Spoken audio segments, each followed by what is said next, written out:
Mr. Mayor, we are live. Thank you very much, Madam Clerk. I'd like to welcome everybody in chamber today and those watching at home to the council meeting of Wednesday, August 13th. Before I read the acknowledgement, I would like to just do a couple housekeeping matters. Please turn your cell phones off while in chamber. And when people come to the mic to speak, because this is being live streamed for those at home, and it will be recorded and put on YouTube after.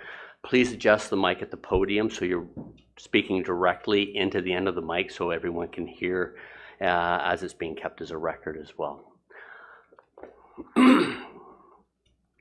The Township of Oro-Medonte acknowledges that we are situated on the traditional land of the Anishinaabe people and ancestral territory of the Huron-Wendat. The Anishinaabe include the Odawa, the Ojibwe, and the Potawatomi nations, collectively known as the Three Fires Confederacy. It continues today as the home for diverse Indigenous people, including the historic Métis community in Penetangwisheen. The Anishinaabe people continue to have an enduring relationship with this land, specifically the Chippewas of Rama First Nations, the Chippewa Tri-Council, and the Williams Treaties First Nations. The Huron-Wendat Nation also continues to pay respect and protect their ancestors and heritage on this land. We honor the Indigenous history and culture that has thrived for millennia in the territory and the treaties that bind us together as partners in the spirit of a shared, sustainable, and prosperous future. We are all treaty people. Our commitment begins with acknowledging the truth so that we can move forward towards reconciliation. Miigwech. Madam Clerk, may we have a draft motion to adopt the agenda, please? Moved by Hutchison, seconded by Lavoie. Be it resolved that the agenda for the council meeting of Wednesday, August 13th, 2025 be received and adopted as amended. To amend item 17C, agreement with respect to bylaw number 2025-072. Withdraw item 18C, Sean Bin, CAO, Solicitor Client Privilege, litigation affecting the municipality, West Half, Lot 11, Concession 8. And to add item 18G, Sean Bin, CAO, Solicitor Client Privilege, litigation affecting the municipality, procurement. Thank you very much, Madam Clerk. I'll call the vote. All in favor? That is carried. May we have a motion to go past 4 hours only if necessary, please? Moved by Schall, seconded by Young. Be it resolved that Rule 14.20A, as per the procedural bylaw number 2023-043, be suspended in order to allow the meeting to proceed past the 4-hour adjournment requirement if necessary. Thank you very much. All in favor? That is carried. Is there any pecuniary interest to disclose at this time? Councillor Schall. Yes, thank you, Mayor. I wish to declare on items 11D and 11E, along with item 18C on the closed session. Rationale is I own and operate a legal short-term rental. Okay, I'm not really clear on the legal component because we're still trying to define that ourselves, but thank you, and we'll take that under consideration.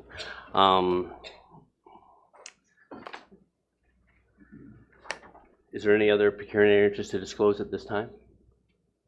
Seeing none, may we have a draft motion for the 2 sets of minutes, Madam Clerk? Moved by Bard, seconded by Clark. Be it resolved that the draft minutes of the council meeting held on Wednesday, July 16th, 2025, and minutes of special council meeting held on Wednesday, August 6th, 2025, be received and adopted as printed and circulated. And I believe we'll change seconded by Councillor Clark because he may have been absent from one of those meetings.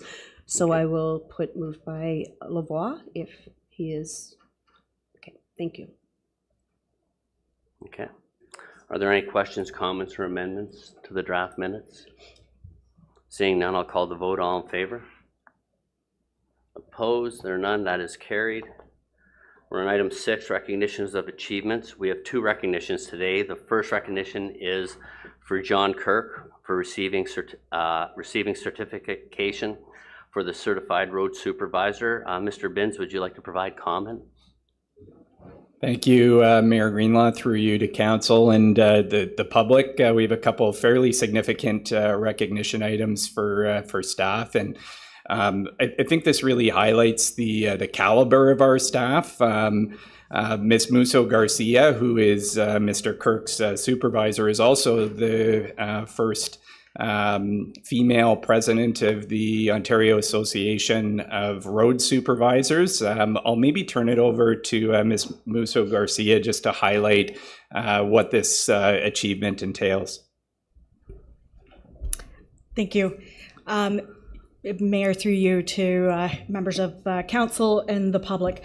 I'm proud to sit here not only as a coworker, having worked with John here at Oro-Medonte for the past 6 years, but also previously at New Tecumseh. So we've worked together for the past 12 years.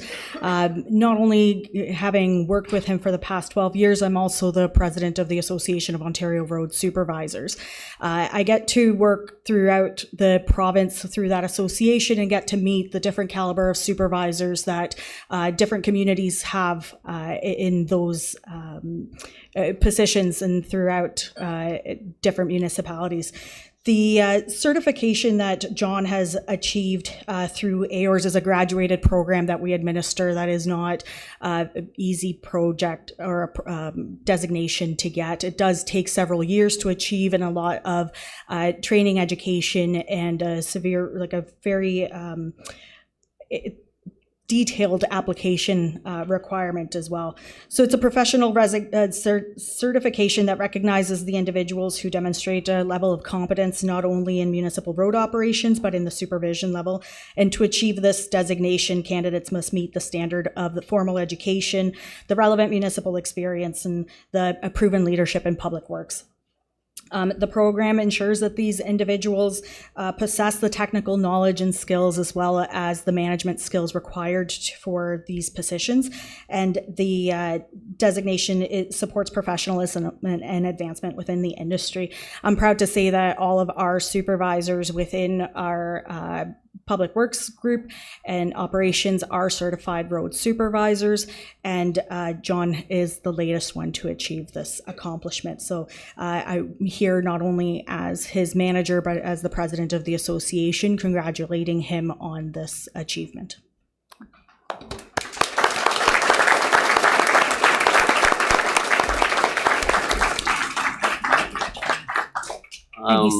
Mr. Kirk, on behalf of council, we thank you for your dedication and work and you know, serving our community. And you know, it's kind of like sometimes when you get recognized, the unfortunate thing is I'm going to just ask you to come out so people can actually see, because it looks like you got a haircut for today. It looks really good.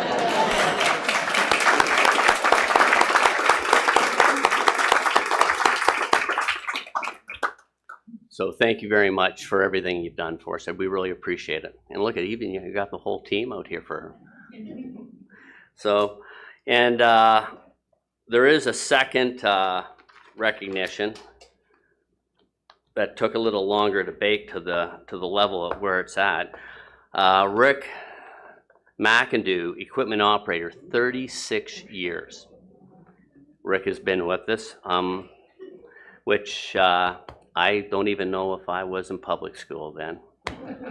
I like to think. But anyways, on behalf of staff, council, we are proud to recognize the service and celebrate the retirement of Rick McIndoe, also known as Ray.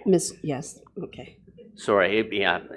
We weren't sure about his last name on how to pronounce it because everyone just calls him Ray. And you don't have to put any more to the verbiage other than that. So Ray is not only a lifelong resident, he is also a dedicated equipment operator in the operations department who has served our community for an extraordinary 36 years at the time of his retirement.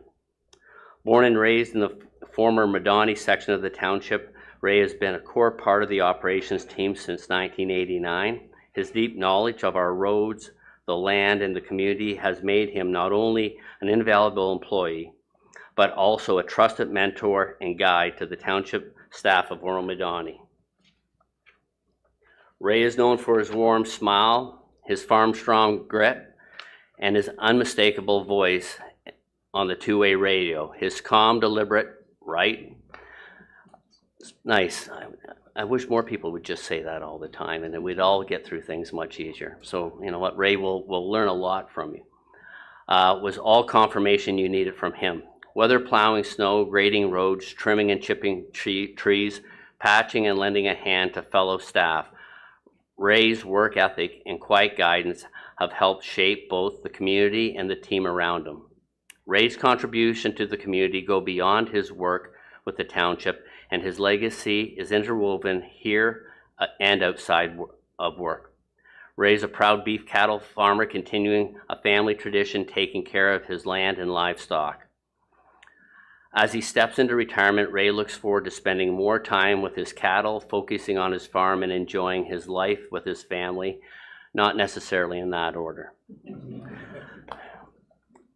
Ray McIndoe leaves behind a legacy of dedication, humility, and community spirit.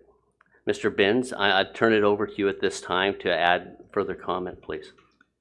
Thank you, Mayor Greenlaw. And I just wanted to provide a few comments. And I think it's fitting, as we do have an update on our strategic plan, and part of that strategic plan is our values. And you aptly spoke about dedication, community spirit, and commitment. And those values are deeply embodied by Mr. McIndoe and his 36 years of service. I had the pleasure of talking to Ray at the North Yard last week. And over the 36 years, I had asked Ray, I said, over those 36 years, how many call-ins have you missed? And Ray reflected, and he missed one call-in when his son was a young boy and kicked over the phone many, many years ago. So I think for the public to understand, with our works team here, the Public Works team does have a really tough job in the wee hours of the morning. In the wintertime, they're always on call. They're on call to be able to respond to whether it's a winter event, an ice storm, or whatever may be happening. And the operators are always there to be able to, forego whatever it is they have on the go to come and serve the community. And those things are deeply embodied by Mr. McIndoe and his 36 years. And that one call-in that he did miss, he did make up for it, because he will call the on-call just to make sure if he didn't get a call that he didn't miss it. So he's been doing that over the 36 years as well. So just wanted to highlight and recognize the significant achievement, his contributions to our team and to the community. And I'd, Your Worship, maybe just turn it over to his director, Mr. Flannery, and Ms. Musu Garcia, if they have any additional comments. Please do.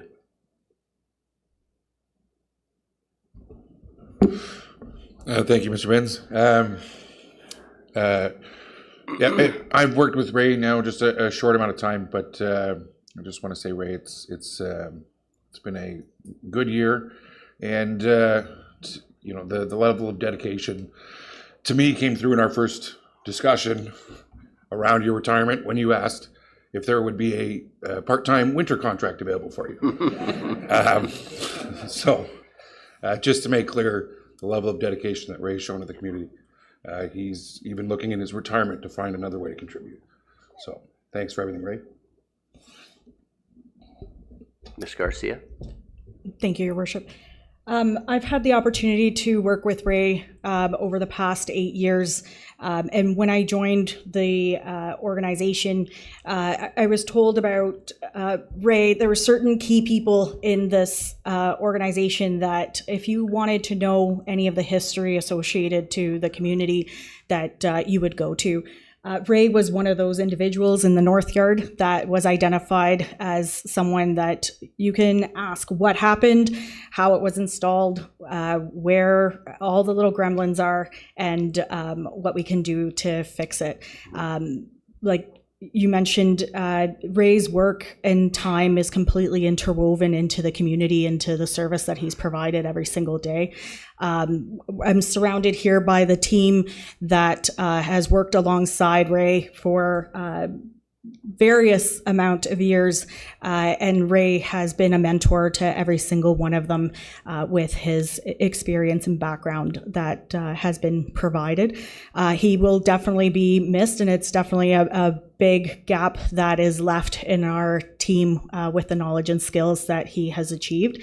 Recognizing as well what Mr. Binns brought of the sacrifices that the team in Public Works has to do.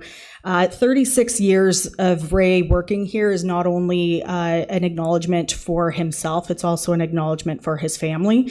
Ray has had to leave many nights in the middle of the night through different Christmas and holidays, and achieving that level of commitment in someone and having them be here and serving the community for 36 years is something that is very rare throughout the province.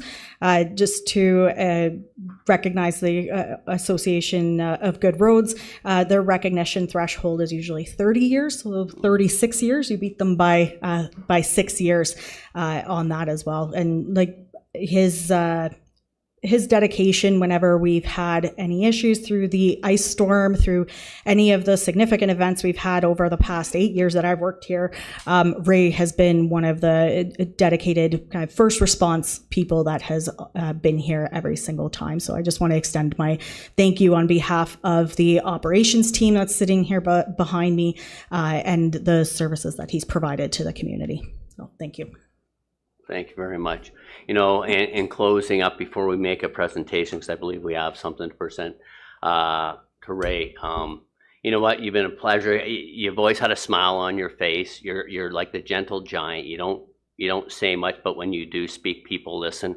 And as a role model, you know, you helped us draw the great team that we do have in operations. And not to take away from this great moment for you, Ray, but it's also that what you've been a part of and the great work operations has done over a very extreme winter and the ice storm. You know, everyone stepped to the plate, and as a role model, Ray, you've shown them that this is what it is to be part of this team. So thank you. So do we want to take a break? And we will take a brief break after, but Mr. Binns, do you want to finish this up, please? Yeah, thank you, Mayor Greenlaw. We do have a certificate to present to Mr. McIndoe. So if I could ask, first off, Ray, if you could come up front and join members of council here. And Mr. Mayor, I do believe this is probably worthy of an applause for Mr. McIndoe as well. So.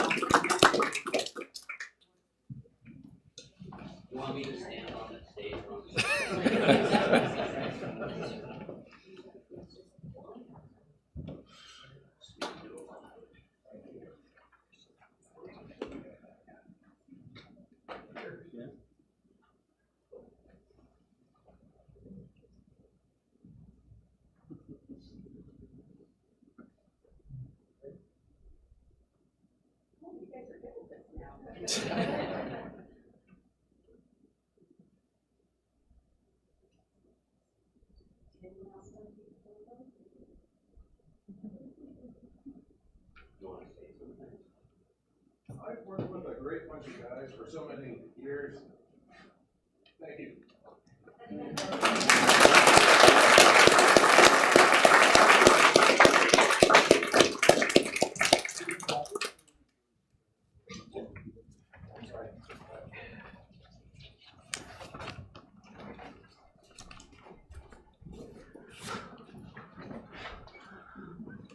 So, Mr. Binns, we're going to take about a 5-minute recess now. And I do want to thank everyone for coming out for Ray, the public. Ray, I haven't seen the chamber this full with public members on any issue except your retirement. Mr. Mayor, we do have a motion.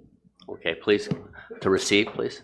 Moved by Lavoie, seconded by Hutchison. Be it resolved that John Kirk, Operations Supervisor, Transportation, and Ray McIndoe, Equipment Operator, be recognized under the Mayor's signature. All in favor? Any opposed? That's unanimous and carried. Thank you. So we're going to take a 5-minute break, and then we're going to come back to do the deputations and move through the agenda. So if you want to get up and stretch your legs, please feel free. Thank you.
Mr. Mayor, we're live. Thank you very much, Madam Clerk.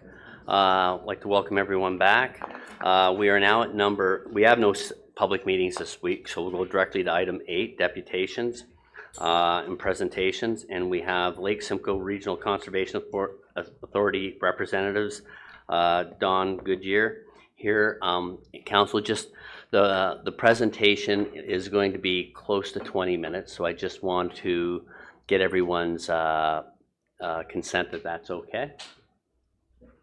Okay, thank you. So, Mr. Goodyear, if you'd like to come up and welcome to Oro-Medonte Council Chambers, and please proceed with your presentation when ready. Great. Good morning, Mayor Greenlaw and members of council. Thanks very much for having us here today. My name is Don Goodyear. I'm with the Watershed Management Division at the Lake Simcoe Conservation Authority. And Dave Lemke, who's mentioned on the screen there, had a last minute conflict and couldn't make it. But Bill Thompson has graciously stepped in to take Dave's place. So we'll talk to you. We thought the middle of a heat wave would be a great time to talk to you about winter maintenance and road salt practices. I'm going to start by describing some of the issues that we're seeing out in the watershed with respect to road salts and chloride concentrations. And then Bill's going to take over and hopefully brighten the mood and talk about some opportunities to address those challenges that we're seeing. Next slide, please. So this graph here is kind of the poster child for what's happening in many lakes in southern Ontario with respect to chloride concentration. You can see the blue dots there, steady increase in concentration. That's chloride concentration measured in the lake at Atherley Narrows starting from the early 1970s. The red line at the top of the graph there is the chronic guideline from the Canadian Council of Ministers of the Environment. If unchecked, that blue line eventually is going to cross the red line. And at that point, we're going to see ecological change in the lake. We're going to see some changes to how the lake behaves ecologically. We're going to see how the changes in how the lake behaves in terms of stratification. So it could mean impacts to fisheries, more harmful algal blooms, things we don't want to see. So efforts to change that would be appropriate. Next slide, please. Although there are some direct to lake sources of chloride, most of the salt is coming from the tributaries, from streams and rivers around the lake. And what this slide is showing us, what this map is showing us, the red arrows, up arrows, are showing increases in chloride concentrations at our monitoring stations. The kind of yellow side-to-side arrows indicate there's no significant change, no trend really. Concentrations are staying the same over the period of record. You'll notice there are 0 down arrows. So everywhere across the watershed, chloride concentrations are going up. Next slide, please. The impact of that increase in concentration, however, is not the same across the watershed. Not surprisingly, urban areas are more impacted because of road densities and impervious surface. So apologies, I know this slide is very busy. I'll just try and unpack some of this.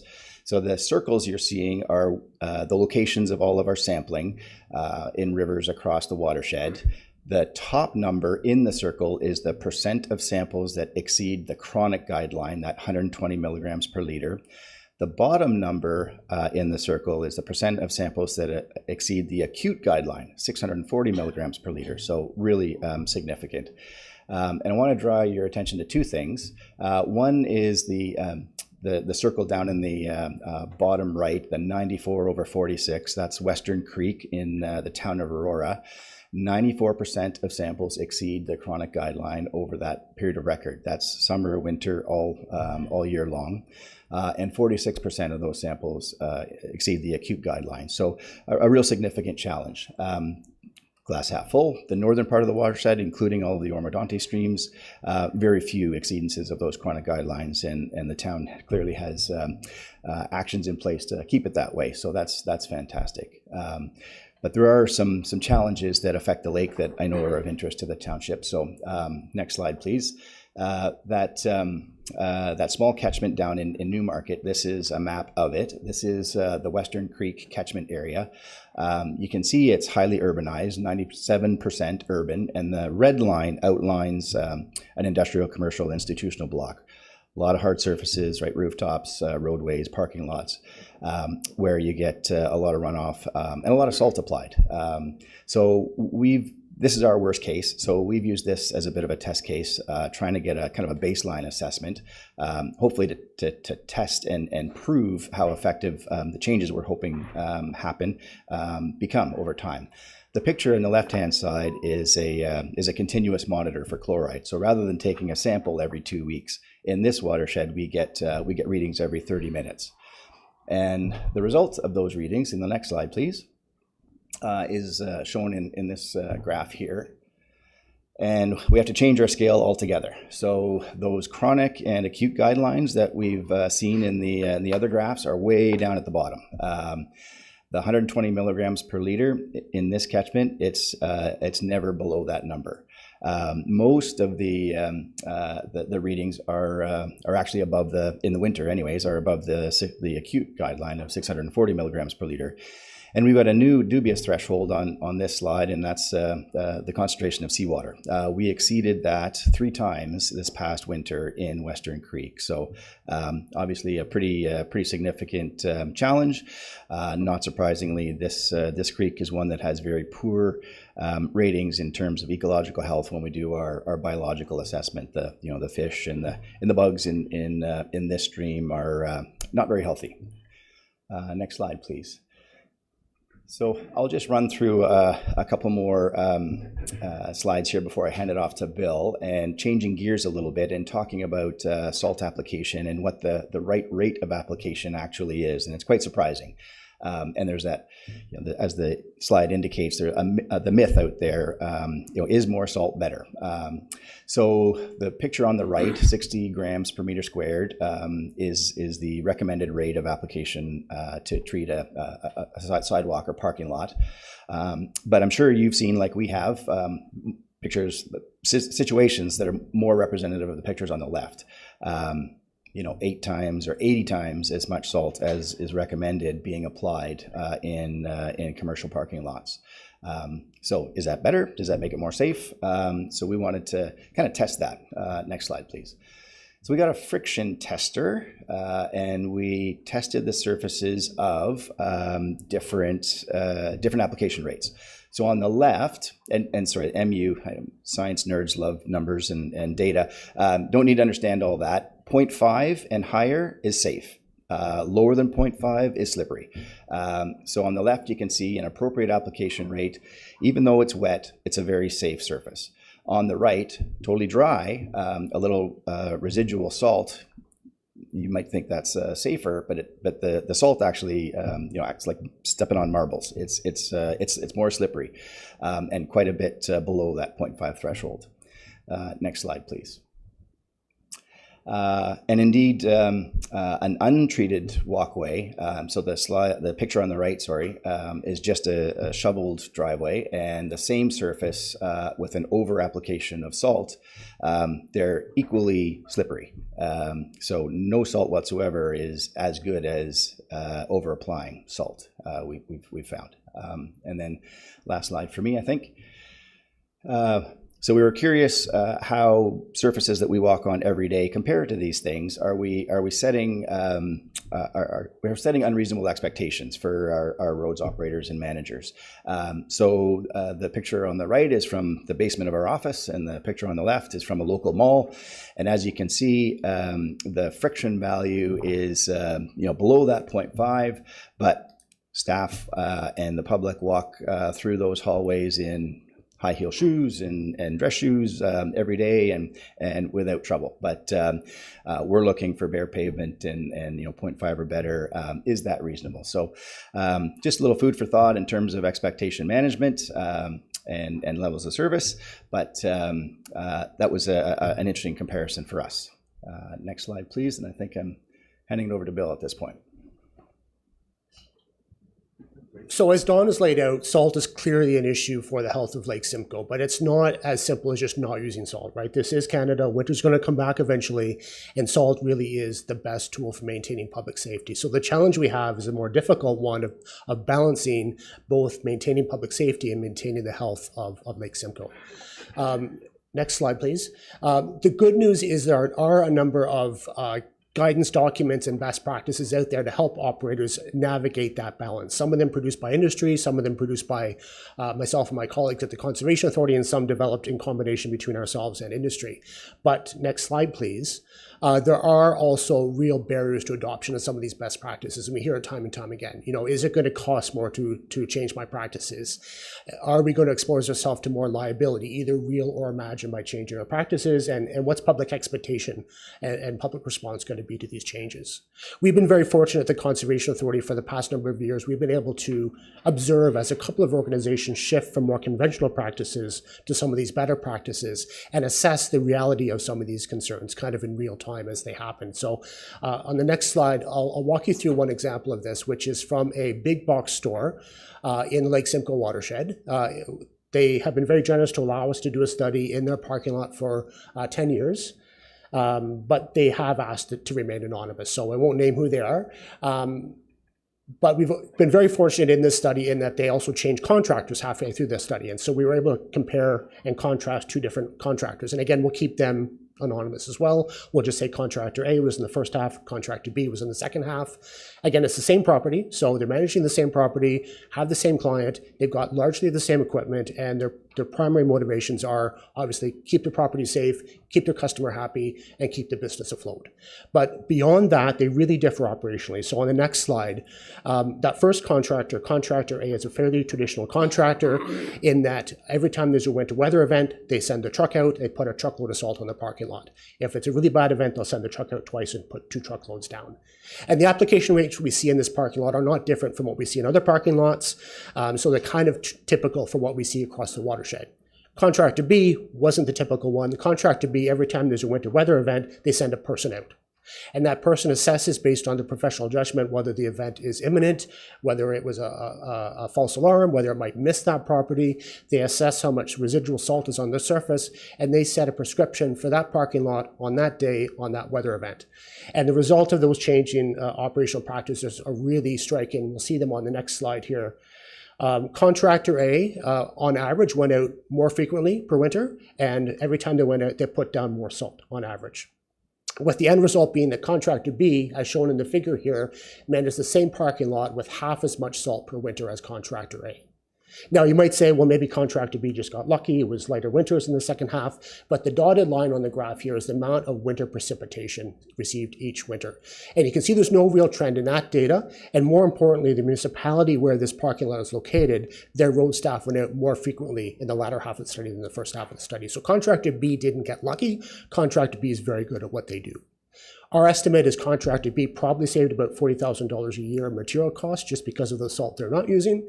And probably most importantly, over the course of this 10-year study, there were no slips, trips, and falls, no lawsuits, and as far as we're aware, no complaints either from the property managers or the customers coming to shop at the stores at the big box store complex. So next slide, please. This shows it can be done, right? We can maintain surfaces in winter in a way that's safe by using less salt. It's a triple bottom line win-win-win, right? Less salt means less impact on the environment. Less salt means less money spent on material costs. And again, people have been equally safe under both operational practices.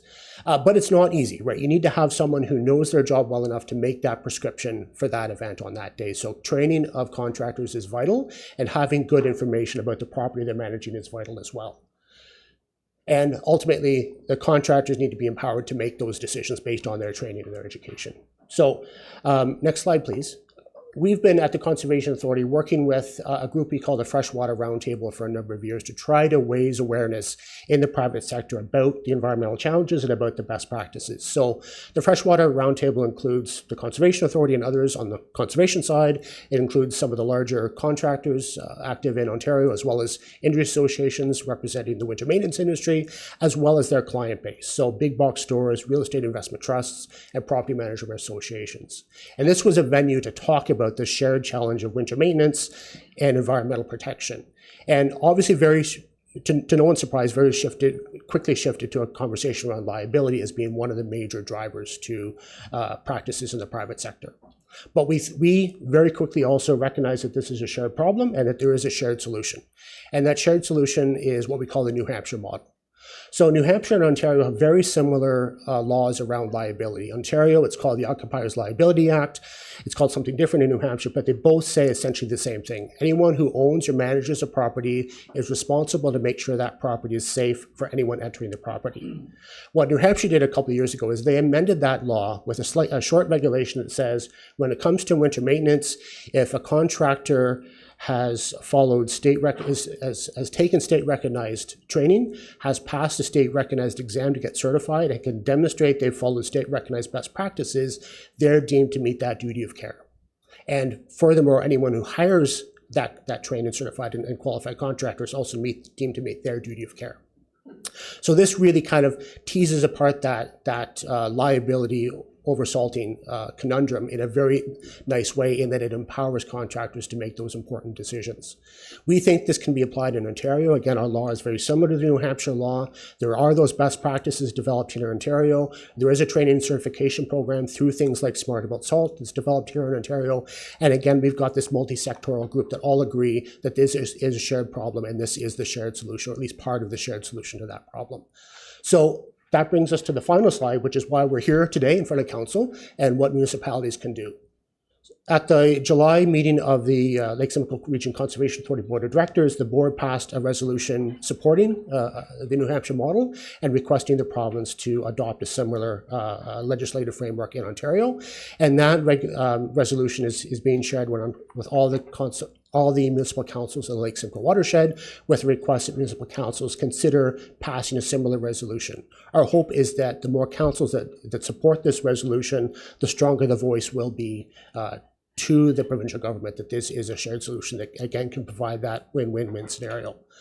But it can go beyond simply passing a resolution. There are other things municipalities can do to reduce that environmental impact with respect to winter maintenance. One is hire certified contractors. Now, I don't know in Oro-Medonte to the extent to which you hire contractors to manage your properties, but I'll take the opportunity to make the pitch anyway, because I always do when I talk to municipal councils or school boards. Anybody who has multiple properties, to think about making certification a requirement for contractors you let out. And the reason I say that is we have very few certified contractors in the Lake Simcoe watershed, which makes it difficult for small businesses to hire a certified contractor if they want to. They simply can't find them. However, larger organizations that have multiple parking lots and potentially multiple contracts, if they request or require certification, that will increase the pool of certified contractors out there, therefore making it easier for those small businesses to find one when they want it. So again, municipalities can do a little bit to be the leading edge on that front. Another piece I like to pitch out to municipalities, we know municipalities are doing a lot to improve the sophistication of the weather data they're working with, again, to support better winter maintenance decisions. Private contractors aren't quite there yet, so if there's any way municipalities can share that more sophisticated weather information with contractors operating on their parking lots or in their municipality, that would help them in making those difficult decisions they need to make. And finally, Mr. Mayor, I will say we haven't talked really about roads in this presentation, but we do know that roads is another large area of pavement across the watershed, another area where a lot of salt is applied in a typical winter. We know as well, though, that municipalities, including Oro-Medonte, are doing a lot to improve their practices in terms of ongoing training. We heard some of that this morning around the certification of your staff, around, again, investment in more sophisticated weather forecasting, more sophisticated equipment, a greater range of materials used in managing roads. And the result of that is we're seeing year over year decreases in application rates of salt on roads across the watershed, while roads remain as safe as they always have been. That's exactly what we want to see. So I think municipalities, A, should be commended for that, and B, should be encouraged to continue on that journey of incremental, continual improvements, because every little bit does really matter. So with that, Mr. Mayor, thank you very much for your time and council's time, and we'll cede the floor. Okay. Thank you, Bill and Don. So what I'm going to ask you just to wait for a minute and you have a seat, because I also would like at this time, before questions from council, I'd like to ask, CEO Binns, Dylan and Carla, if you would like to provide maybe an update of our winter maintenance program and the initiatives we are taking to be responsible with our own municipal road system. Please, Carla. Thank you, Mayor. Through you to council and public. The operations team's focus on our winter maintenance practices has shifted to an environmental protection style education program. So we have been doing an internal snow school with all of our equipment operators, patrollers, and administrators as well. The program includes to learn about the different types of chemicals that we can use in winter maintenance. We utilize an abrasive sand application with 7% salt in it. The big thing with salt application and salt reduction is a lot of the weather monitoring and the prevention. And when our structure, aside from the parking lot maintenance that we also have to do, we do have the minimum maintenance standards that we have to follow, which identifies the prevention of ice formation on a roadway.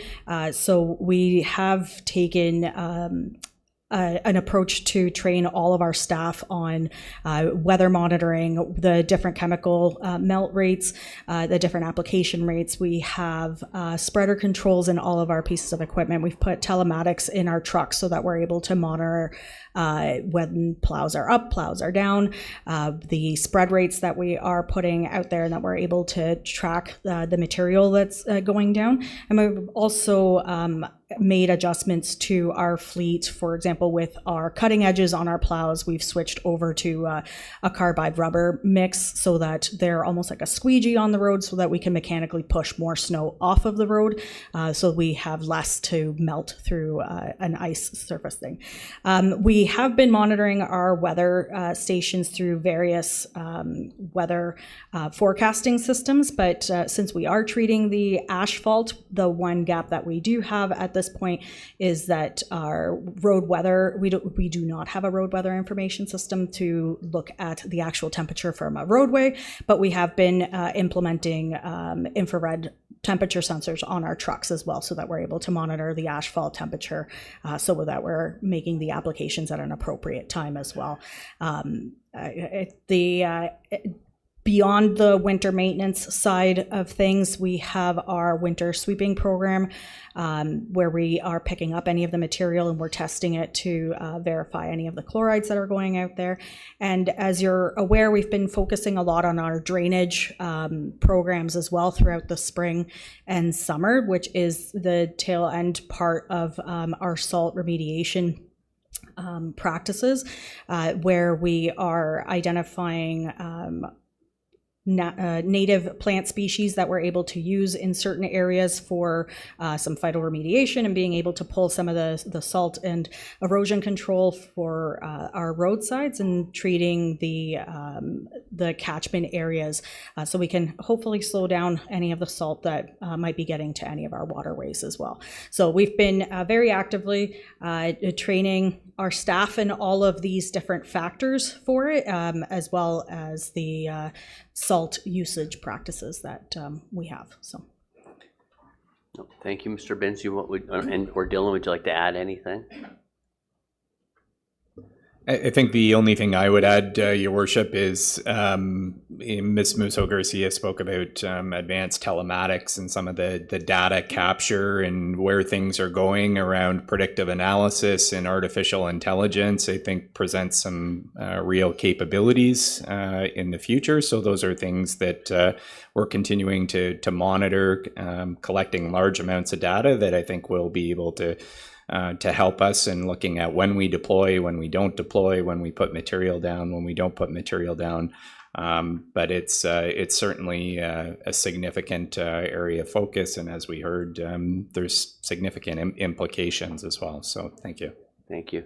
Dylan? You're good? Thank you. So,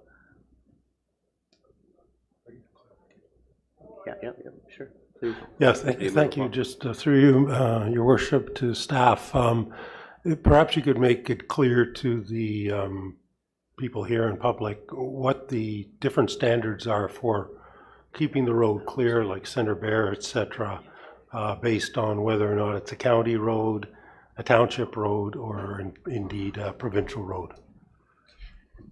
Through you, Your Worship, the minimum maintenance standards set out by the province, we're actually a member of the rewrite for those maintenance standards, and they are a standard that's throughout the province.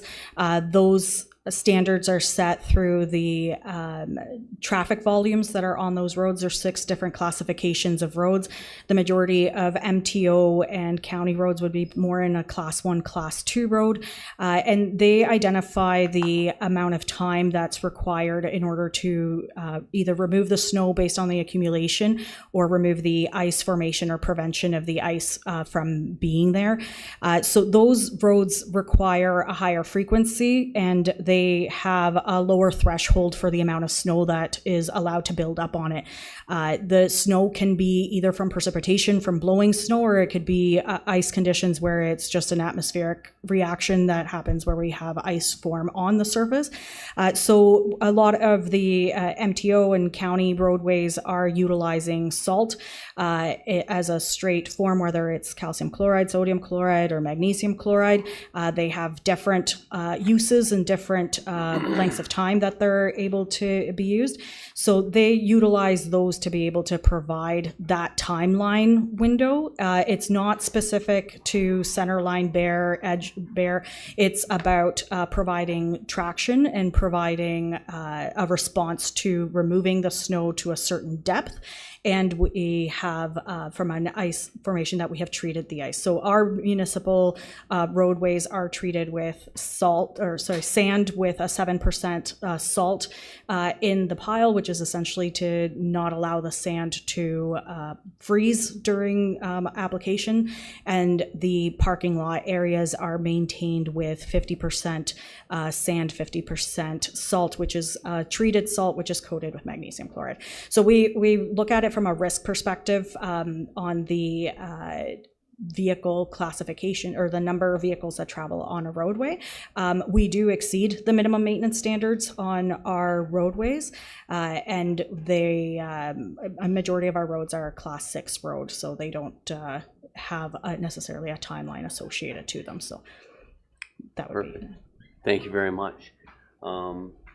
Okay, so what I'll do is I'll open up the floor to council. Of any questions for our guests, Mr. Goodyear and Mr. Thompson. Councillor Young. Yeah, thank you, Mayor. Just one question for Marcia. Currently, it's 7% salt mixed in with the sand there. How long has that been in place, that percentage? And what was the percentage before? Thanks.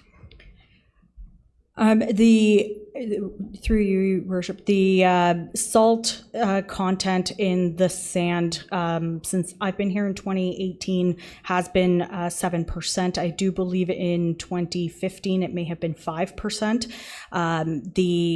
We've made changes to the stacking process so that we're utilizing a pug mill for stacking, so that we're getting an accurate 7% stack rate, so that we are making sure that we're not having any hot spots and the mix is on a accurate level before it gets put into any of our stack locations for our salt to sand storage. But the 7% has been utilized, I believe, since 2015 or 2016. Okay. Thank you. Any questions for our guests? Councillor Schell. Thank you, Mayor Greenlaw, through you to our guest. I think I heard earlier in your first set of slides you were showing circles and things in the lower part of below Lake Simcoe. And I think I heard you say something about getting readings every 30 minutes. And so some of those readings in some of those areas were consistent throughout the year. So I'm thinking, like, we're not spreading salt on the roads in the summertime. So is there a possibility that some of the salt could be getting into the lake from another source, i.e. discharges from water softeners in people's homes through the storm drainage system? Thank you for the question. A great question through you, Your Worship. the water softeners are a source, definitely. Most of those, most of that load, that salt load, you would see through sewage treatment plants or discharged into shallow groundwater if folks are on private septic. The case that I showed down in Newmarket there, there is no sewage treatment plant upstream of that, and there are no private septics in the area. So we're fairly confident the primary source there is road salt. To your point about the year-round load, what we're seeing is that the salt makes its way into shallow groundwater and sometimes is stored within the soil matrix itself, and then runoff and meltwater force that old water with the chloride in it into the stream long after the salt was applied. So it's now a cycle. It's in shallow groundwater. We're not sure how long it would take to kind of clear the reservoir, so to speak, of salt, but it's there in many of those urban centers. Thank you very much. Councillor Young. Yeah, thank you, Mayor. How many waterways or creeks or streams or rivers in Oro-Medonte are monitored? Did I hear you correctly say that's not really a problem here in Oro-Medonte? Thank you. Through the mayor, there's 3 stations in the vicinity of the township, and in only one of those tributaries was there a single or 1% exceedance of the chronic guidelines. So definitely it's in much better shape compared to those urban centers. We're not at the high concentrations that we're seeing in those urban centers. But as I guess Zeobin said and others have said, every little bit counts because whatever is in there flows into Lake Simcoe. So continuing on those great practices that staff spoke about, and wow, by the way, some amazing initiatives underway. Congratulations and thank you. Continuing those is fantastic. Supplemental? Yeah, thank you, Mayor. I realize I sort of caught you off guard here, but do you know which ones are monitored with waterways in Oro-Medonte? Are monitored? I know Hawkstone Creek, Bluffs Creek. The third creek is closer to kind of the west side of the municipality in the Shanty Bay area. I'm not sure it has a name, to be honest, but it's just one of the small creeks in the kind of the Shanty Bay-ish area that flows directly into the lake.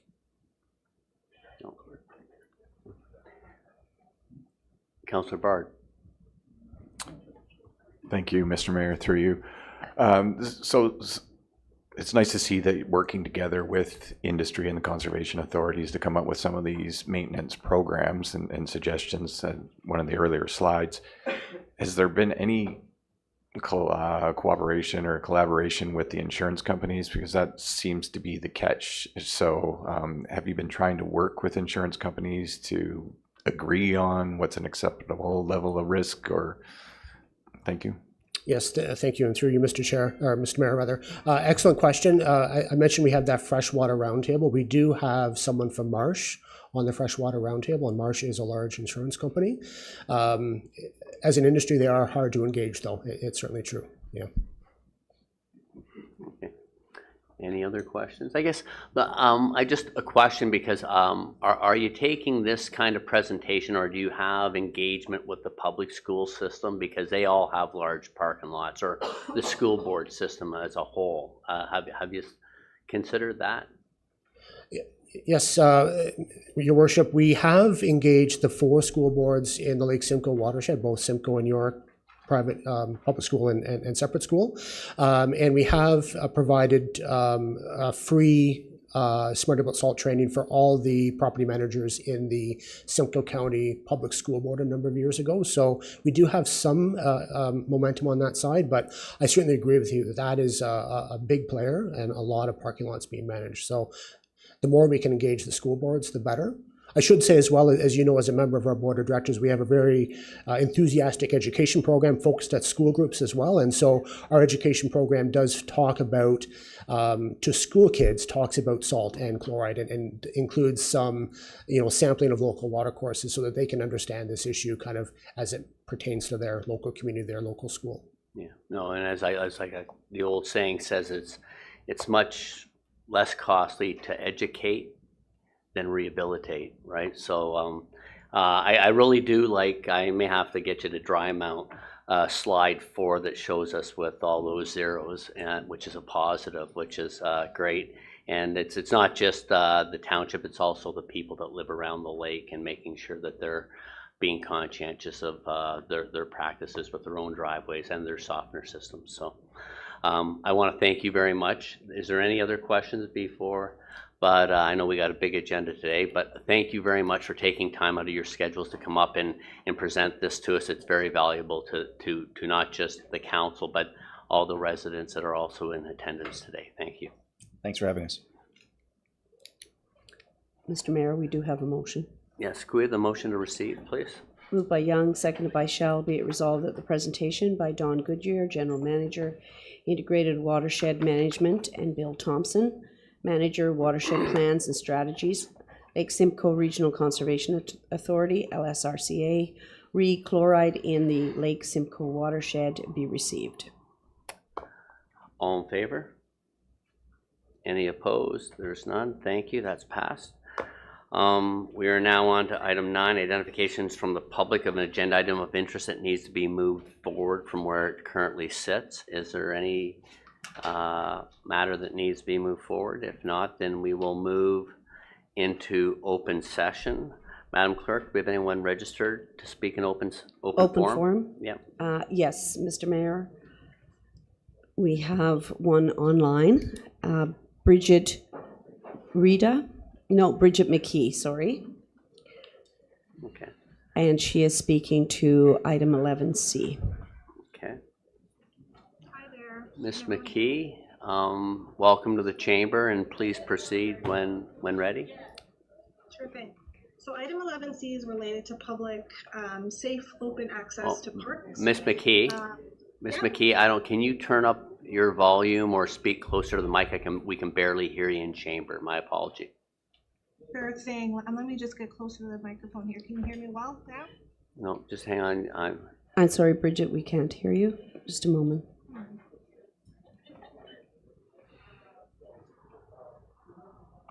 Can you do a mic test? Can you hear me now? I did do a mic test before I came on. Can you hear me now? No, I'm sorry.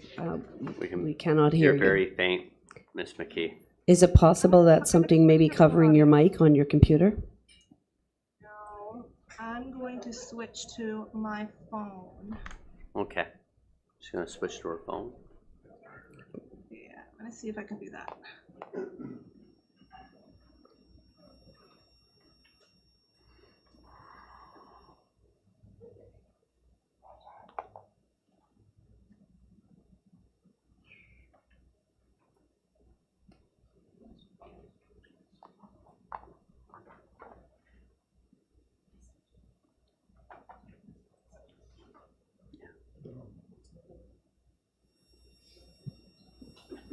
Phone's not working, but I just did another test on the speaker and it's saying it's working. Well, that's much louder now. Awesome. Okay, great. Thank you. Please go ahead. Thanks everyone for indulging. I hate when there's speaker issues. So my name's Bridget McKee. I was just talking about how I am relating this to item 11C, but it really is related to the larger goal of public, safe, accessible parks. Just a quick intro about who I am. Professionally, my husband and I own North Simcoe Muskoka Consulting. We have combined background in over 25 years in the data industry. We help drive evidence-based decision-making, and more recently for healthcare facilities across Ontario, but mostly in our community, hence our name, North Simcoe Muskoka. And I mentioned that not to bore you with details, but to tell you that, among probably having the record for the most boring dinner conversation between my husband and I, we have a vested interest in supporting the community that we live in. And it's part of our name, North Simcoe Muskoka. Personally, I'm a mom of one, and in 2 weeks, I'm going to have a second, if everything goes well. My husband is born and raised Oro-Medontean, and I'm excited to be raising one, and soon to be two, hopefully, more born and raised locals. So to say I have a vested interest in the community is a correct statement, and that brings me to my topic. I want to discuss an issue on behalf of the Warminster community surrounding the safety, accessibility, and use of our playground. Specifically, just trying to get shaded areas in our one playground that we do have, the Danny McHugh Memorial Park. So I went and actually done a bit of research and reviewed the master plans, and the latest master plan, everything, with between the community and the township are on the same page. We all want the same things. Updated infrastructure, more natural playgrounds that can be used year round, enhancements, et cetera, et cetera, et cetera. And we know, I really know now, Oro-Medonte at large is underserviced. I'm sorry, Bridget, is this matter related to 11C? Yes. Well, it's related to, I would say that it's related to the other topic on climate as well, because it is talking about how we can make our parks more safe, accessible for the public. And it is something that I think the audience here today would be interested in hearing about. And I know I'm going to suggest soapbox, but I promise I'll be quick. Just 1 second. May I suggest that you register for a presentation or deputation with respect to the matter that you wish to discuss? Because I do not believe that it's pertaining to item 11C on the agenda. Okay, I would love to. I did ask actually how I could do that. So hopefully maybe after this session we can book that in, but I will just, I can finish my point in a minute here. I just wanted to, share. Okay, you have 2 minutes? Great, yep, that's all I need. That's all I need. You've already used. No, let's just, Madam Clerk, just Bridget, if you could just get to the point of what you're asking or what you want to speak to, please. Yes. Well, the goal here is we have a frustrated community that really wants to help, and we have a township that obviously cares about the same thing. So I'm hoping for help to basically find a proposed solution to get some trees or some shaded area in our park. It's been completely clear cut, and with the ice storm happening, the one tree that was existing got cut down. So, the daycares aren't going there, families aren't going there. I personally have not been able to use it. Like, we're already underserviced with parks. We're just hoping for, a go ahead, or, can we get the community and the township working together to do things? Because we've got volunteers ready to come and build some things. Yeah. So, you know what, let's, there's a concern with the tree and the canopy coverage in Warminster Park, and you know what, we can maybe follow up with your ward councillor in operations and we in the park. So I have. Okay. We've done that, and essentially we have to hear back from provincial funding. If we do something, it's going to be a sapling, sapling. I'm just, because we were well over the time allotted per person to speak, and we have a full So what, I totally appreciate. I am going to ask that you continue to stay in contact and communication with our Parks and Rec and your counselor, so that we can see what we can do as soon as possible within the guidelines and budget. Okay. Thank you so much. I really appreciate your help. Thank you, Bridget. Okay, so Madam Clerk, is there anyone else registered to speak? Oh, Mr. Mayor, I did have a lady come forward this morning, Liz Kirk, and she's in the audience and would like to speak to 11D and E STRs. Okay, fair enough. So just because I should have done this, I just want to be clear. Each time you come to the mic, adjust it, please, so we can hear you clearly and speak into the end of the mic. And we're set for 2 minutes per person to speak, and I ask that if people want to come up and speak about the same over and over, don't repeat just what the earlier person said. If you have extra information to bring, so we can get as much information in, and so we can get through things without being just redundant. Okay, so Ms. Kirk, if you'd like to come to the mic, state your name, and then please proceed when ready.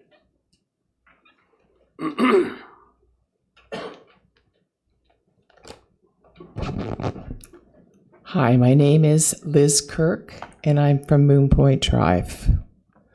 Good morning, Mayor and Council. I was out campaigning for both Randy and Peter. I believe in the vision Randy and Peter laid out, and I trusted they would keep their promise to the community. It's disheartening to see that the trust might be undermined. I thought we were all on the same page, working towards a common goal to enhance our neighborhood while maintaining its charm and integrity. Now, the very thing I campaigned against might become reality, and I feel like I'm caught in the middle, torn between loyalty and honesty. I want to be a voice for the community to advocate what's best for all of us. But it feels like a betrayal. How can I face my neighbors after assuring them our council would keep our homes safe from the transient nature of short-term rentals? I'm not just about rentals. I'm about the trust we build and the reputation I worked hard to maintain. The community deserves transparency, and I owe them to speak up. I'm taking a stand against short-term rentals, which means protecting my community and my own integrity. It's time to hold our leaders accountable and to ensure the promises made to our community are kept. Thank you. Thank you, Ms. Kirk. Councillor Shell, you had your card up to speak. Sorry, go ahead. Yes, I thought we were to deal with items D and E. We've jumped ahead here. I thought we were dealing with items B and C. A, B, and C. No. I didn't realize we jumped ahead. No. We're in open forum. We're on item 10. So where I beg your pardon. anyone can Thank you. speak to any of the items on the remainder of the agenda. Okay. Thank you. No problem. Madam Clerk, is that all that is registered to speak? Yes, Mr. Mayor, but there Okay. may be others. So this time I will open the floor for anyone from the in-chamber that would like to make comment. And I would ask that you come to the mic, state your name, and keep your comments to 2 minutes. And I also ask that the comments be maintained to be respectful. This council is trying to do the best they can for the public within the regulations, policies, and decisions that the court systems have made in this province that we have to adhere to. So if anyone would like to come up, just adjust the mic and speak your name, announce your name, please, and then proceed. My name is Nora Hoyer. I've been a resident of Oro-Medonte for almost 19 years. In October, it will be 19. I have to confess, I was quite stunned to learn about Council's recent about-face and even considering amendments to the zoning bylaw. The recent licensing bylaw consultation and all previous processes regarding STRAs and the official plan were long and expensive processes, allowing all partners time and opportunity to have their voices heard. Now that it has sunk in, I find I'm quite irate about it. And the first question I have to ask is why? Why, considering current council was voted in with a mandate to shut down illegal STRAs, why the sudden change of strategy? Are some parties whinging and complaining and appealing the official plan and because they feel their voices were not heard during the due processes? So now they have the gall to make their processes and their own processes and bully the people who live here? And Township Council, with respect, has the even bigger gall to even entertain it? Where were the STR operators at all the public meetings? And can Township Council, with respect, not have the collective spine to say, you had your chance, the zoning bylaw and the official plan stay, STRAs are not legal in residential zones, period. I can't believe we're being dragged through this process again. Wait, yes I can. Because this council, with respect, lacks the backbone to stand up to the STR operators with their big money. Excuse me, I'm going to call a point of order, and I asked you to be respectful by saying with respect and then and throwing mud at council is not, that doesn't give you the pass to be disrespectful. We are on a path trying to control the situation of short-term rentals. There will be presentations, there'll be more stuff on the bones. I think what's happening is a lot of comments are coming forward without you understanding all the information. So, you know, please feel free to wrap up, but I'm asking you to be, you know, to make accusations of this council of being spineless and not holding up to what we've campaigned on or what we've said we're going to try and do. We're not in control of everything. We don't have the ultimate authority of land uses. So please be respectful, finish up, and then we'll move on. And I ask everybody else who's going to come to the mic, we're all in this together. We're trying to help you. So, you know, if you decide to take this position, I don't think it's advantageous to the best end result possible. So please go ahead. I'll just finish by asking this. Is there another reason we aren't able to put this issue to bed once and for all?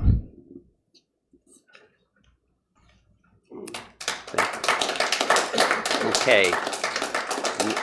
The next person, please come forward to the mic. Ms. McLean, you may want to adjust it. Yeah, I know. Short person. Thank you. Thank you for the opportunity to speak, Mayor Greenlaw. My name is Jennifer McLean. I live in Ward 4. I am actually here representing the 12 residents associations of Oro-Medonte. I will read off my paper. Dear Mayor, members of council, this submission, including its attachment, which was sent last night, is being made in respect of agenda items 11D and E. The attachment contains a joint resolution of the Residents Association of Oro-Medonte, which has been signed by 12 associations representing more than 2,500 homeowners across the township. The residents' associations remain steadfast in their opposition to any proposal to legalize the operation of short-term rental accommodations, STRAs, in residential zones. The joint resolution calls upon council to reject any proposal amending the existing zoning bylaw so that STRAs would become a permitted use in residential zones, and to reject any proposal for further public consultation on allowing STRAs as a permitted use in residential zones. The joint resolution also calls upon council to act decisively to stop operation of STRAs in residential zones and to ensure that the new official plan provisions regarding STRAs are upheld.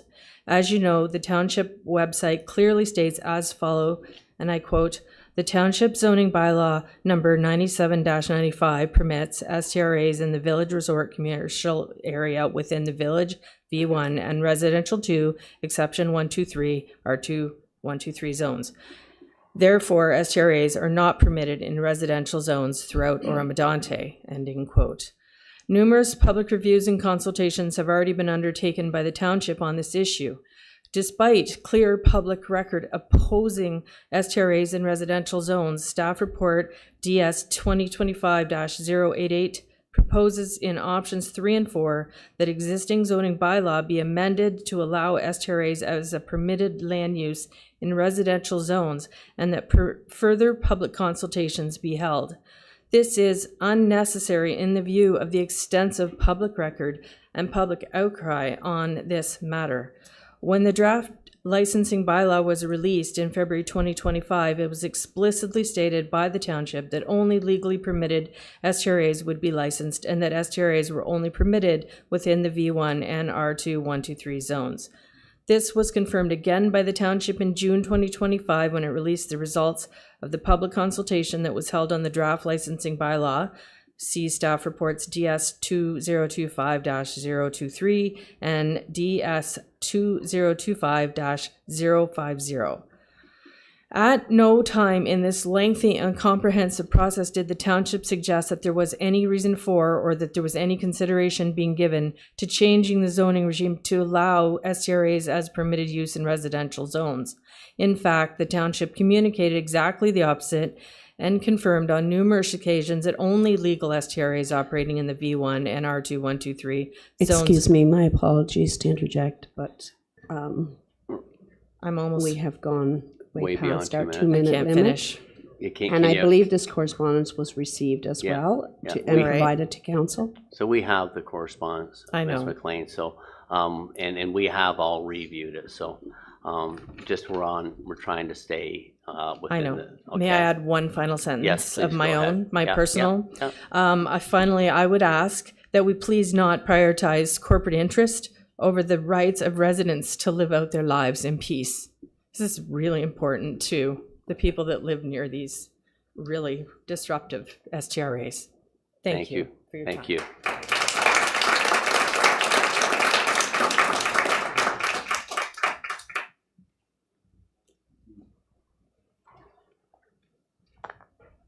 Hello, my name's Shelley Lala. I live in Ward 4, and I'm here to speak on, and thank you for the opportunity to speak, and I'm here to speak on behalf of the SDRs. I do have a document that, because I was away and I wasn't aware, that I prepared yesterday, and I'm more than happy to forward it to you instead of reading through it. But it basically covers the fact that in Rosen versus the Corporation Town of Blue Mountain in 2011, the emphasized that promoting tourism must not come at the expense of preserving residential neighborhoods, and dedicated short-term rental operation exhibit a fundamentally commercial nature that is inconsistent with residential zoning. And this aligns also with the principle in Rao versus Township of Spring Lake, that STRs function as commercial, motel-like uses, and thus violate the intended purpose of residential zoning protections. So in this document, which I will email, it basically gives you stats and some details, but I think instead of reading this, what I'd like to do is speak to you about my experience.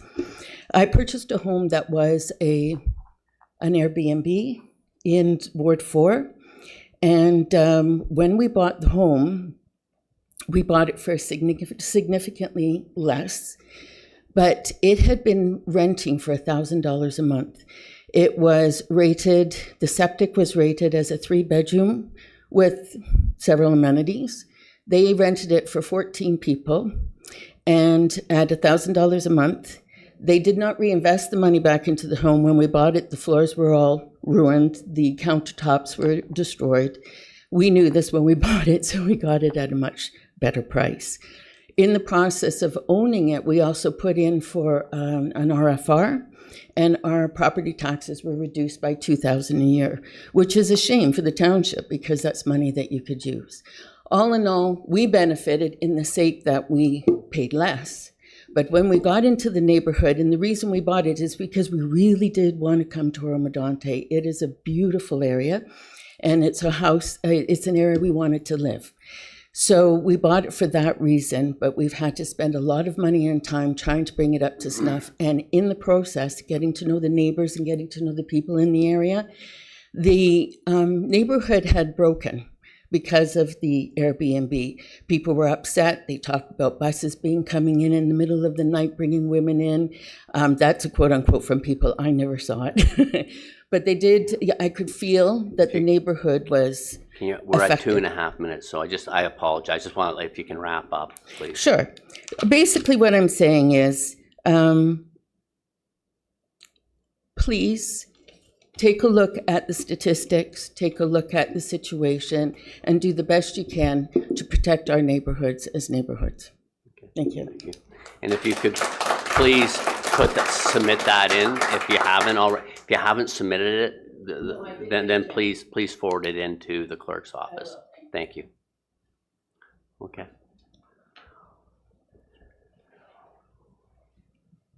My name is Barbara Foster, and I too, like Kim, worked on Peter Lavoie and Randy Greenlaw's election. It was one reason was the short-term rentals. I don't understand why we are not enforcing our bylaws. My neighbor has taken a 4-bedroom house and made it into an 8-bedroom house without permit. They built a second boathouse. They, on an ongoing basis, breach their septic system because they've got 8 bedrooms on a system for 4. They have never been contacted by the municipality. They have never been told that this is not allowed. So they just go on about their business. They continue to build and build and build, and no one's doing anything about it. I call into the township, no one does anything about it. I don't understand. It's been a nightmare, and no one is answering for my benefit and my neighbor's benefit. They're only just leaving this short-term rental. They can do whatever they want. I would like someone on council to take responsibility. It's been clear that the residents of this area do not want short-term rentals. Thank you. Thank you.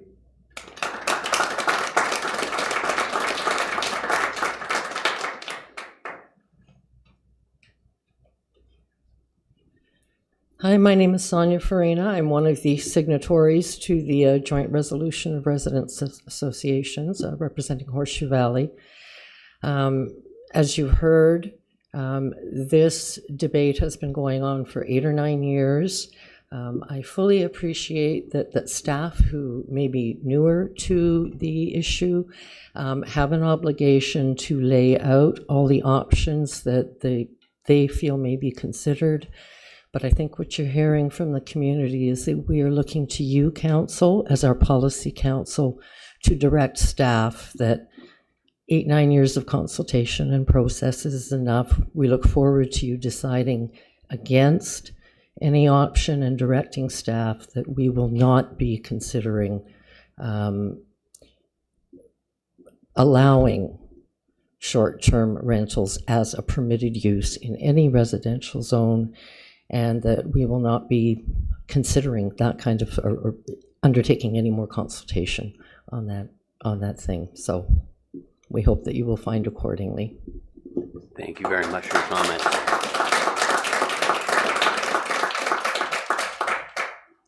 Is there anyone else in the audience that would like to speak? Please come to the microphone, sir, and state your name. And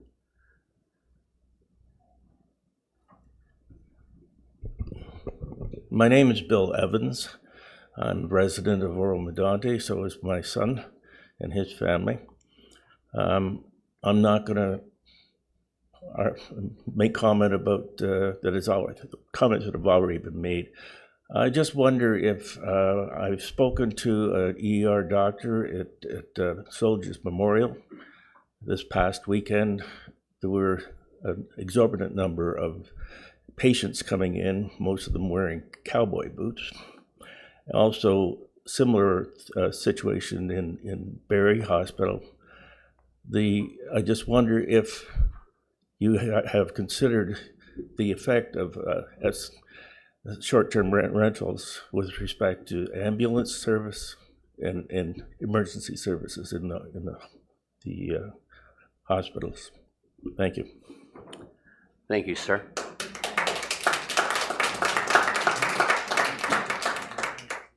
Is there anyone else who would like to speak? Please come to the mic and announce your name, state your name, and proceed, please.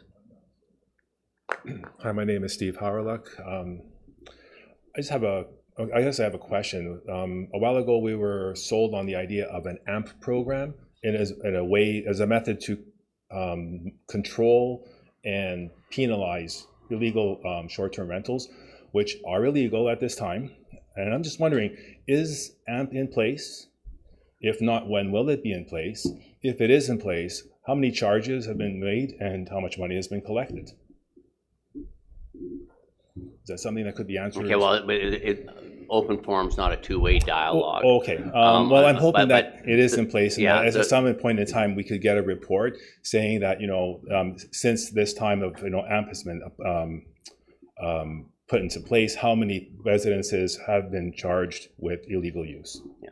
So I will say that the AMP is in place, and there has been some charges laid, and I leave it at that because it's not really what this component of the meeting's about. But we're building. This whole thing has to come in its entirety, and it hasn't been with a lot of bumpy roads over 3 terms of council. This is the 3rd term of council. We're trying to get this cleaned up and put to bed. And there will be challenges, and until everything falls in place, you won't have a clear understanding of how we're trying to control this. Okay?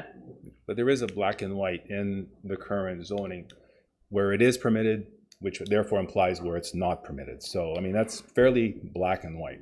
Yes, but zoning has been a challenge. Zoning by itself is a very high threshold for us to get to, and we can deal with these things later on in when we address them during the council meeting, because this is really not the time. It's for us to hear from the public, and then we will address as many of the questions in Mr. Van Boncourt's presentation.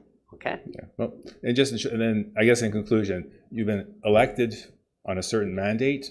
We hope that you will be re-elected for being successful with that mandate. Well, and I think I'm not disagreeing. I was elected on a multitude of issues. It wasn't one specific and only one issue. I think that is the same for everyone who sits up here. It was not just on one issue. Is the only reason anyone actually is sitting at this table. Okay, so is there anything else, or is that it? And we can move on. I just forgot one thing. Sorry, Yeah, it's Barbara okay. Foster. Just brief, yep. There's a lot of cottages and homes that are being bought up by corporations that are building Airbnbs. I went to one. It had 25 sleeping quarters. Okay, thank you. Okay, so that will wrap up open forum, and so we'll move on to item 11, reports of municipal officers for action. I understand that consultant Benjamin Kowarski from Urban Re is available online. Provide a presentation. Ms. Johnson, would you like to provide the introductory remarks and overview for council, please? Yeah, thank you, Mayor and members of council and members of the public. Thank you for the opportunity to present the 2025 Asset Management Plan update to council and members of the public. This presentation is an important part of our continued efforts to align infrastructure planning with sustainable service delivery and responsible financial stewardship.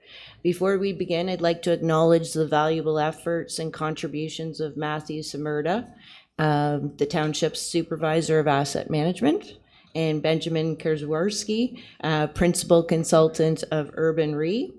Matthew and Benjamin's expertise has been instrumental in preparing both the staff report and today's presentation.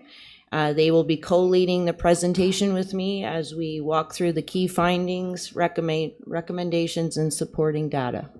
Thank you.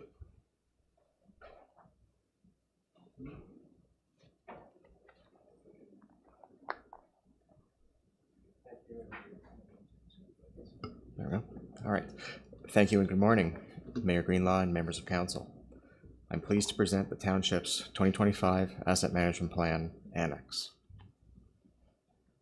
This presentation marks a key milestone in our asset management journey, fulfilling Phase 3 requirements of Ontario Regulation 58817. While it concludes the first asset management planning cycle, it also signals the beginning of a more strategic and data-driven approach to infrastructure stewardship. This annex outlines our proposed levels of service, comprehensive risk assessments, life cycle strategies, and funding approaches, all designed to reinforce the Township's infrastructure planning framework and support informed decision-making.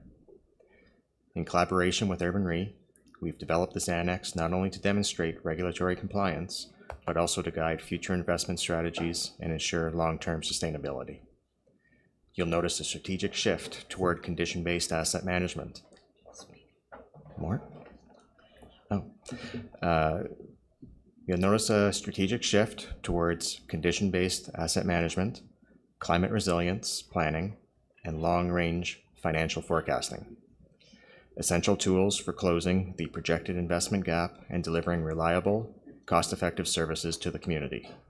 Excuse me, Matthew, I just need to interject. You'll have to speak up, council. Or just move the mic closer to you. May help, Matt. Thank you. Move the mic over.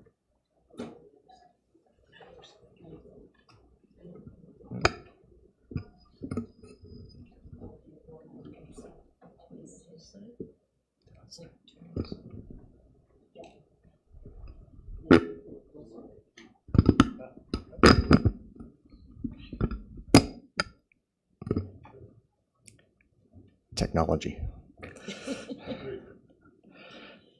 Okay, you'll notice a strategic shift toward condition-based asset management, climate resilience planning, and long-range financial forecasting, essential tools for closing the projected investment gap and delivering reliable, cost-effective services to the community. And now I'd like to introduce Benjamin Krasworski, who will walk you through the content of the annex, which will be followed by additional slides on the financial strategy and next steps. And of course, we'll have time for questions and discussions at the end. And now I'll turn it over to Benjamin. Thank you, Matthew, and good morning, Your Worship and members of Council. My name is Benjamin, and I am the principal at Urban REIT, which is an Ottawa-based consulting firm that specializes in municipal asset management. We've been working with members of Oro-Medonte's staff to prepare an annex to the Township's 2024 Asset Management Plan. And thank you for this opportunity to present some of the highlights of the work that we've done on this annex and how they build on the asset management work completed last year. Could go to the next slide. For clarity, in this presentation, AMP or AMP refers to Asset Management Plan, with reference to some previous comments we heard this morning. There we are, yep.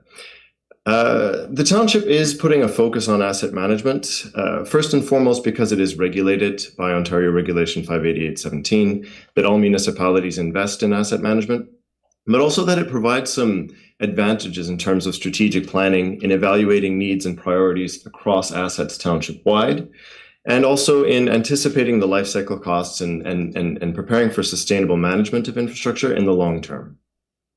Towards these ends, the Township has been investing in asset management since the regulation was passed, but with a few significant recent milestones. In 2022, the Township passed an initial core asset management plan that dealt with core assets like roads, potable water, stormwater, and bridges. In 2024, that was expanded to cover all assets, including things like facilities, land improvements. And this year, we're building on that momentum to address additional factors such as the proposed levels of service in these areas, risk factors that may affect service delivery in the long term, and updates to the life cycle costing for maintaining and operating and replacing these assets over time. A key note in all of this, as Matthew introduced, is that we are looking at this as a continuous improvement process, where asset management planning or an asset management plan is a living document that improves with better data, better projections, and better alignment with community priorities in terms of the services that are offered and the way that they're delivered. So this is an important line in the sand in terms of being the first time when the municipality has a complete asset management plan that covers all of the requirements under the regulation, but we also have to consider how this fits into a longer-term evolution in strategic planning of the municipality's assets. Next slide. The purpose of the annex to the asset management plan is to address the specific new requirements in the regulation for coverage in 2025. And those requirements are for proposed levels of service for all assets, where we're not just looking at what services have historically been delivered by the Township, but we're also considering the services that need to be delivered and can be sustainably delivered over time.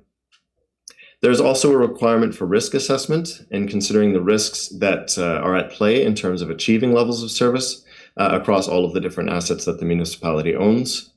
And then a deeper look into the life cycle activities, which are essentially the reinvestments in assets, the purchase of new assets that are completed, and the costs of doing those activities over the next 10 years.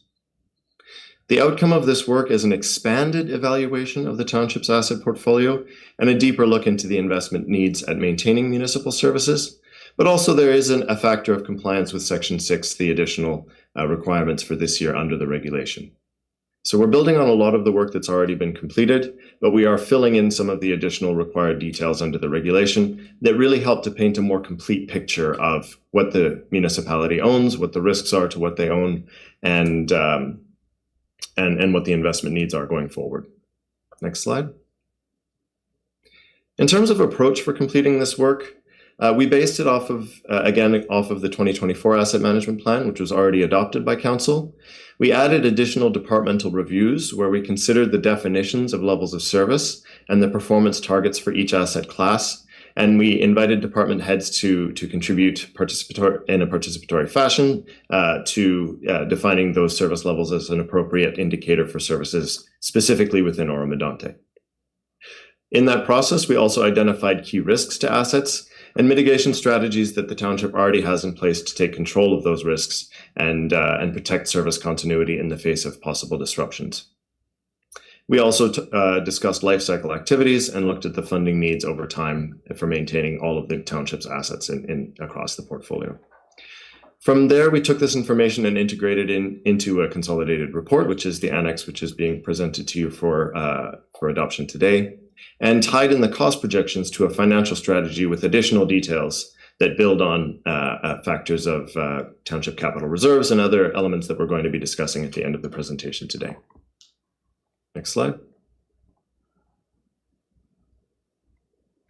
In the staff report, which is accompanying this presentation, there is a note that broadly across most assets, the proposed level of service is consistent with current, but there are some key changes in terms of following changes to what is required by regulation for each of the assets that the township owns, and also a few key additions to service that have been made in recent years or are anticipated soon that will result in long-term obligations in terms of cost impacts for maintenance, repair, replacement of those assets down the road.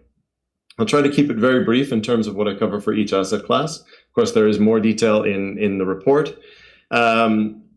For water and wastewater assets, a key factor is the creation of the Municipal Services Corporation, and that is leading towards a need in the longer term for specific asset management that covers those assets, which will be operated in a slightly more financially independent way going forward.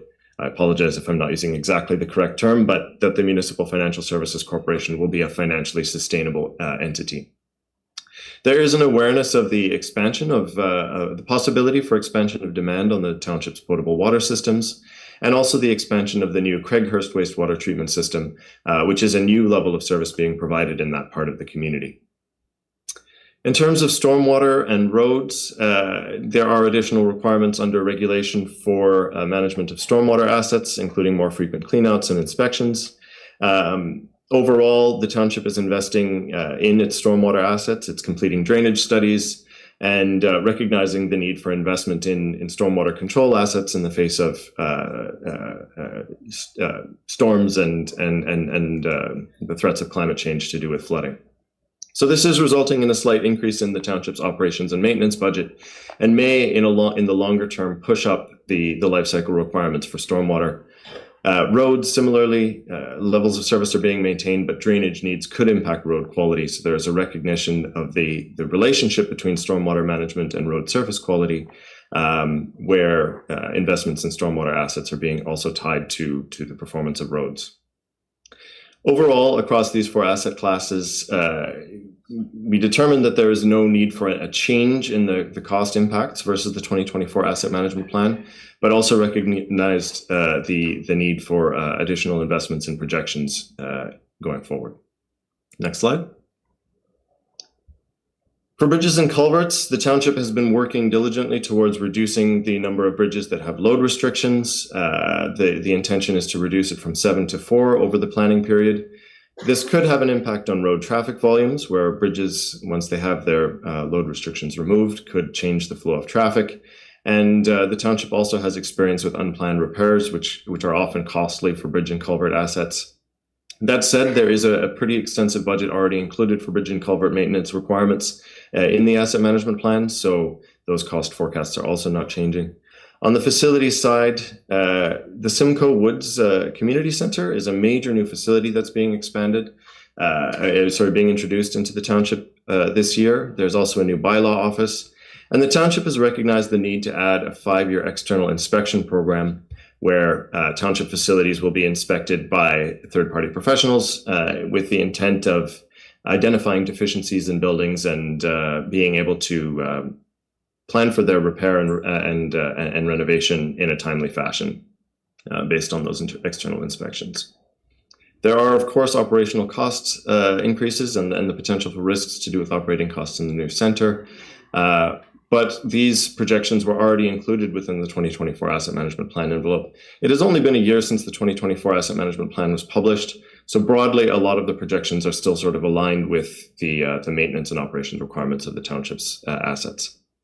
The township is also investing in vehicles and equipment, monitoring systems, implementing a new fleet acquisition strategy, with some associated risks there. And in terms of land improvements as the final asset class covered in the annex, there is new parkland that's being allocated from new developments that is expected to come into the township's portfolio over time, which could introduce new obligations around operating and maintaining those parks. The township is also completing external playground inspections on an annual basis to make sure that playgrounds are still safe and accessible for community members to enjoy. And that's leading towards a longer-term recognized risk that the township will be reinvesting or needing to reinvest in its playground assets over time, with a potential minor net increase in capital costs around those playground assets. Next slide. We're looking into the financial strategy. On the left of the screen here, you see figure 1 from the Asset Management Plan Annex, which takes projections from the township's 5-year capital forecast and the Asset Management Plan leading out from 2030 onwards to look at the impacts of these investment requirements across the township's asset portfolio and consider what the effects will be on the township's capital reserves.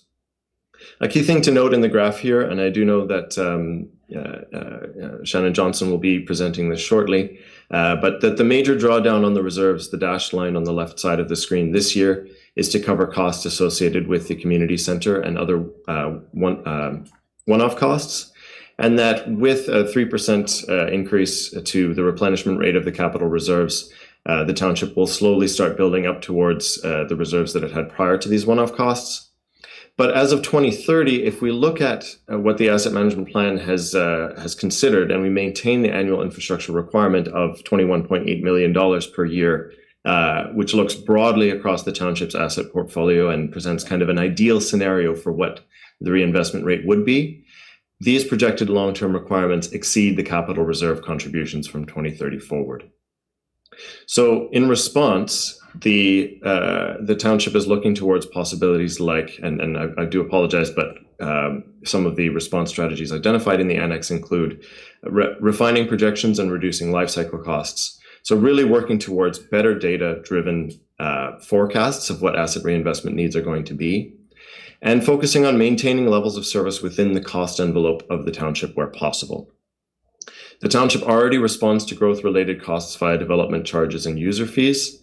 And so that is covering some of the costs to do with growth of services like water, wastewater, and parks. And overall, there is a strive to align with water and wastewater financial plans and the compliance requirements under the regulations that govern those assets. So overall, this is an area that touches a lot of the township's operations and strategic outlook. And the goal is to continue building on this plan to refine those projections, while also recognizing the breadth and depth of requirement to maintain services and maintain assets in a state of good repair across the township in the long term.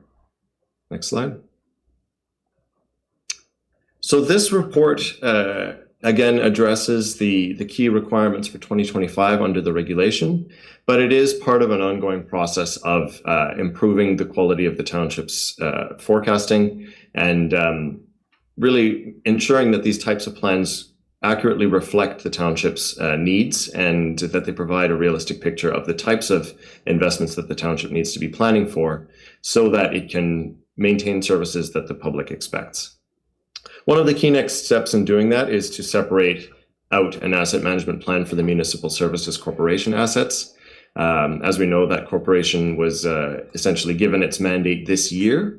And so as data is better organized with those assets being evaluated independently, there will be an ability to prepare an asset management plan that focuses specifically on those corporations' assets and more clearly sets out the roles and responsibilities between the two arms of the municipality with clear corresponding documentation. Another factor, and I believe we're about to hear about this in our next presentation, is climate risks. The municipality is developing a corporate climate action plan, which has identified some specific climate risks to assets. As asset management continues to be developed in the township, there will be the opportunity to integrate these types of climate risks into the specific action plans for each asset class, so that there is a single integrated investment strategy, and that we're really considering all of the factors that should be considered in setting out what the priorities should be over the 10-year planning cycle. And the last piece, and we have mentioned this a few times, is to do with data improvements, data and forecasting. The township is considering expanding asset inspections, looking at facilities, fleet, rural drainage assets in particular. These additional asset inspections will give really good fundamental data that support the need for reinvesting in these particular asset classes. And it may also in time find that assets have greater longevity than they are estimated to currently. So it can go both ways. Inspections are a really good tool to more reliably anticipate what the investment needs are going to be and calibrate forecasts appropriately. This will result in updated cost projections and updates to the overall life cycle needs of these asset classes. So these are a few of the key next steps, but there are others identified in the annex, and I will pass it back to Matthew or to Shannon, I believe, to walk us through the financial strategy. Thank you, Benjamin. That was a great overview. You could almost leave it at that. But I'm going to elaborate a bit more on the financial strategy and the graphs that are in the annex. So as Benjamin did discuss in the previous slides, the 2024 Asset Management Plan estimates that approximately $21.8 million annually is needed to maintain our existing levels of service across the township's asset base. And as mentioned, this includes roads, facilities, parks, fleet, and other core infrastructure. So to manage this challenge, the township is exploring strategies to reduce this long-term asset costs while ensuring the expenditures remain aligned with available financial resources. So this is going to be including improving our condition assessments to better understand when assets need attention or replacement, enhancing our financial data, as Benjamin mentioned, to increase the accuracy and reliability of future budget forecasts. It is important to note that in terms of capital asset funding, we rely on a mix of funding sources. There's the capital reserve levy that's set at each budget year. It is incorporated with the operating budget levy. So there's the operating budget levy and the capital budget levy, which incorporate the entire full budget. And that is where the tax increases are set. We also look at infrastructure renewal user fees that are driven by water, wastewater, and building and permit services, and development charges, which help offset the growth-related costs. There's parkland in lieu contributions, which support recreational infrastructure. We have external grants, such as the Ontario Partnership Funding, Ontario Community Infrastructure Funding, and the Community Building Fund, which used to be called, which was known as the Gas Tax Fund, and which are critical for major capital projects such as roads and bridges. We use that funding primarily for our roads and bridges currently. It is important to note that though approximately $2 million per budget year from the township's capital reserve levy is allocating to servicing past debt service obligations. These obligations stem from historical capital investments in key infrastructure areas such as recreational facilities, road networks, and bridge infrastructure. The ongoing allocation reduces the township's financial flexibility and its ability to plan for the funding of new infrastructure projects into the future.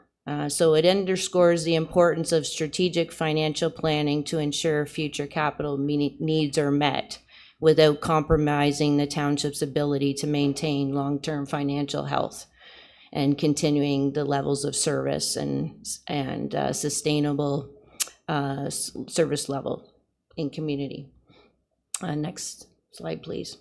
This graph was originally presented during the 25-26 budget deliberations to illustrate the debt obligations and support long-term financial planning. Since then, we've conducted a more detailed analysis of our capital funding strategy, incorporating and updating expense and funding projections for the 27 through 29 have been minimally adjusted. Each of the horizontal bars you see in the graph, they represent the annual capital levy allocation each year from 2022 to 2029.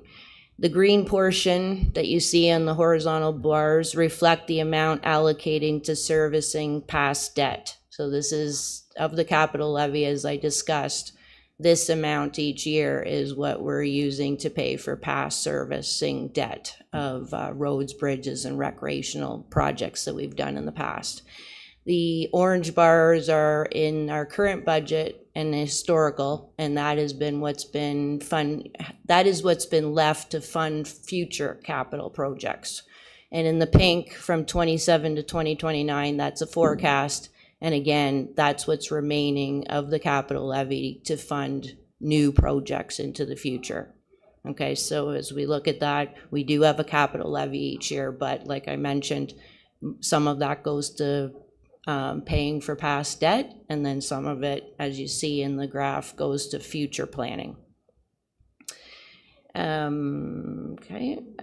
the 2025 budget, Council approved an additional contribution equivalent to 3% of the annual tax increase to strengthen capital reserves.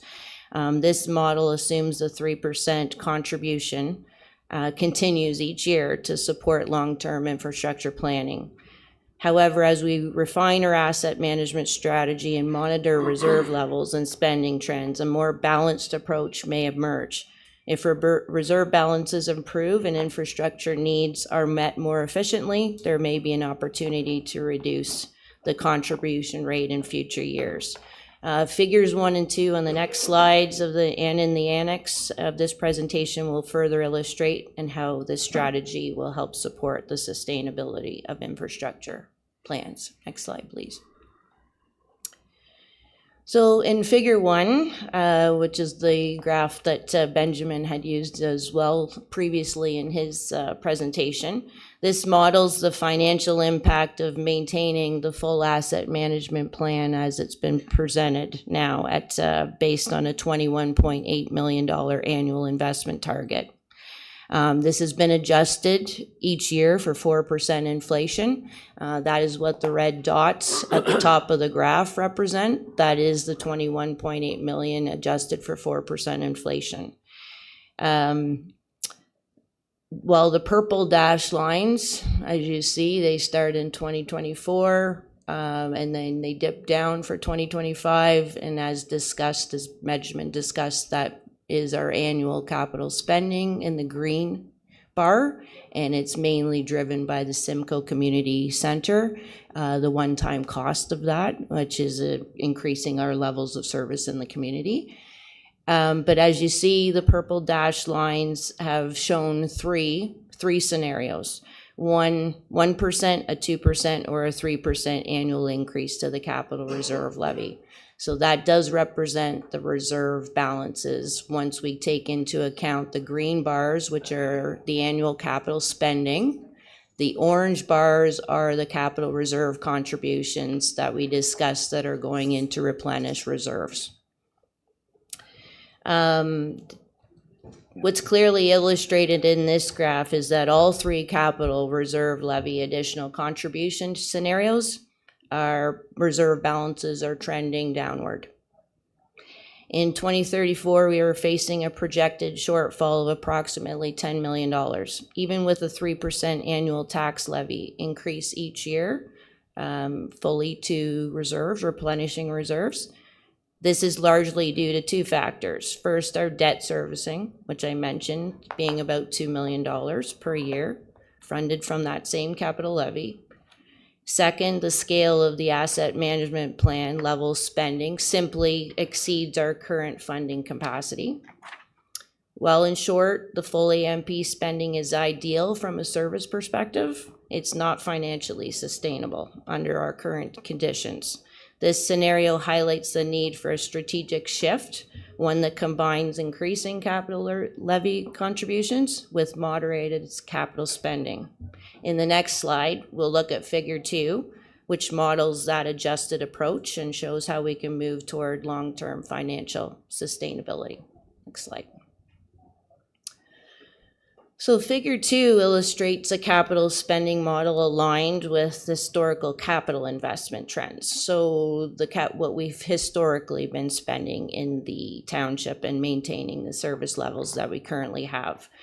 Unlike figure 1, which assumes full asset management plan investment, this model uses a moderated approach. Capital expenses from 2030 to 2034 are based on the average forecasted budgeted cost from 2026 to 2029, which is presented in the budget, in the 2025-26 budget, with a 4% inflation applied annually.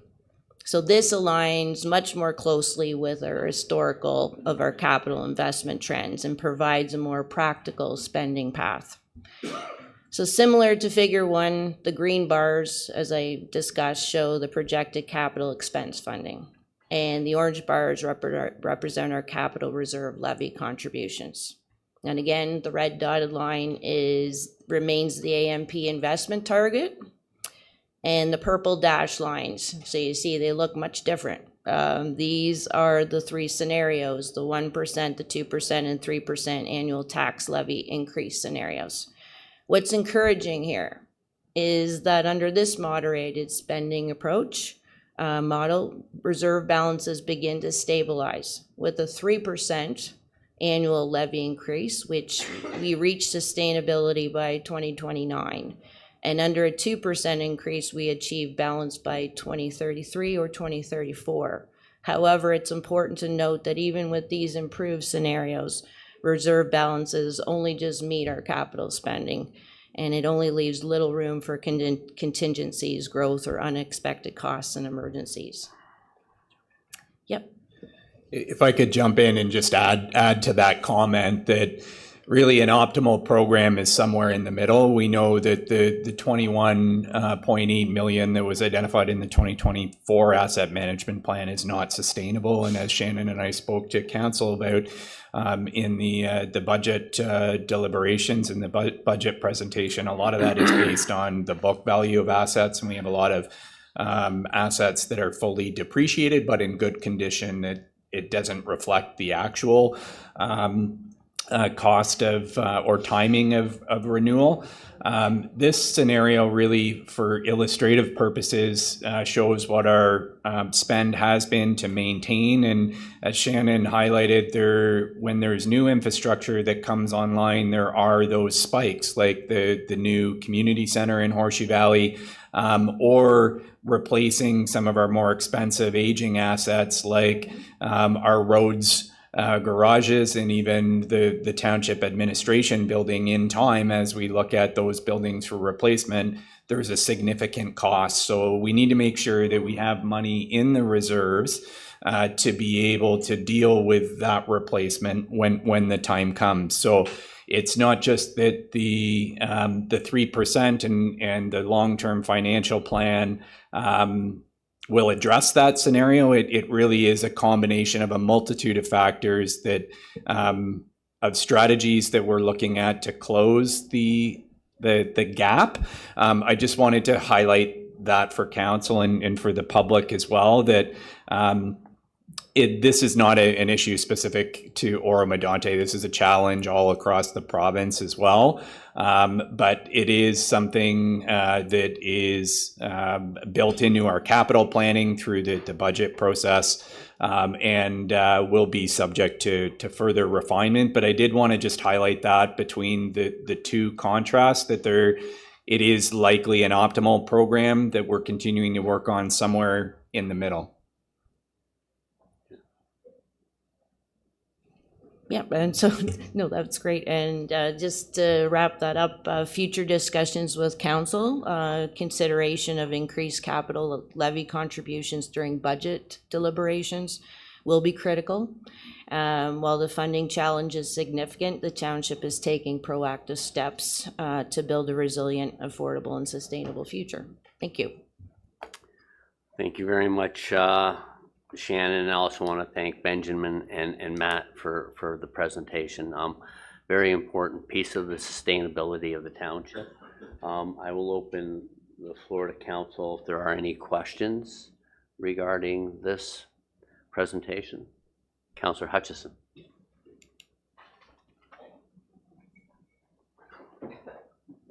Yeah. Well, first of all, through you, Mayor Greenlaw, to Shannon and your team, thank you for the enormous amount of work that has gone into this. We've had a number of conversations, and to bring this information to council and to the community in such a concise manner, I really appreciate it. It's very understandable. When you read the report more thoroughly, other than the overview, there was a few things that stood out for me.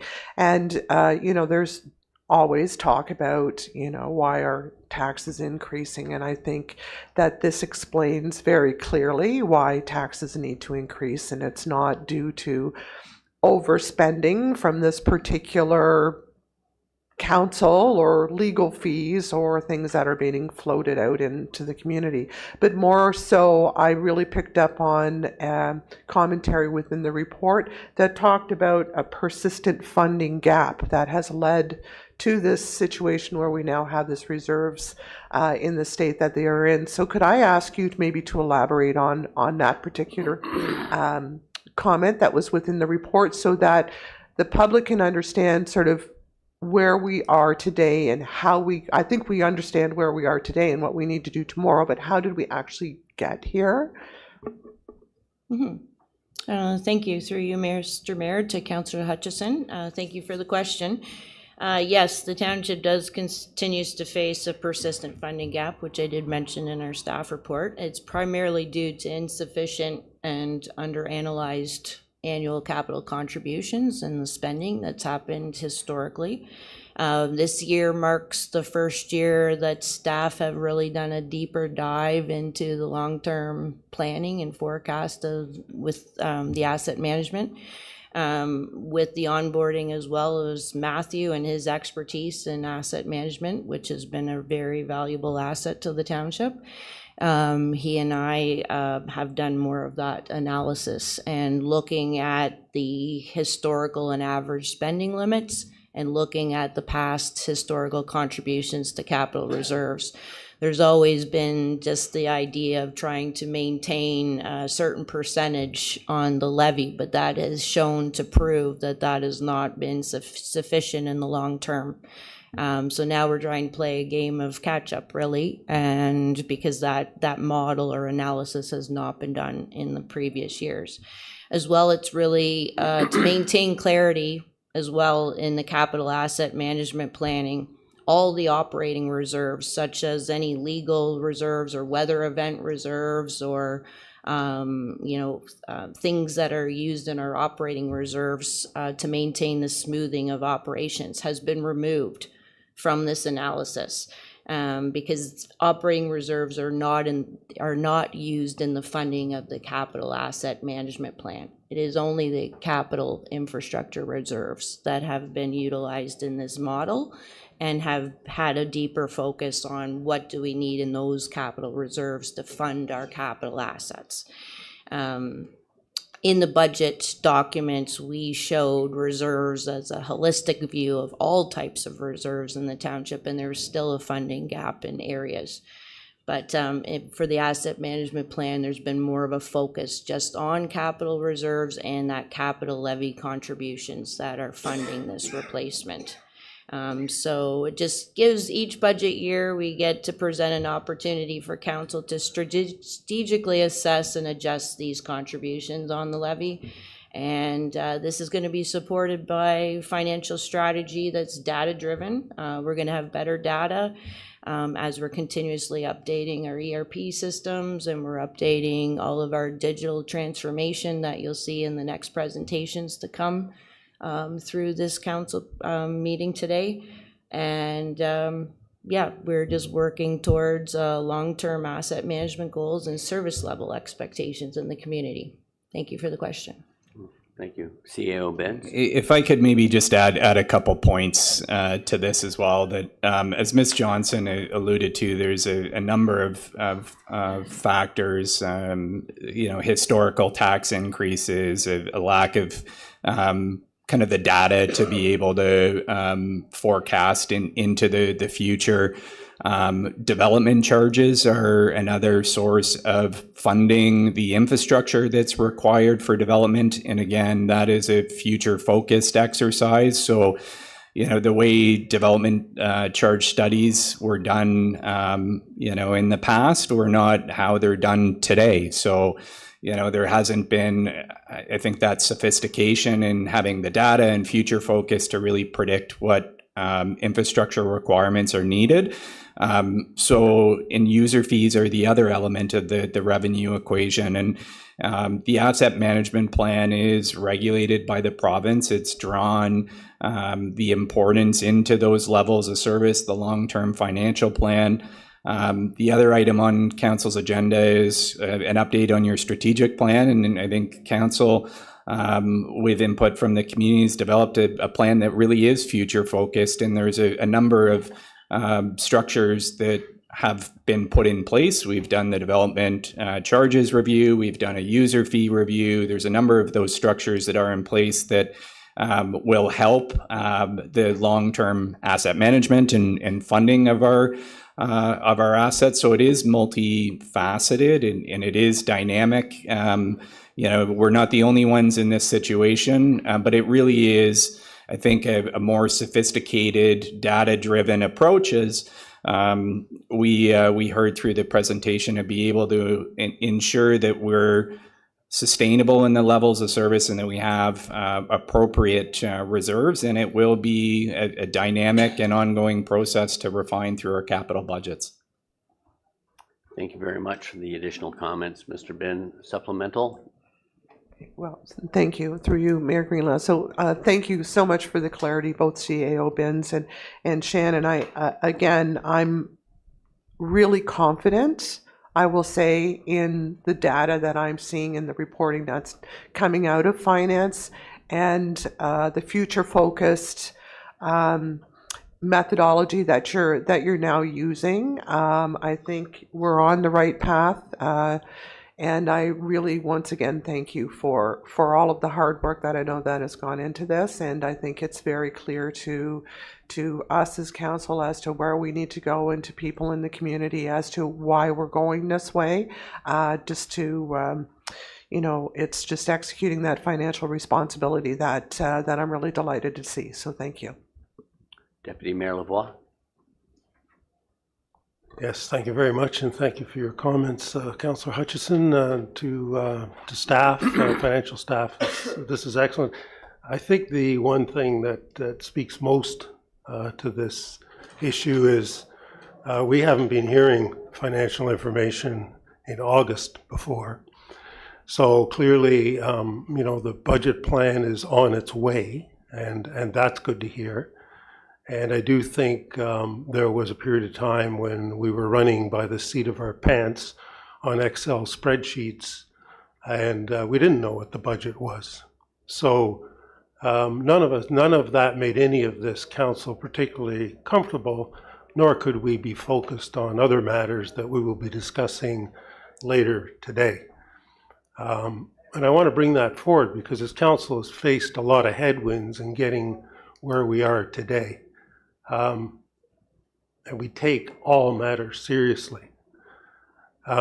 So thank you very much. There was a great deal of discussion about this matter of asset management at the County Council yesterday.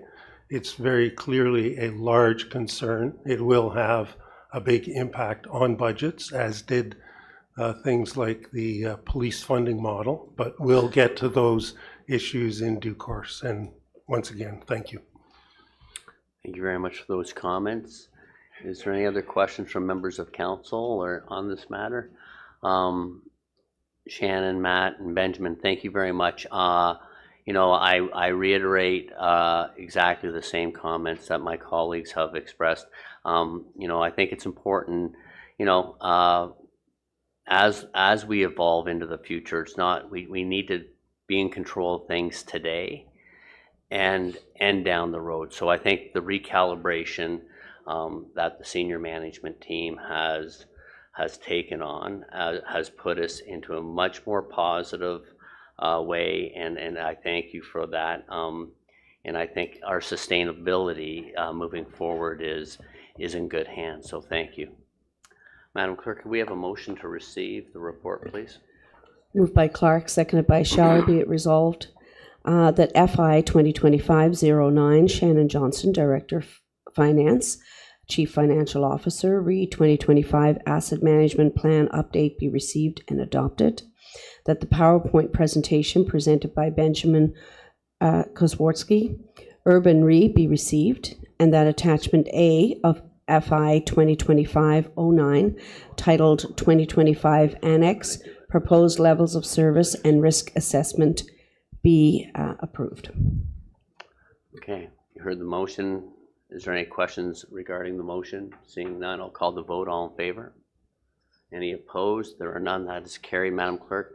Madam Clerk, I'm going to ask that we're going to jump over B and C in the agenda, and we're going to deal with D and E, because our guests that are sitting in our constituents guests, I don't know which is want to be referred to, but I don't think them sitting here throughout the day is of any advantage to them. So I'd like to deal with the matters I believe the majority of the people here are in attendance for now. So if we can first deal with matter D, Mr. Van Vancour's report. So I'll just give George a chance to get set up, and then we'll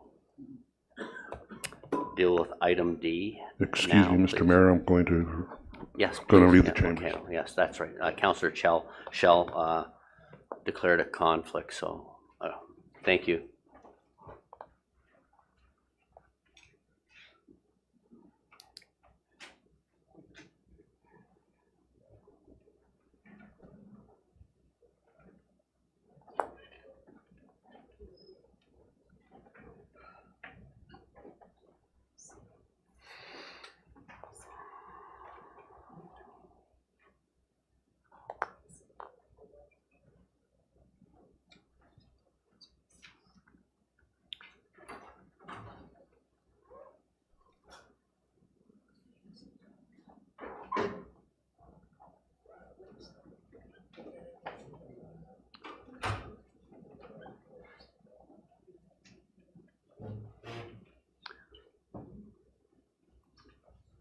Okay, Mr. Van Vancour, thank you very much for the report. And would you like to provide summary comments to it when you're ready, please? Thank you, Worship, members of council, members of the audience. There were some comments made during the public forum portion of the agenda this morning. Most of them pertain to the zoning bylaw. There was one comment dealing with AMPs, and perhaps, Your Worship, I can address that now. The gentleman raised a question about the AMPs bylaw in respect to enforcement actions under the Planning Act dealing with the zoning bylaw. And unfortunately, under provincial legislation, the zoning bylaw is exempt from the AMPs program, so no charges under the zoning bylaw can proceed under the AMPs program. So I just thought I'd clarify that for the gentleman, if he's still here. Oh, there he is. Thank you. Just thought I'd clarify that. So other types of nuisance bylaws under the Municipal Act, certainly the AMPs program is in force, and staff, as you outlined, Your Worship, are enforcing the nuisance bylaws and using AMPs. Thank you very much. So with respect to the proposed draft short-term rental accommodation and bed and breakfast establishments licensing bylaw, as council is aware, council embarked on a public consultation process dealing with a new draft licensing bylaw, and that was after presentations looking at various enforcement tools. And at that time, it was identified that implementation of a licensing bylaw would be an effective way to deal with nuisances caused by short-term rentals. The proposed licensing bylaw is to be applied township-wide, so it covers the whole township. It is intended to license legal short-term rentals and legal bed and breakfasts. So to be legal, the short-term rental or bed and breakfast has to be a permitted use under the zoning bylaw. It does apply to those operators that are not legal, and that's why it applies to the whole township. So if you are a operator of a short-term rental or a bed and breakfast, then you are advertising, then you are subject to an offense under the licensing bylaw. So I just wanted to clarify that particular point. It covers the whole township. So through the public consultation process, we received many comments on the draft licensing bylaw. There was a report that came forward on June 11th that summarized those comments, and from that report, direction was provided to staff to prepare a draft bylaw for council's consideration, and that's where we are today. Also in that June 11th report, there was a brief summary of zoning matters that were also raised during the public consultation process on the licensing bylaw. And in the report, I indicated that staff would come back to council with an options report dealing with the zoning issues that were raised, and that'll be the second report that I'll speak to this morning. So there are 13 revisions proposed to the licensing bylaw. They're outlined in the report. I'm going to focus on three main revisions, and then I'm just going to address a correction to one of the comments in the chart. So the first revision has to do with insurance.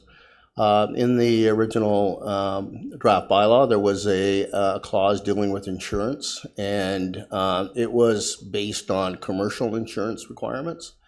And through discussion with our insurance broker that we now get services from the county of Simcoe, and in reviewing other municipal licensing bylaws, there's been a modification made dealing with the insurance provision.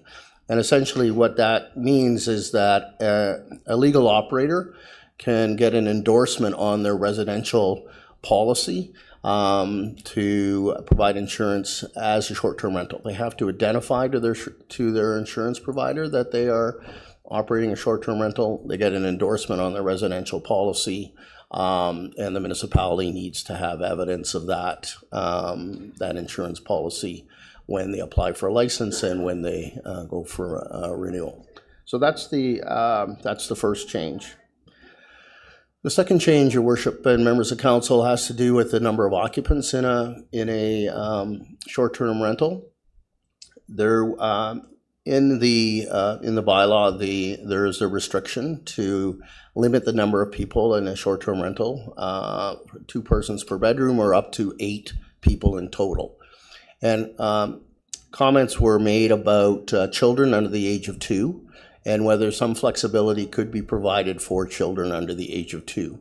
So we considered that, and we reviewed other practices, and we proposed an amendment that if there were 2 children under the age of 2, they would be permitted in addition to the 8. So that's a proposed change to the bylaw. The third change is that we've introduced a new class of short-term rental accommodation. In the initial draft, we had one class of short-term rental accommodation, and it was basically covered the whole township. And through input that we received from various individuals, including the operators of the village resort units, we've suggested a second tier of short-term rental accommodation. And this second tier would accommodate short-term rentals in the V1 or Village 1 zone and the residential 2 exception 1, 2, 3 zone, and areas in the rural part of the township. So it's a different class of license. The license fee is proposed at $600 versus the regular STR license fee at $1,500 for a legal STR. And the reason for the difference is with respect to enforcement costs. And what we have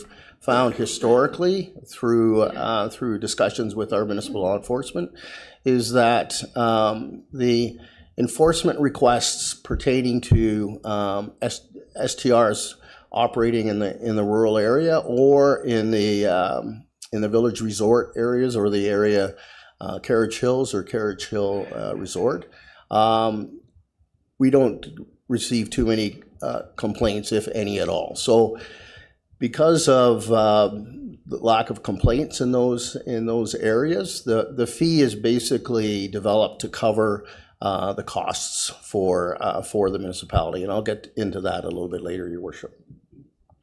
So with respect to the change on the chart, I had indicated a change dealing with the definition of a short-term rental, and there was a slight error in that change, and basically the terminology "and includes commercial resort units and vacation homes" stays in the bylaw. What is deleted is "as per the zoning bylaw." There was a phrase there that said "as defined under the zoning bylaw." It's not necessary to include that because it's already included in the zoning bylaw. So I touched a little earlier about the fees, and the licensing fees that are proposed are basically to cover the town's costs with respect to administering the program.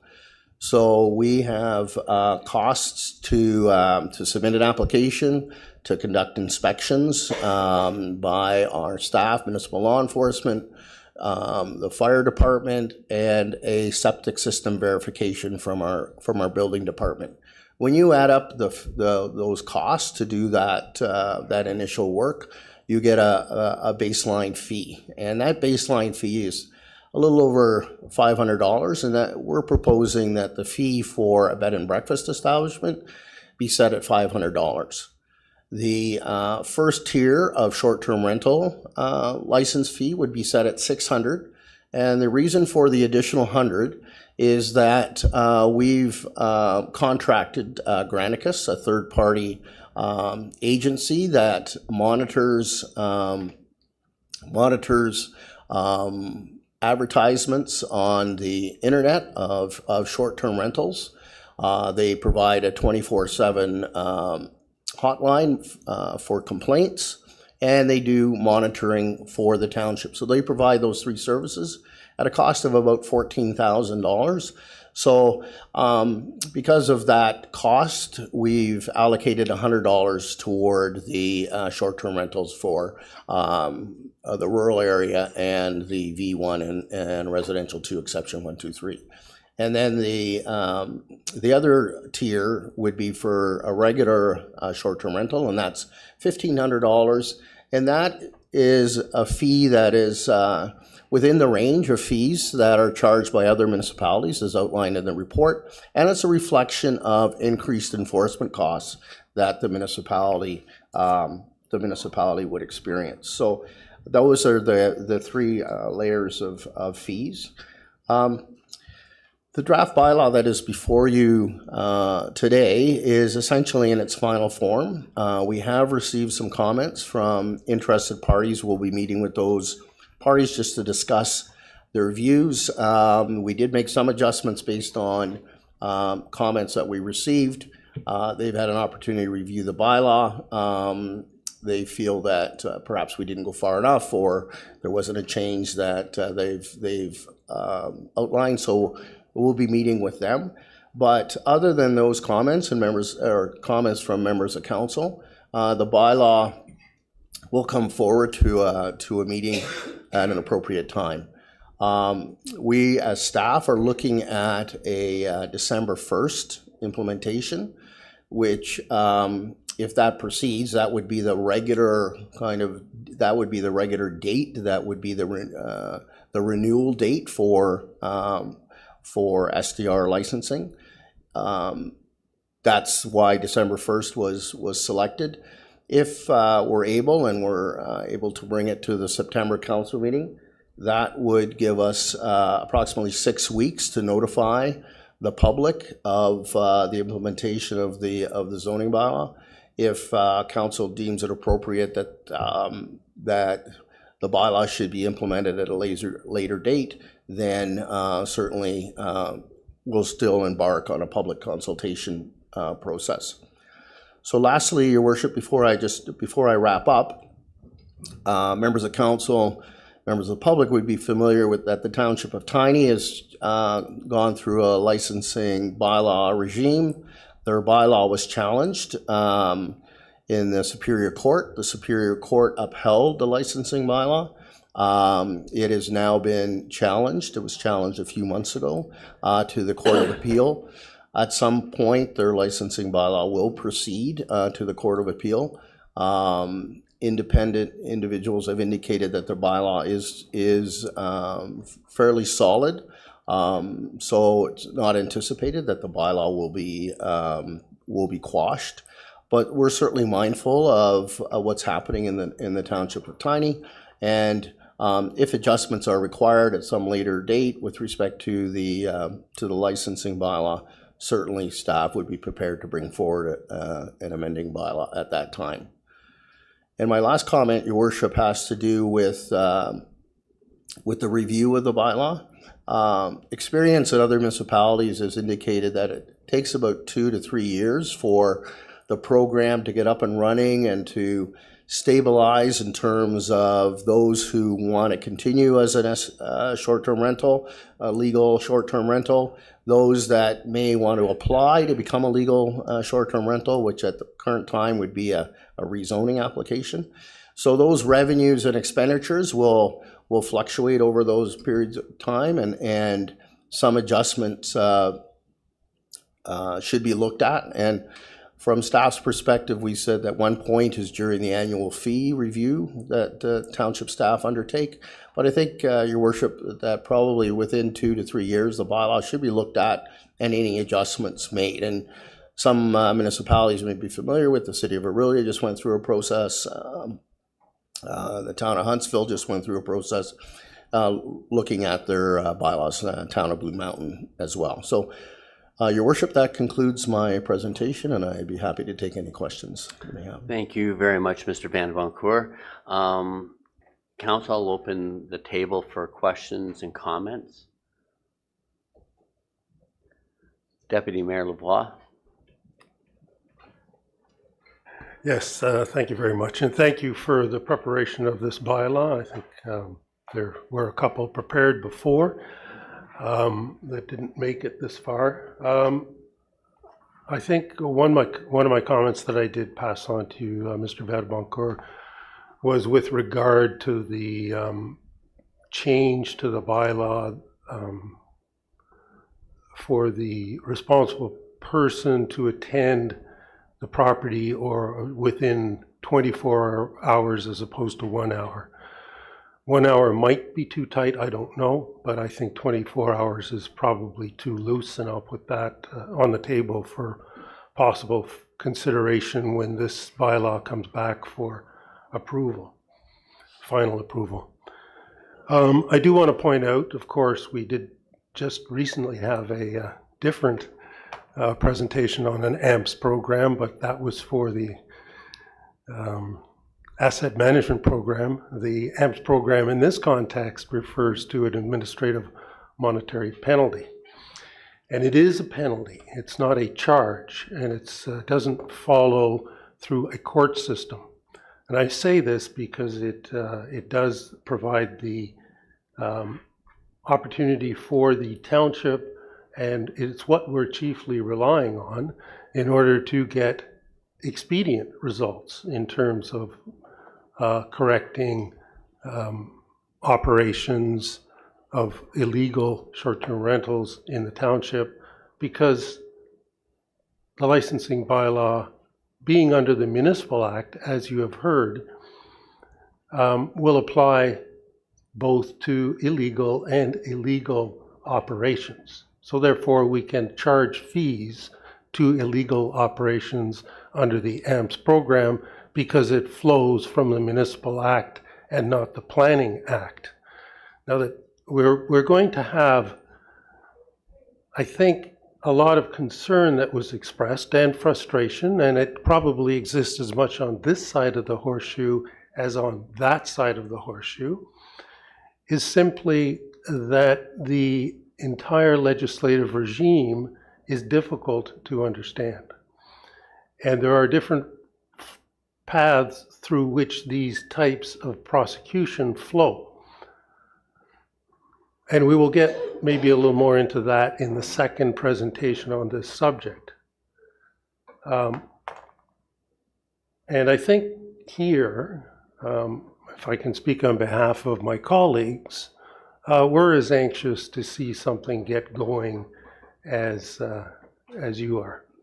I think also we all have to appreciate just how many years this has taken to get to this point, but we're determined this will be resolved, and it will be resolved within this term of council. And there are complications that arise because of matters that are still before the OLT because of the official plan. And we have some unfortunate circumstances with regard to that, and there will have to be, despite the disappointment about it, further public meetings and public hearings in order to get through these processes, because that's what the legislation requires. We're not having more of these public meetings and public sessions because we want to. We're doing it because we want to get to a solution, and that's the way we're going to get there. And so with that, the only other thing I wanted to add was that to make clear at least, is that the route to the administrative municipal penalty program is through the licensing bylaw. So once the licensing bylaw is in place, then we can amend the administrative AMP monetary penalty program to suit the types of issues that we have before us with regard to short-term rental operations. So just as maybe a little bit of a speech, a little bit of clarification, and we will move on, I think, into George's to George's second report after hearing from the rest of the council members. Councillor Young.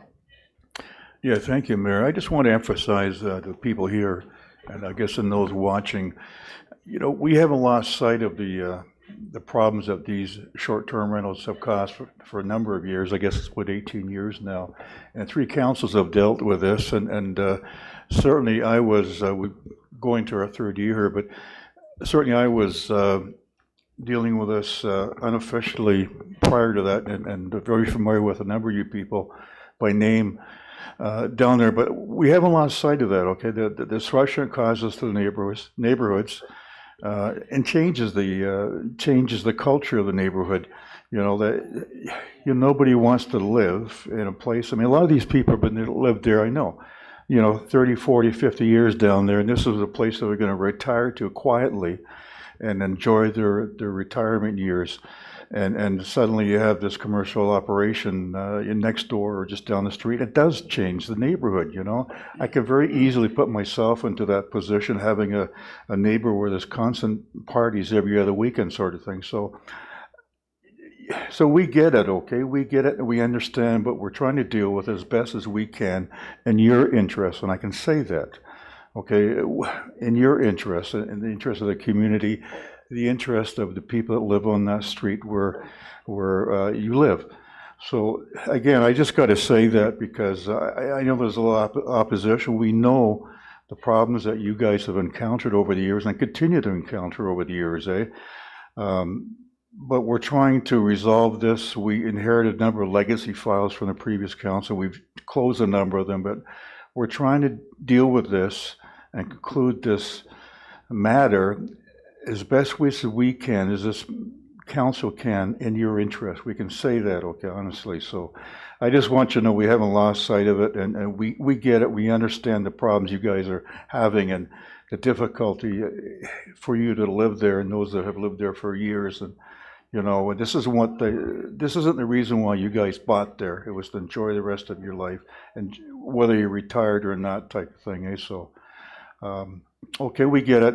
And we understand what we're doing, again, the best we can under the circumstances of dealing with the laws that we have to, you know, regulate by and abide by ourselves. So, thank you, Councillor Young. Councillor Hutchison. Thank you, Mayor Greenlaw, and ditto, I will say. I did have a quick chat with someone in the audience earlier today, and perhaps, Mr. Vadamacour, you could just provide a little bit of clarity with regards to Granicus and advertising, and how do they capture people who are advertising versus perhaps word of mouth or private Facebook group advertising, so that we've got some understanding on that particular nuance. Thank you. Please. Through you, Your Worship, to Councillor Hutchison. So the advertising is covered under the licensing bylaw, and it's under the AMPS program. So if it's discovered through our third party, Granicus, that a STR is advertising and they do not have a license, a notification will be sent to that operator, advising them that they're in violation of the licensing bylaw, and the fine or fee for advertising without a license is $1,250, and that runs per day. So that is the fee under the AMPS program. So that is what is applicable.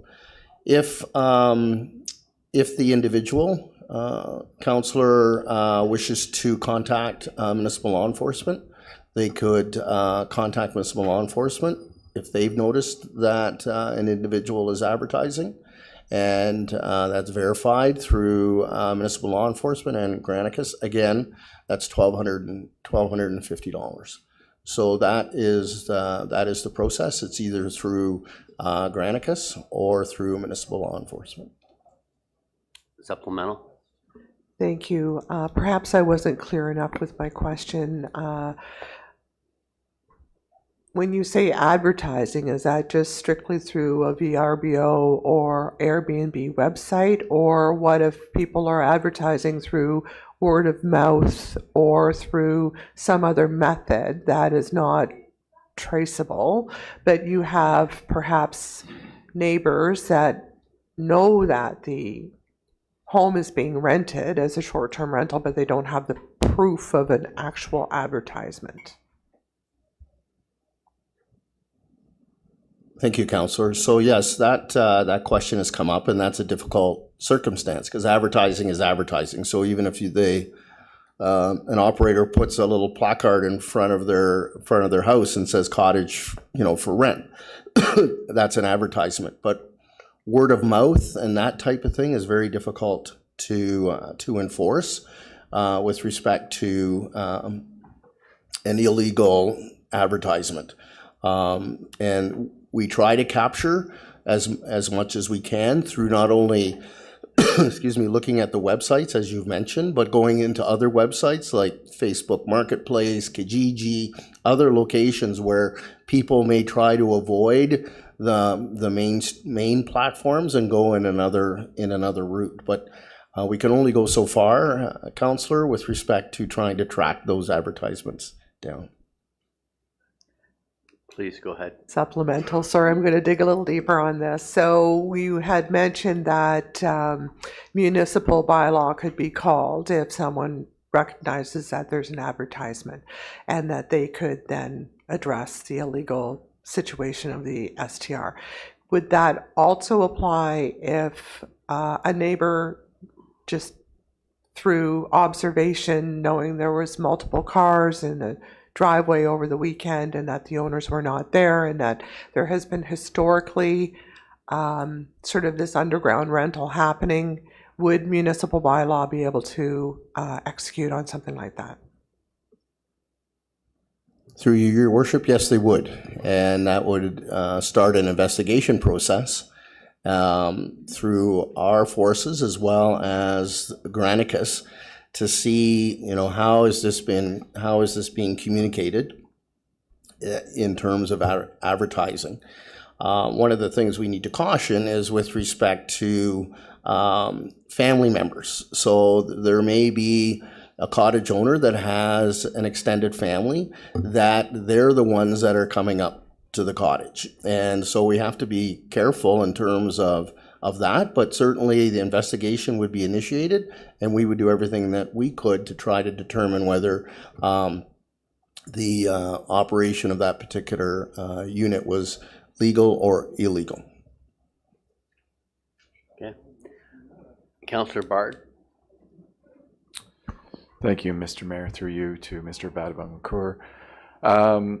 So in some municipalities, they have put conditions on there about whether you can rent out consecutively week to week, whether there has to be a gap or a limit to the number of days in which a property could be rented throughout the year.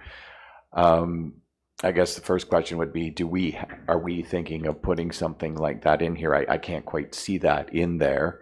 And then looking at sort of the seasonal nature of the area, like if we were to put a limit of the number of days, so it's a secondary use, or I might not be using the right terminology, could we incorporate something that was more seasonable based on the season? So we could have like you can't use it more than 50% of the spring or 50% of the summer or 50% of the fall or 50% of the winter. So we don't have loading of either the summer or the winter, depending if you're near a ski resort or something like that. Sorry, hopefully that's clear, but I believe we've had conversations to say, well, you could put something into a system in which you're not having 8 straight weeks of different renters in a property where you're getting some break in between. So thank you. If you could comment, please. Through your worship, thank you for the question. And so we had talked about that internally, and part of what I'll speak to in the next report in the zoning is looking at the land use and the concept of a secondary use to a residential use, and how to define that secondary use by putting limits such as what you've described, whether it's number of days, breaks a number of days, because the intent is to maintain character of neighborhoods, the peace and quiet that people are accustomed to. So we looked at that as more of a land use provision as opposed to a licensing provision. And I also just to piggyback on that is, I know when this started early or at the beginning of the last term of council, they looked at, well, how many times they can rent per year. The challenge is, whatever the law and the legislation we bring forward, the bylaws we bring forward, they have to be manageable and practical, because the time that would be needed and the staff you'd need, how do you monitor whether somebody has rented it, 4 times a year, 5 times a year, or 10 times a year? It's very time consuming, if not impossible. But anyways, that was a concern before. But when we get to the next component section of the meeting, we can dive into what George has in his options of proposals. So, Councillor Young, did you have another question? Yeah, just a comment that I have a question for George there. Staff here don't know, unless let's say it this way: investigations are conducted. They're complaint driven. Okay, that is to say that if staff here don't know, about what's going on, and I think it was Ms. Hutchison here, that Councillor Hutchison mentioned that if you see the cars in the driveway, that's all, perhaps evidence of a short-term rental operating. But I know the number of you people certainly have complained and didn't get the results, I guess, that you wanted. But we as a council can't direct staff to do anything. It's up to management to do that, but certainly the people that can address that are here, and they've heard you as well, and that your concerns about not getting results that you wanted will be addressed, likely be addressed by those senior management people. George, I just got one question for you. The Blue Mountain, they've had their bylaw in place for a number of years here, and in reference to Tiny Township, you said that it's being appealed from Superior Court. Now, did Blue Mountains, how did they make out with it? I'm sure somebody challenged the bylaw there at the time, and did they appeal it? And what was the results of that appeal? Were they successful? Through you, Your Worship, to the councillor. Well, the town of Blue Mountain is acknowledged as a trailblazer when it comes to implementing licensing with respect to short-term rentals. I can't recall exactly the sequence of events with respect to Blue Mountain. It's been a while since I did do that review. They did put provisions in place, and they recently updated their licensing bylaw. So they've had, as a municipality, probably the earliest licensing bylaw in Ontario, and they recently updated it. So the specifics with respect to the appeal, I do recall there was appeal, but I can't recall the specifics or the outcome. Any other questions? Okay, so Madam Clerk, could we have a motion, please? Moved by Hutchison, seconded by Clark. Be it resolved that DS 2025-062, George Vadaboncourt, Manager Planning Special Projects, read public comments and recommendations on draft short-term rentals accommodation and bed and breakfast establishments licensing bylaw be received and adopted.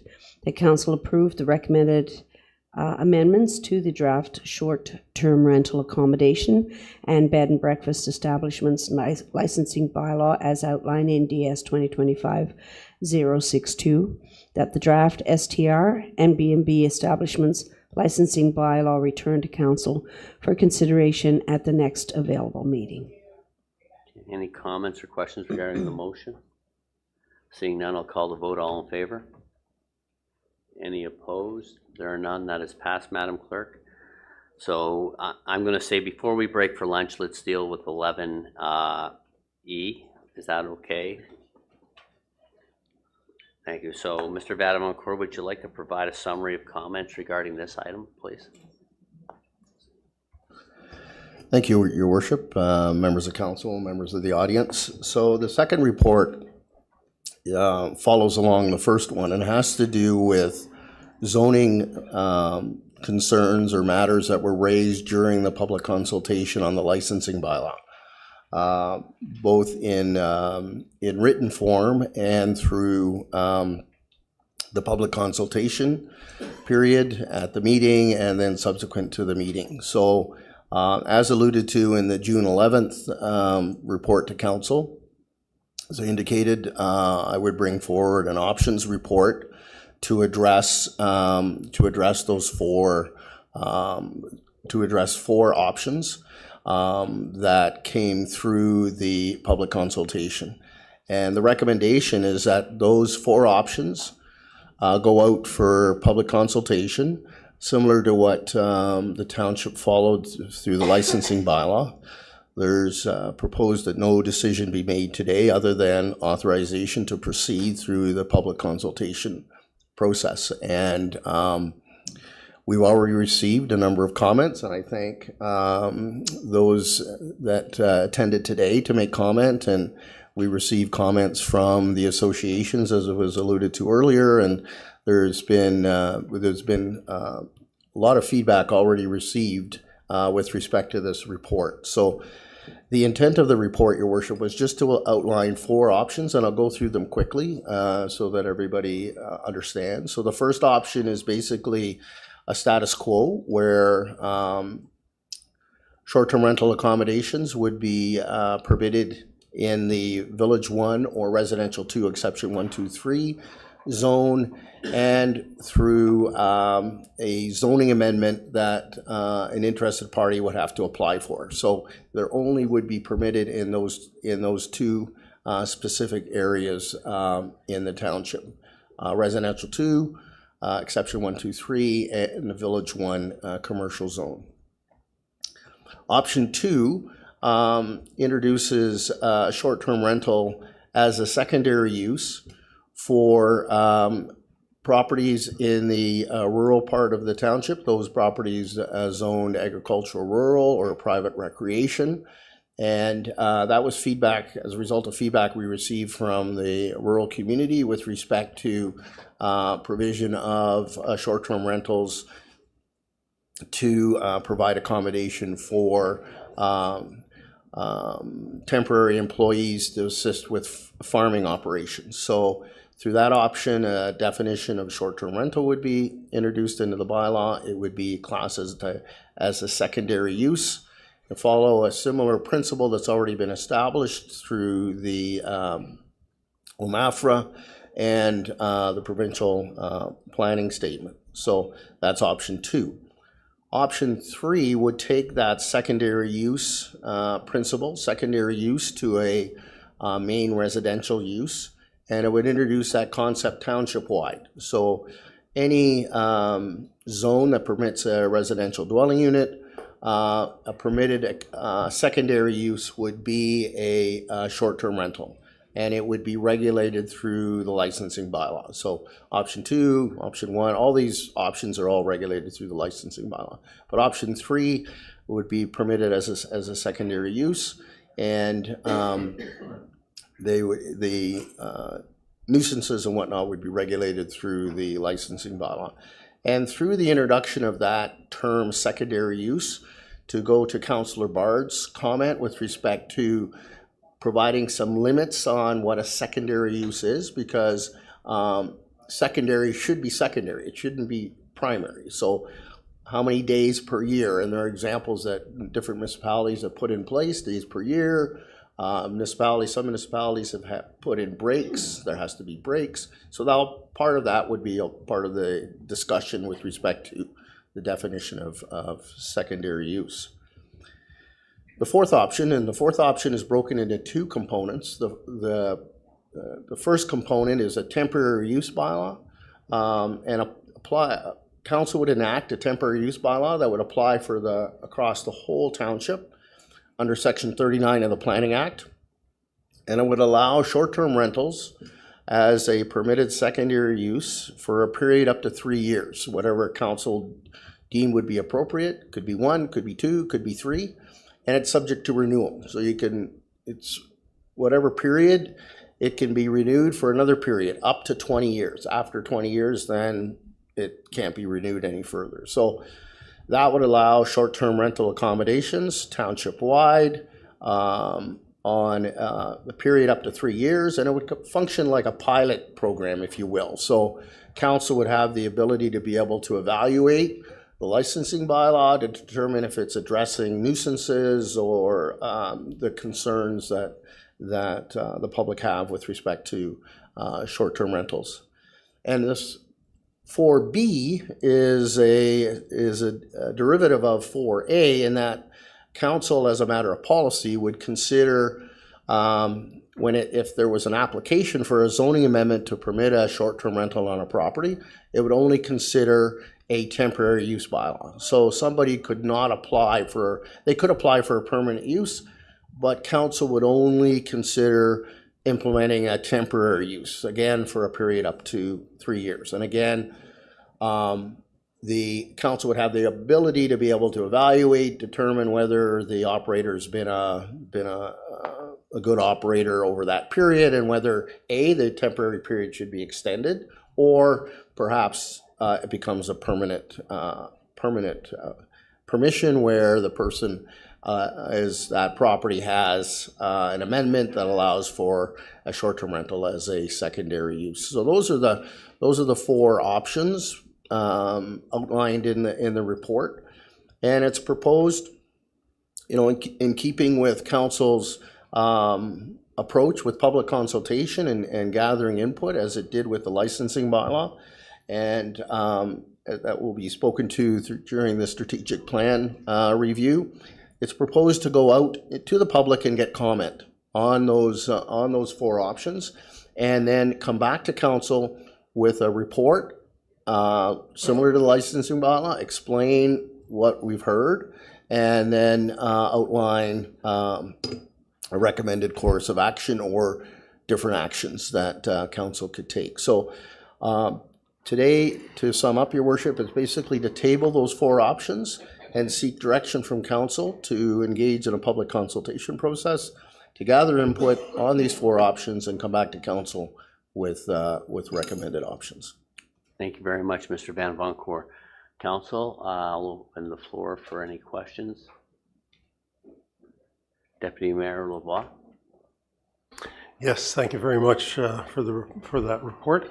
How many public consultations would you envisage with regard to the zoning bylaw amendment?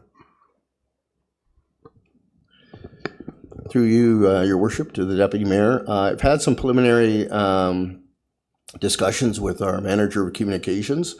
Initially, we've talked about following a similar process to what we did with the licensing bylaw. We'd have one public open house, and perhaps at the arena, similar to what we did before. Presentations outline, the zoning and bylaw and whatnot, and then supplement that with information on the township's website. With fillable forms, people could provide comments through that method, and then any written comments such as what we've received already, and then anything during the period. We'd try to define a period that was reasonable, similar to what we did before. But, excuse me, your worship, this has all been just on a preliminary basis. Depending on direction from council, we may amend that or alter it. Okay, Councillor Hutchison.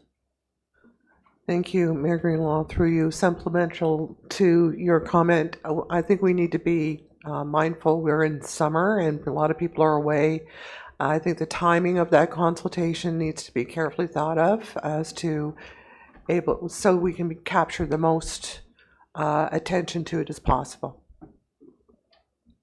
It'll be a great opportunity in September to highlight the new community center at Horseshoe as well. That'd be. Thank you, worship, and thank you for the comment, Councillor. Yes, I'm mindful of the summer vacation period and whatnot. I just wanted to mention that we'd be using our engagement platform as well, and it'll take us some time to get up and running. We want to get these two reports up on our website right away, and then get going and populating the engagement platform and getting the information out. But like we did the last time, we'll try to give ample notice to people that when the public consultation meeting will take place, and we'll look to the latter part of September if once I've had a chance to talk with our communication staff. Councillor Hutchison. Thank you again, Mayor Greenlaw, through you. And I just wanted to comment. I know people are fatigued by this whole process, as frankly, council, we are as well. But I really, as upsetting and disappointed people are at this point, I cannot encourage you enough to stay engaged on this and take part in those consultations. We really need your feedback. It's a tough position for us to be in to deal with this legacy issue in a less, it's been a less than elegant process, I would say. And, please, I know how discouraged people may feel, and you feel like you've said enough, but we need to continue to be engaged with you on this as we go through this process. Thank you, Councillor Hutchison. Councillor Young? Yeah, thank you, Mayor. I just want to point out, George, something you mentioned there, and I appreciate the fact that farmers in the rural areas, of course, considering their positions, as you well know, and as we heard from the arena there's many that use this as a second income when times are tough for them financially and to get them through. And I could tell you just from the recent ice storm that there were farms that lost their barns huge because they didn't have snow coverage, or snow load is what it's called. But I'm sure that, again, the farmers appreciate the consideration that's being given to them as part of this. And the houses that usually they rent out, they don't cause problems because they're isolated. They're old farmhouses themselves. They've got acres around type of thing, and so they're not really causing, the problem or a problem to really to neighbors who don't exist. So, thanks. Thank you, Councillor. I also think one of the big components of the farming exception is to do with the employees that farmers need in the summer. That's really the big component that they use it for housing.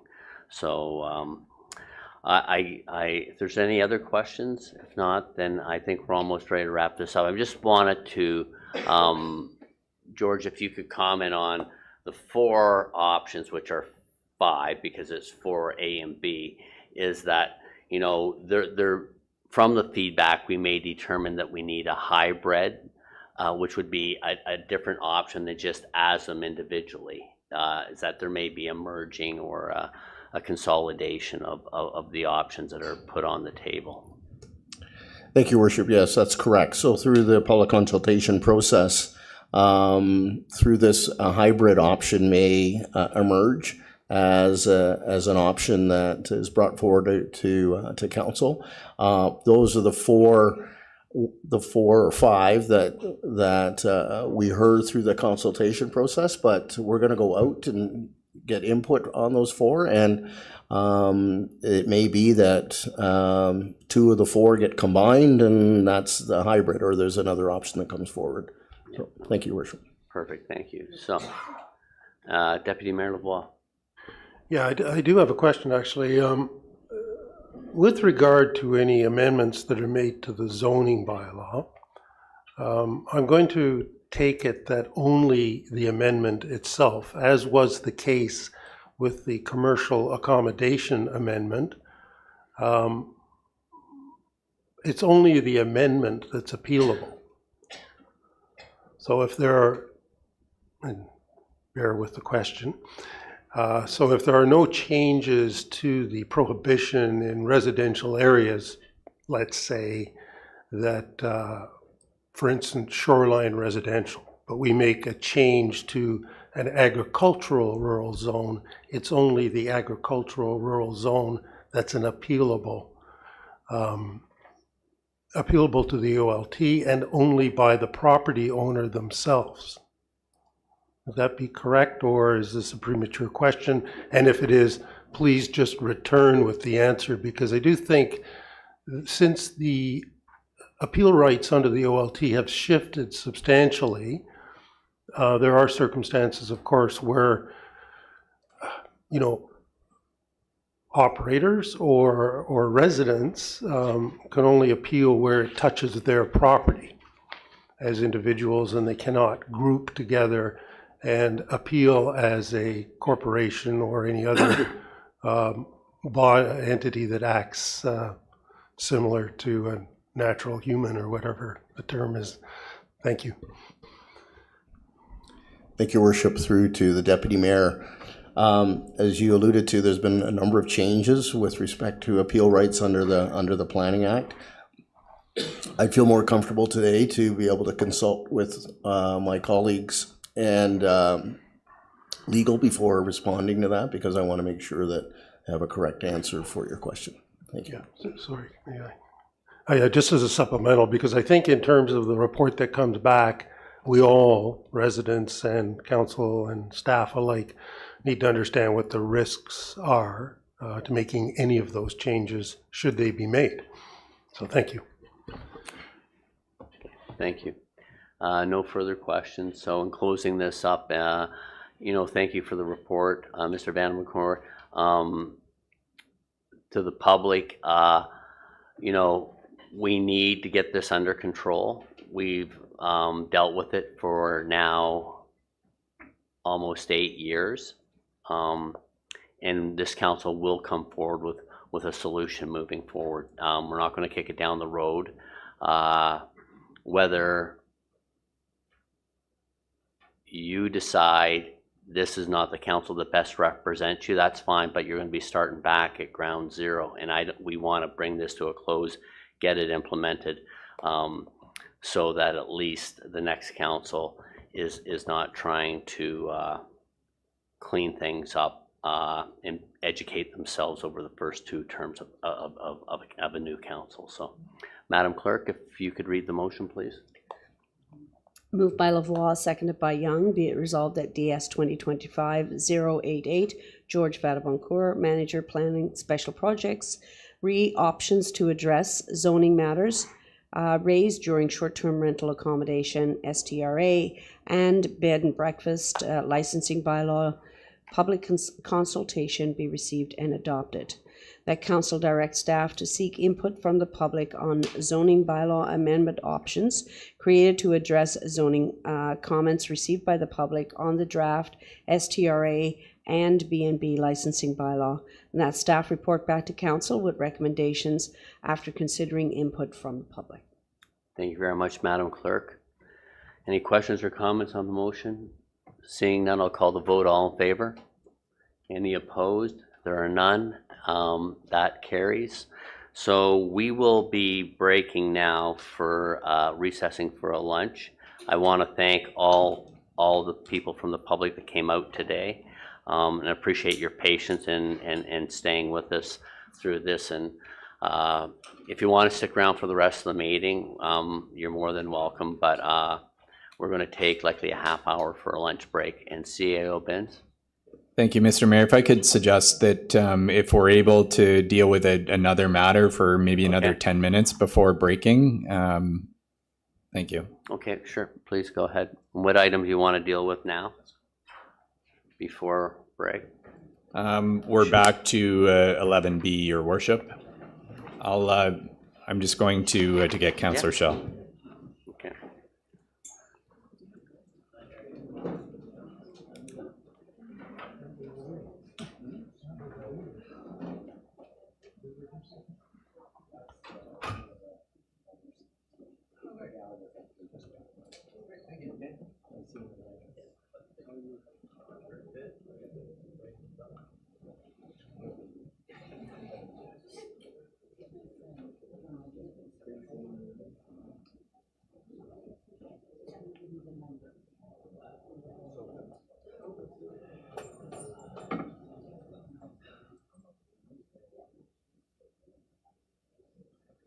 Mr. Mayor, just a reminder that we are still live.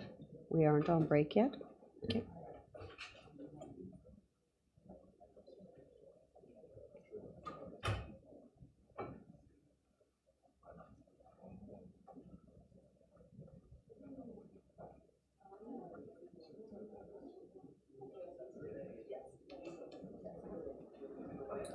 Okay, Madam Clerk, I'll wait until Councillor Schell, are you logged back on yet? Oh, you're that. Well, I guess if I look up there you are. No, perfect. Welcome back, and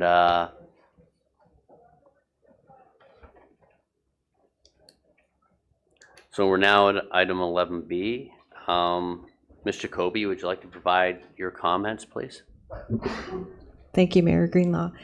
I just want to take a couple of minutes here to just vocalize my pride in this particular report. This has been a collaborative effort between township staff, SMT, township departments, Councillors Bard, Councillors Hutchison, SSEA. So it's been a work in progress for about a year. So I want to thank everyone for their involvement and support. This plan has been developed through community input and through staff input. Councillors Bard and Hutchison, thank you specifically for your commitment to the Partners for Climate Protection program. I'd also like to offer a specific thanks to Emily, who might pop her head in here shortly. She started as our summer student last year, and she's been working on the project for about a year and moving it forward. So I'd like to thank her specifically for that. The staff report and the plan speak for themselves, and we'd like to ask for council's endorsement of the plan, and then with a commitment to moving forward with progress reports as we work towards those lists on the action items. So if you have any questions, I'm happy to take them, but I hope the plan speaks for itself. Yes, no, thank you very much. Council members, do you have any questions regarding the report? Councillor Bard? Thank you, Mr. Mayor, through you. It's not really a question. I just want to say thank you. And through our meetings with Emily and you and Councillor Hutchison, hearing the words doable and collaboration and buy-in from senior staff and all the departments, and the collaboration of each of the department doing something specific, and that we weren't just following a template, but we were making it an unique to us, and that was really reassuring, and I thank you. That probably took a little bit of extra time, but thank you for your diligence, both Emily and Michelle, for that. Thank you. Thank you. Any other comments at this time? Deputy Mayor Lavoie? Yeah, I'd like to thank everybody for their work on this, council, staff, and student. I know, Emily the student. We're in challenging times where people doubt the nature of science, and it's unfortunate, but I do want to say that this is extremely important, and we are seeing severe events, and we are seeing consequences both to our infrastructure and the assets of our residents who suffer from the water and the rain and the ice and everything invading or washing out their homes. So, and we have a beautiful natural township with lots of natural features such as wetlands that can assist us with greenhouse gas control and climate resilience. So, this is great work, and I just want to be sure to encourage everyone to stay on this path, because I'm very convinced in my heart that it's worth it. So thank you. Any other comments at this time? No. Well, thank you very much, Michelle, for the report. Emily, thank you for bringing this such energy and knowledge to this township, and we do wish you on your next chapter, and hopefully we become a chapter after that, and the chapter you're going to is just a very short one. So anyways, best of luck. Thank you for everything. And Madam Clerk, could we have a motion, please? Moved by Young, seconded by Bard. Be it resolved that ES 2025-06, Michelle Jacoby, Director of Environmental Services, Climate Action Plan be received and adopted. That the attachment of ES 2025-06, titled Township of Oro-Medonte Climate Action Plan, dated August 2025, be endorsed. That staff report back to council with annual progress reports as related to the goals and actions outlined in the Climate Action Plan. Okay. All in favor? Any opposed? None. That is carried, Madam Clerk. Do we want to do C and then break?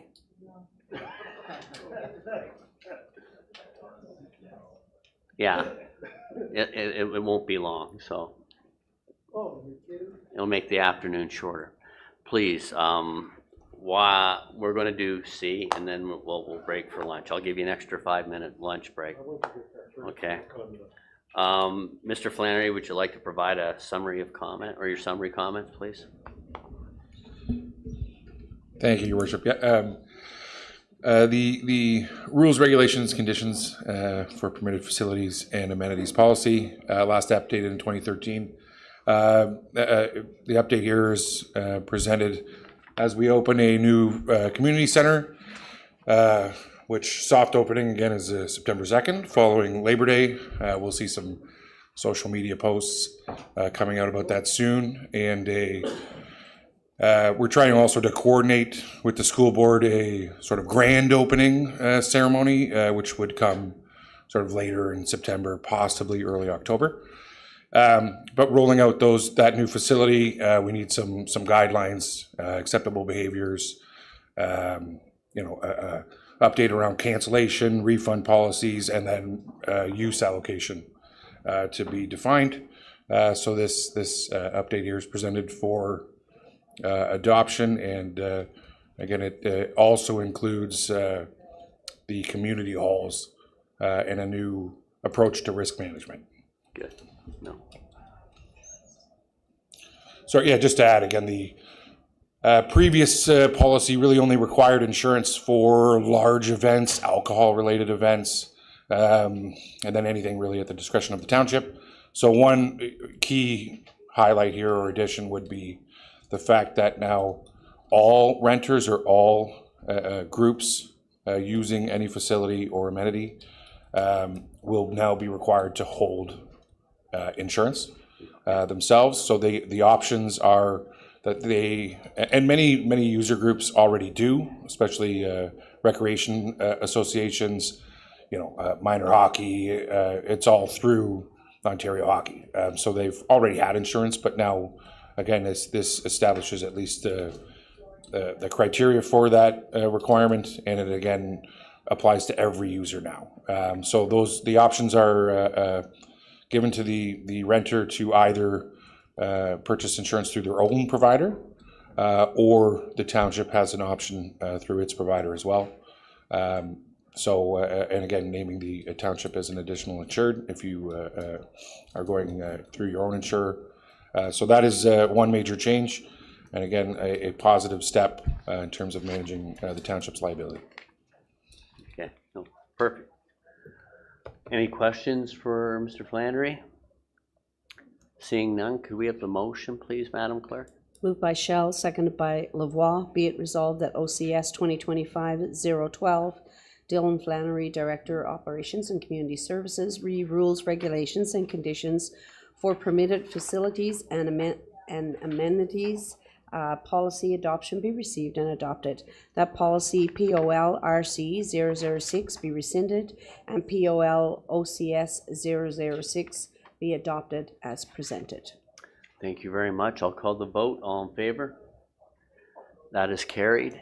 So now I would suggest we take a lunch break. And how long do we need? 20 minutes? Do we want to be back at 10:02? Do we want to be back 1 o'clock? Okay, 1 o'clock sharp. Everyone actually have their seats filled by 3 minutes to 1, so we're not behind. So we're going to be starting at 1. So I appreciate that cooperation. Thank you. Okay, so we'll take a break. Everyone turn your cameras and mics off, and we'll see everyone back here rolling at 1.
Mr. Mayor, we're live. Thank you very much, Madam Clerk. Welcome back, everyone. We are now at item 12, and there's one report to be received. Mr. Binns, would you like to provide comments, please? Thank you, Mayor Greenlaw, members of council. I'm pleased on behalf of the leadership team to be before council today to provide an update on your 2024 to 2027 strategic plan.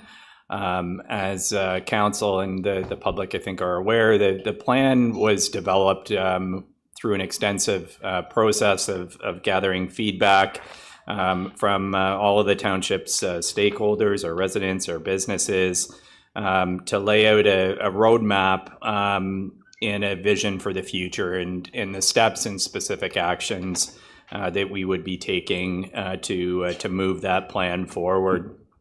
So the purpose of the report today is to provide a midterm snapshot of our collective progress on that plan, the advancement of our strategic goals and priorities. And really it reflects our commitment to transparency, accountability, and adaptability in a rapidly evolving environment. So certainly we've seen how we need to be flexible and resilient in changing our plans and responding to things like the ice storm, things like shift in provincial policy, and even items in the external environment, such as changes to tariffs, which continue to change and impact our operating environment. So I just want to highlight this is really a dynamic plan through the direction of council as reports come forward. Those objectives, those goals, and those change to be able to respond to both the challenges as well as the opportunities. So what in the report, there's three distinct items. The first part, I just wanted to highlight that the first component of this was the development of our 2025 and 2026 budget presentation. So through that process, we've really tried to align the allocation of resources to strategic objectives and outline the organizational controls to be able to measure our progress in those the goal attainment, and that will be a work in progress as we continue to move forward, as we heard today through the asset management plan. You'll also see attachment 1 of the report is a breakdown of the township's strategic goals, as well as all of the accomplishments at this kind of midterm check-in point. This was prepared through the senior leadership team and their respective teams, aligning operations to strategy and vice versa.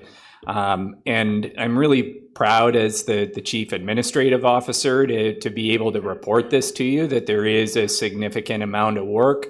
That amount of work and these accomplishments, there's been a lot of discussion in today's meeting around collaboration, is really a result of collaboration from a governance perspective with council's direction in supporting the initiatives and those items as they come forward, and even the contributions from the community. And a good example of that is just the ice storm response that truly was a collaborative, an operational component, governance oversight, and our community coming together to move this along. So this really is a testament to the collaborative.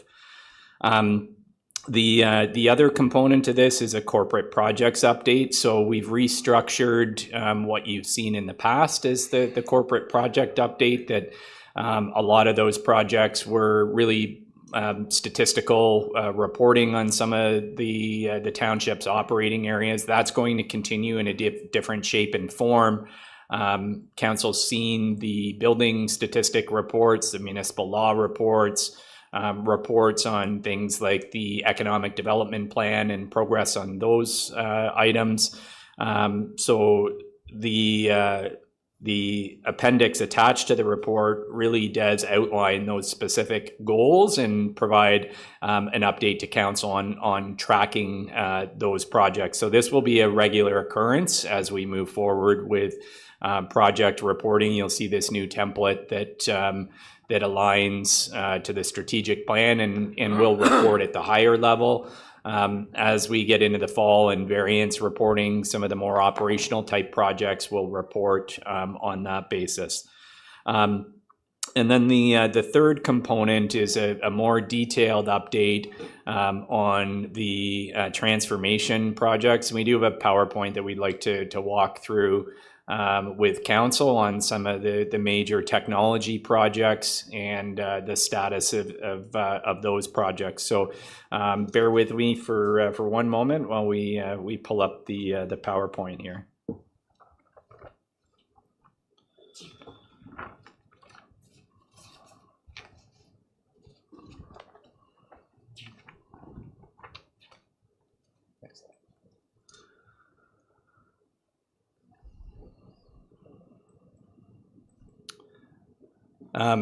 So I wanted just to start and maybe speak to the transformation elements, and I think this is really kind of the anchor point of a lot of our strategic initiatives is really to position the township from moving from a small town municipality in our operating systems and our structures to a mid-sized municipality, and ensuring that our processes and our systems are there to be able to position us for the future.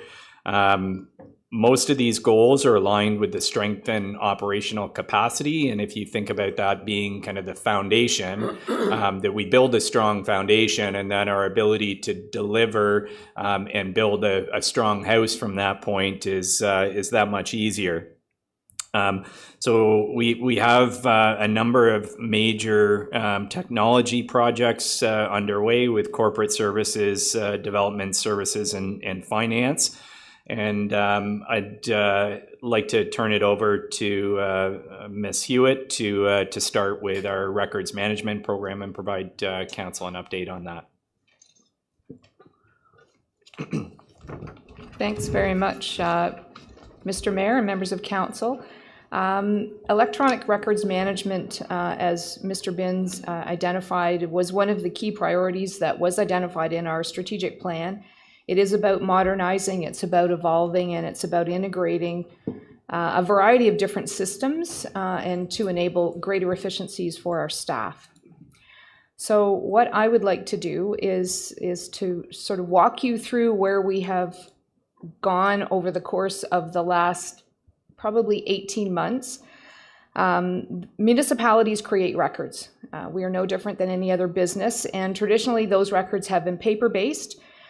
We've had appropriate management practices in place, but we were dealing with paper records. And as we have evolved, as the world has evolved, there is enhancements and reliance on technology that we have needed to incorporate as well. And what that has meant is that our records and how we manage records also has to transition into a more digital environment.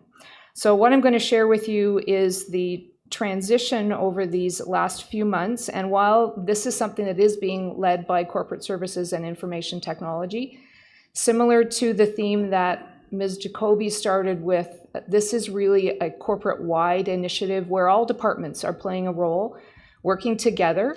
We all create records, but we all have to access those records. So really, we won't be able to do our job without the work of the department. So it is important that we recognize that. So phase one, which I'm very excited to say we concluded and signed off last Friday, saw the transition from 2 legacy systems into the new current Laserfiche cloud system that we are beginning to roll out. So challenges and complexities come when you have multiple systems that you're looking to integrate into one new system. And with that has come the need for some customization from our provider. So we have gone through that process of transitioning our physical record search capabilities into our new system. We have extracted and integrated the original digital records from our on-prem legacy systems to Laserfish Cloud. We have aligned our corporate retention policy to that cloud structure, transitioned and completed all of our user testing. So this has been very much a very customized process that we have been through, and we're at the stage right now where we're starting to roll out into phase 2. Phase 2, again, will rely significantly on all the departments because they all have a role to play.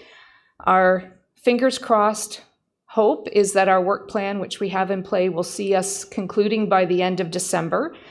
But there is a significant amount of work to be done. So we have started our training, and I'm very excited to say that we have over 80% of our staff that have either been trained or are in the process of being trained at a high level on the new system. Departments are working through their file structure, organization, and I don't want to use the word cleanup, but it is a restructuring that they're working through.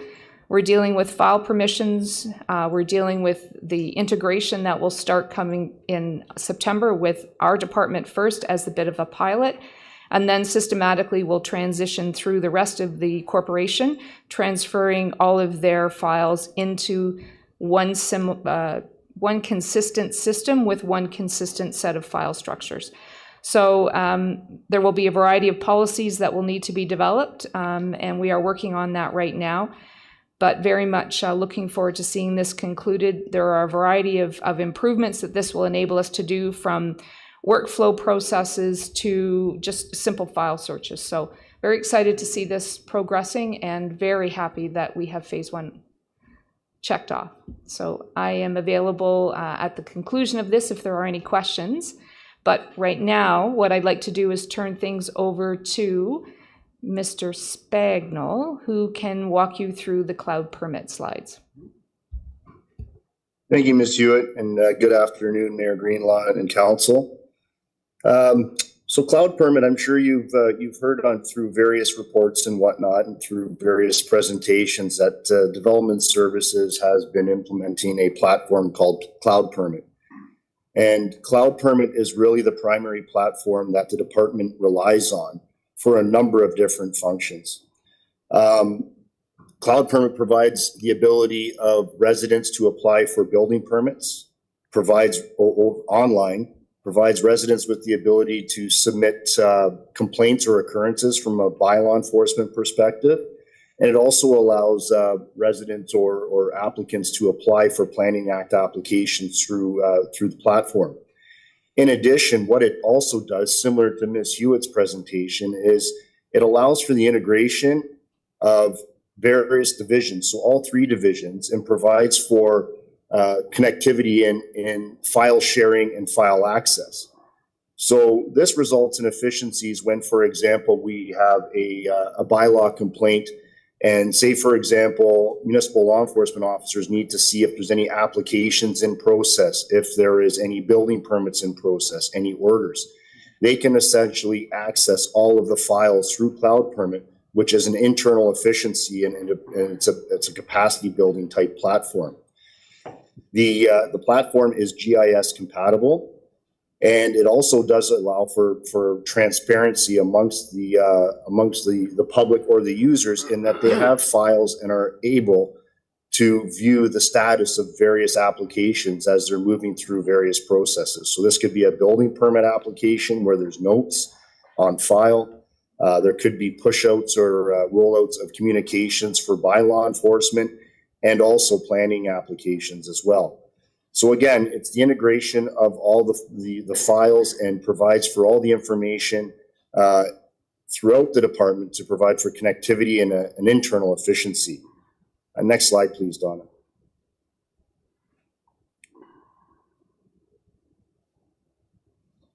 The Cloud Permit platform, I believe, was initiated about 4 years ago. I believe it started with building, moved in through the planning division and municipal law division more recently.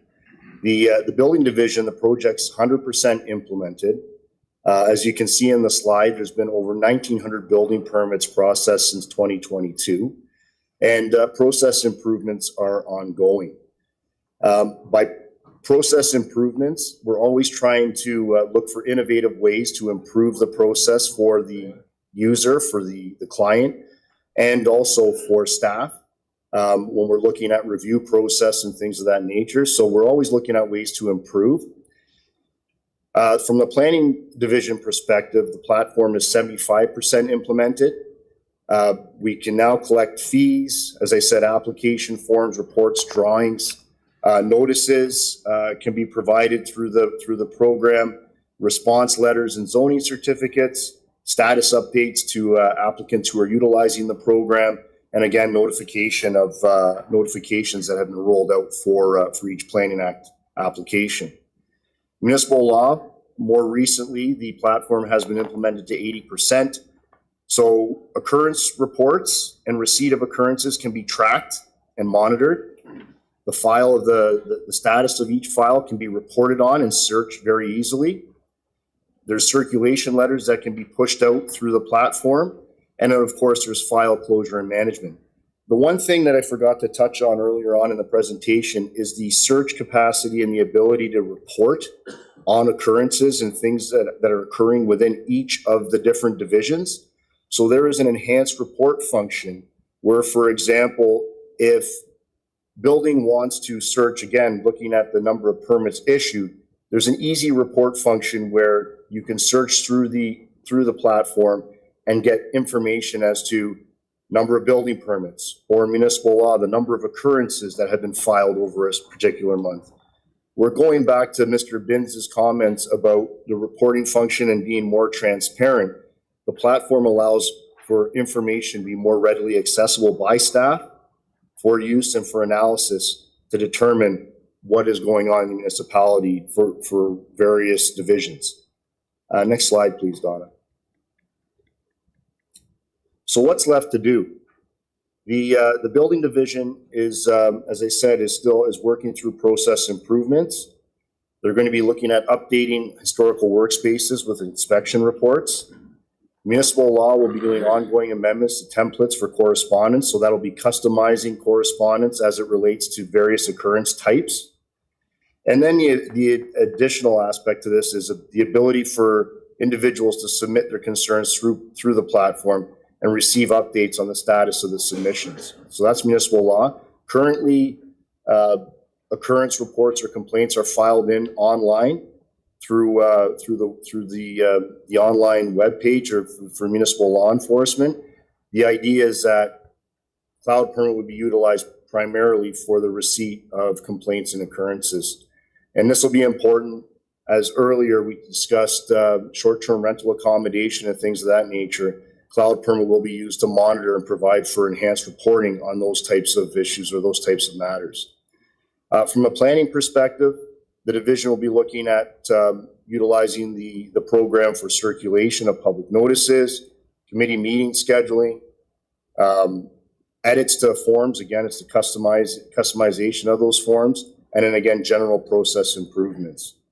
So I think the key is that Cloud Permit is the platform that Development Services utilizes for connectivity, for efficiencies internally, and also for reporting on activities that are going on within each division, which can be readily accessed by team members within the department. That concludes my portion of this presentation. Thank you, Mayor Greenlaw and Council. Thanks, Brent, and enjoy the rest of your holiday when we're done with you. Sorry.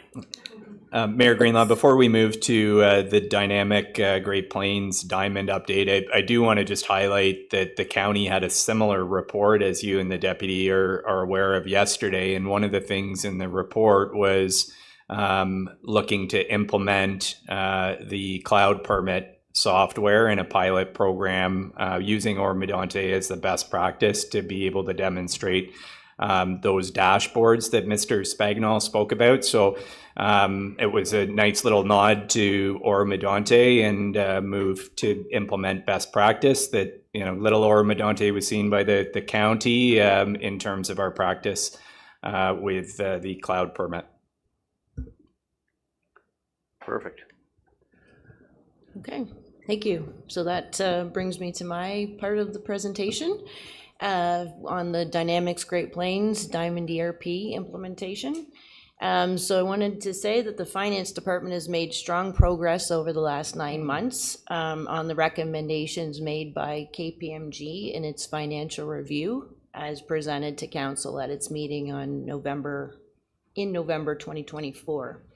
Since then, our efforts have focused on restoring core financial processes, strengthening internal controls, and building capacity to support long-term sustainability. So guided by KPM's recommendations in the financial review report, which includes hiring a dedicated ERP project manager, we've expanded the finance team, we've enhanced staff training, and these have all been meaningful steps to modernizing our financial systems and operations.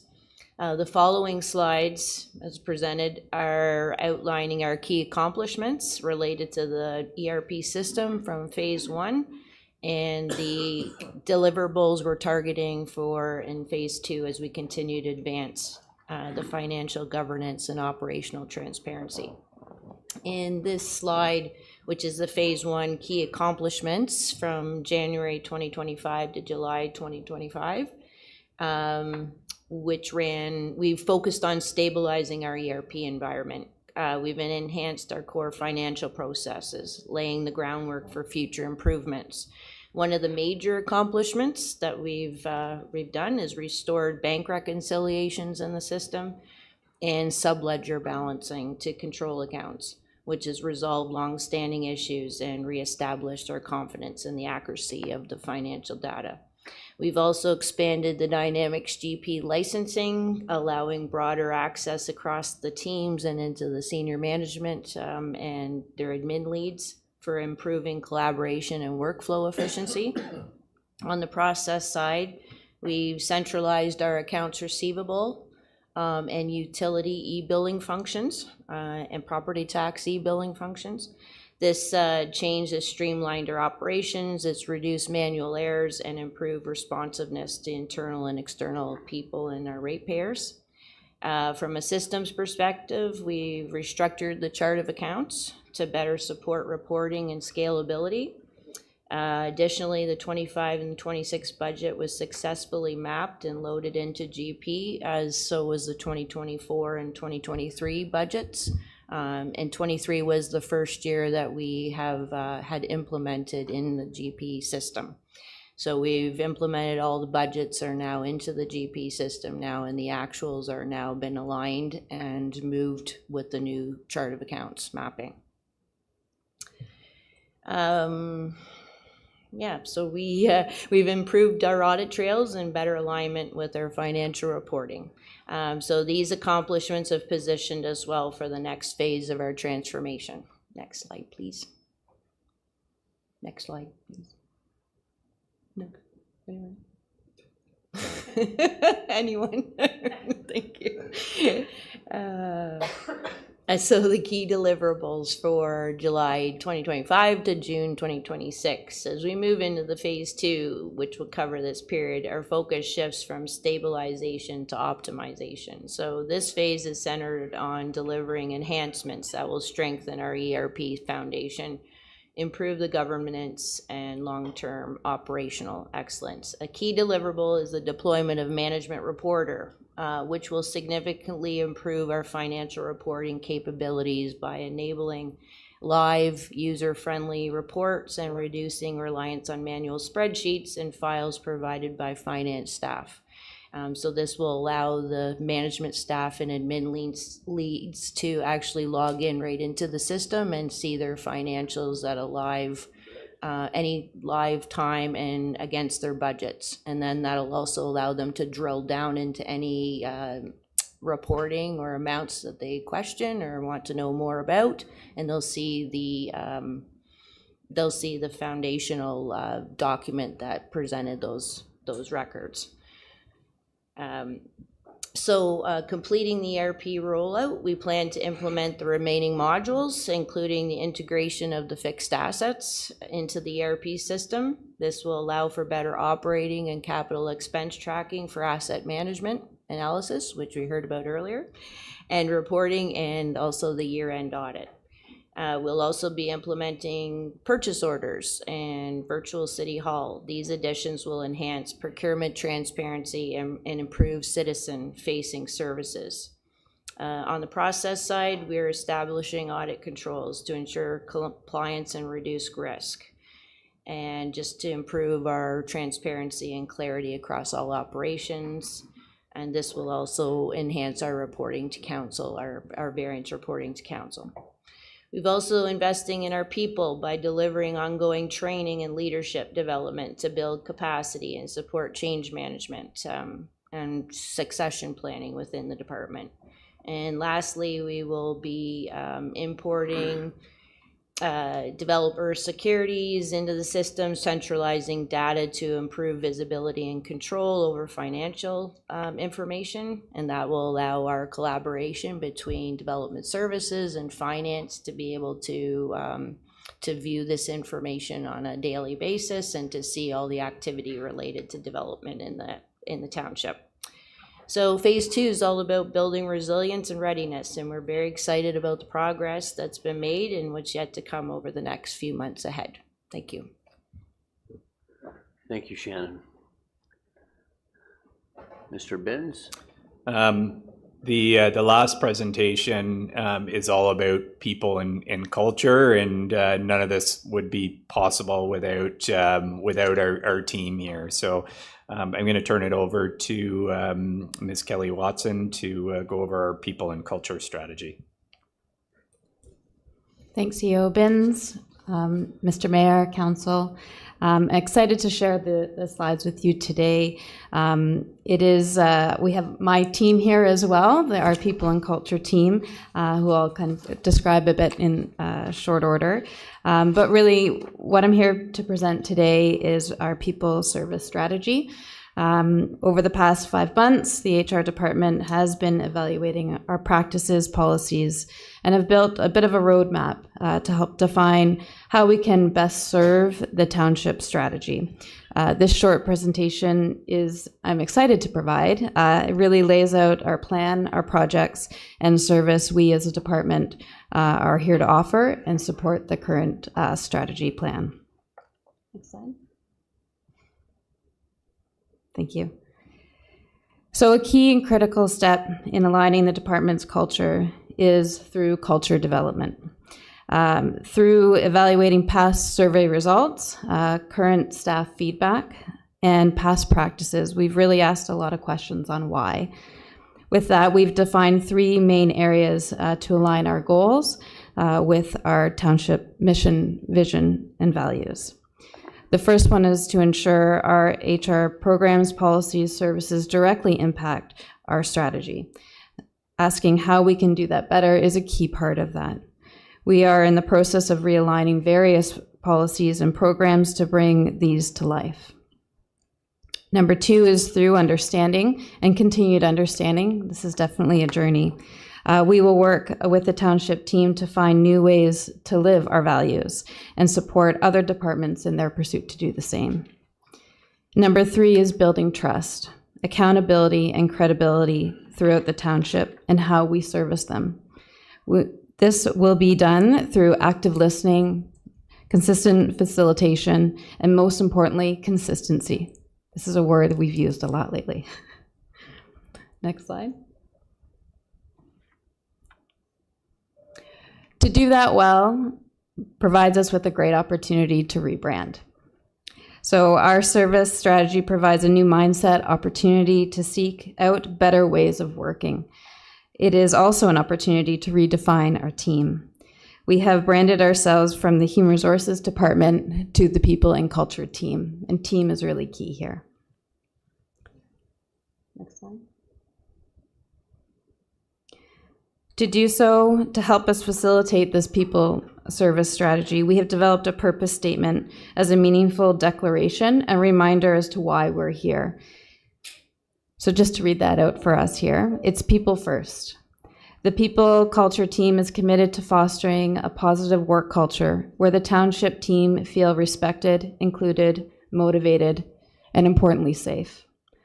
With the internal customer-centric mindset, we strive to deliver strategic programs and services to enable the township's strategic success, strengthen our values, and facilitate an environment of collaboration, communication, and professional growth. These areas and statements will challenge us. It is something for us to continue to go to on the regular when we're reviewing our policies and programs and how we deliver on a day-to-day basis to ensure that we're hitting all these high points. So here's the team. Team accountability is really key for us to be successful. Just to show us here, we've got Leanne, although not a picture of Leanne. She is in the room here. It really does depict who Leanne truly is, though. She has a heart of gold for dogs, that's for sure.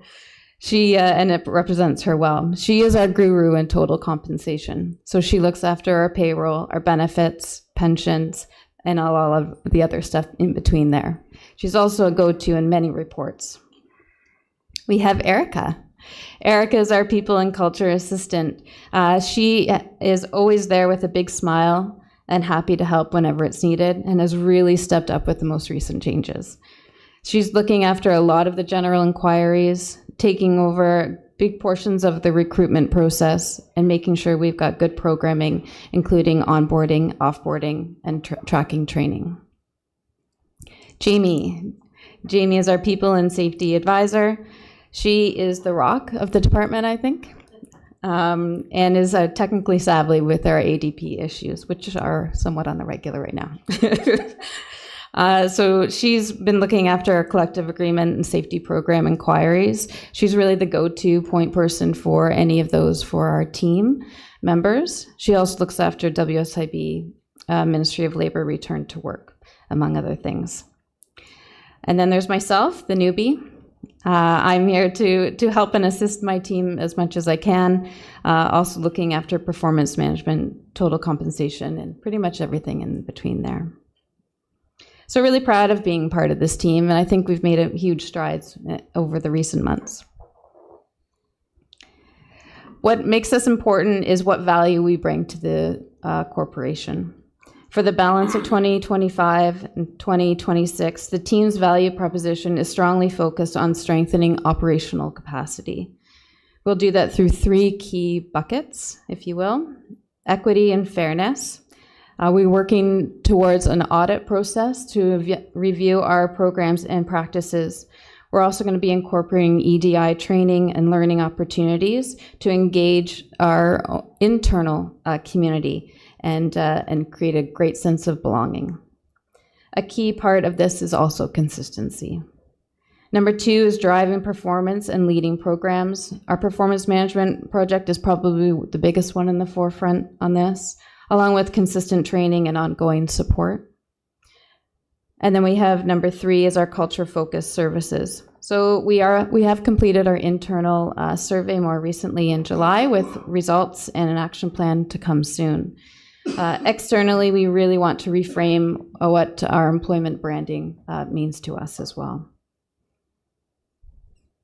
Ready when you are. This is just a bit of a gaunt project plan, just to lay out all the things that are on the go for the team here. Each team member has respective projects to lead on, and they're doing a great job at that. So the first one is what we're doing here today. The second one is a big portion of a project on performance management that is working, revising our program to become digitalized through ADP system. It's also to incorporate new ways of measuring competencies and defining competencies that are applicable to the roles. We'll be rolling that out, doing some training with the team on how to do that best, and then also helping them create new goals for the next year. Recruitment is well underway. Jamie has truly led the path in this section, where we actually have done everything through digitalized form. We have a few pieces still to add to it, but for the most part, we're going right through to the hiring stage. And we are in the building process of onboarding. So again, that's through ADP. It becomes a very seamless process on that, and making sure, one, we've got solid documentation, but we're onboarding, communicating with the new team member before they start. We have collective bargaining. A big part of that is really on communication. We are getting back to the drawing board a bit here on our Labor Management Committee meetings and preparing. We also have recognition programs. Safety will be a big focus for 2026. And we are working through revising our HR policies piece by piece through the next few months. And then in 2026, the next big step in that foundational build is going to be in learning and development.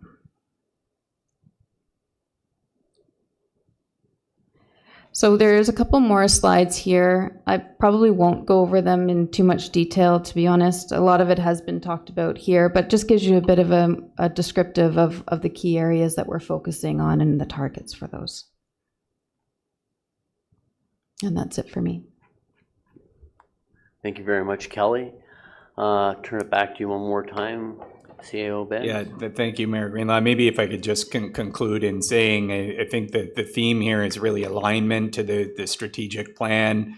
You'll recall through the budget process, was aligned to the strategic plan, the areas of focus, the allocation of resources, and now we're happy to report what were the accomplishments and what we were able to accomplish. Certainly a lot more ahead as we look forward, and a lot of change as well, and uncertainty that, again, I think we're well positioned to be able to capitalize on opportunities and address the challenges.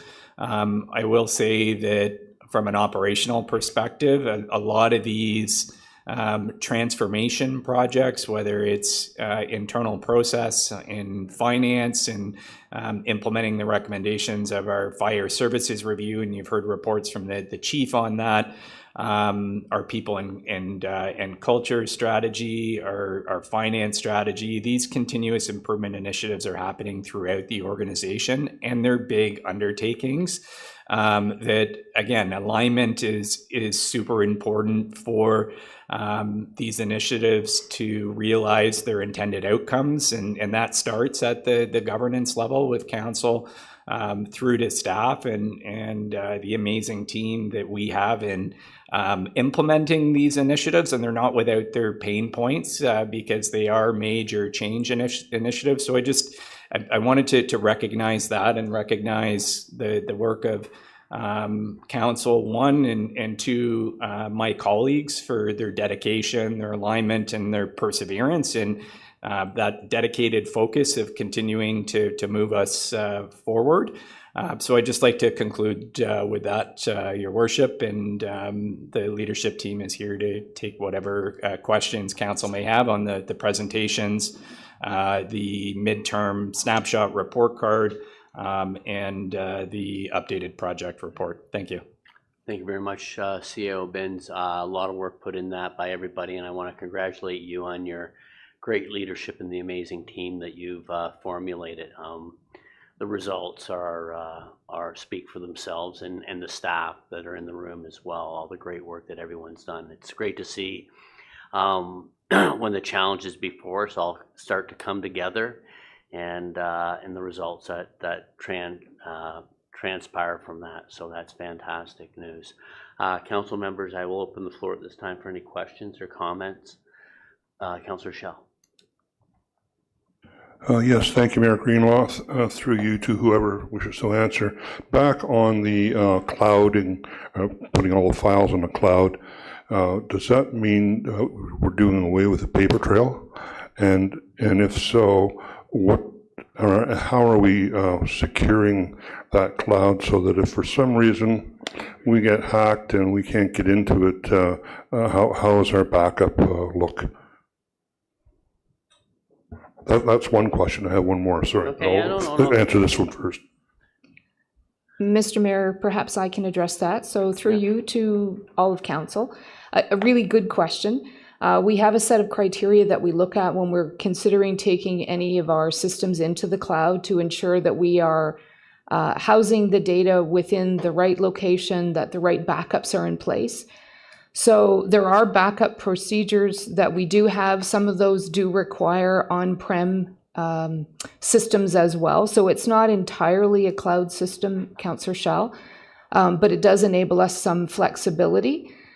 So there are backups that we do consider, and the data is available in Canada, which is a really important piece to us. The second piece is procedures and tracking and search capabilities are always there. And there will be records that we will always retain, whether they're archived at the county archives or whether they are here. So we are not entirely getting away from paper, but one of the items that was included in the deck was the ability to search the location of those paper records. So that has been done, and that is still available to us. So we can track those paper records. Yes, thank you. I figured that. I just wanted to hear it. The second question is the lack of really good internet service within our community, particularly Oro-Medonte. How are people that cannot get on internet to fill out these forms, how are they going to be accommodated? I can maybe speak to that from a general perspective, that depending of the type of service or the application as we move more digital, we do look at multi-modes of if there is paper options, those options are still available for folks. We also look at mobile application because even though there may not be internet, we do have cell signals, and a lot of people don't work from a computer, they're working increasingly so from mobile devices. So as we look at applications, those applications, we're looking at how they're being used by the users. And I think it's a really good question, because if you think about that same challenge as we move to these systems for staff in the field, for them to be able to access resources and those kinds of things, it's all done really through mobile devices. So it really is, as we move forward in a more of a digital era, we're getting those systems enabled to be able to support that. But there will always be those that, well, maybe not always, but at this stage, there's those paper options are still there in some alternative form. Thank you. And I guess just because I see Mr. Spagnol's hand up, did you have something to add as well? Yes, thank you, Mayor Greenlaw. And I just wanted to add that in instances where there's members of the public that do not have access to internet, or they require some instruction or education as to how to utilize the platforms, the team at Oro-Medonte is quite good at providing instruction and assisting residents if they need to come in and have and submit something digitally. So the team is definitely open to accommodating anybody who does not have the ability to access and fill out forms online. And they do a great job at assisting residents when they do have questions and they do come in to seek that direction as to how to submit forms. So by no means does the digital environment remove the need for staff to assist and educate.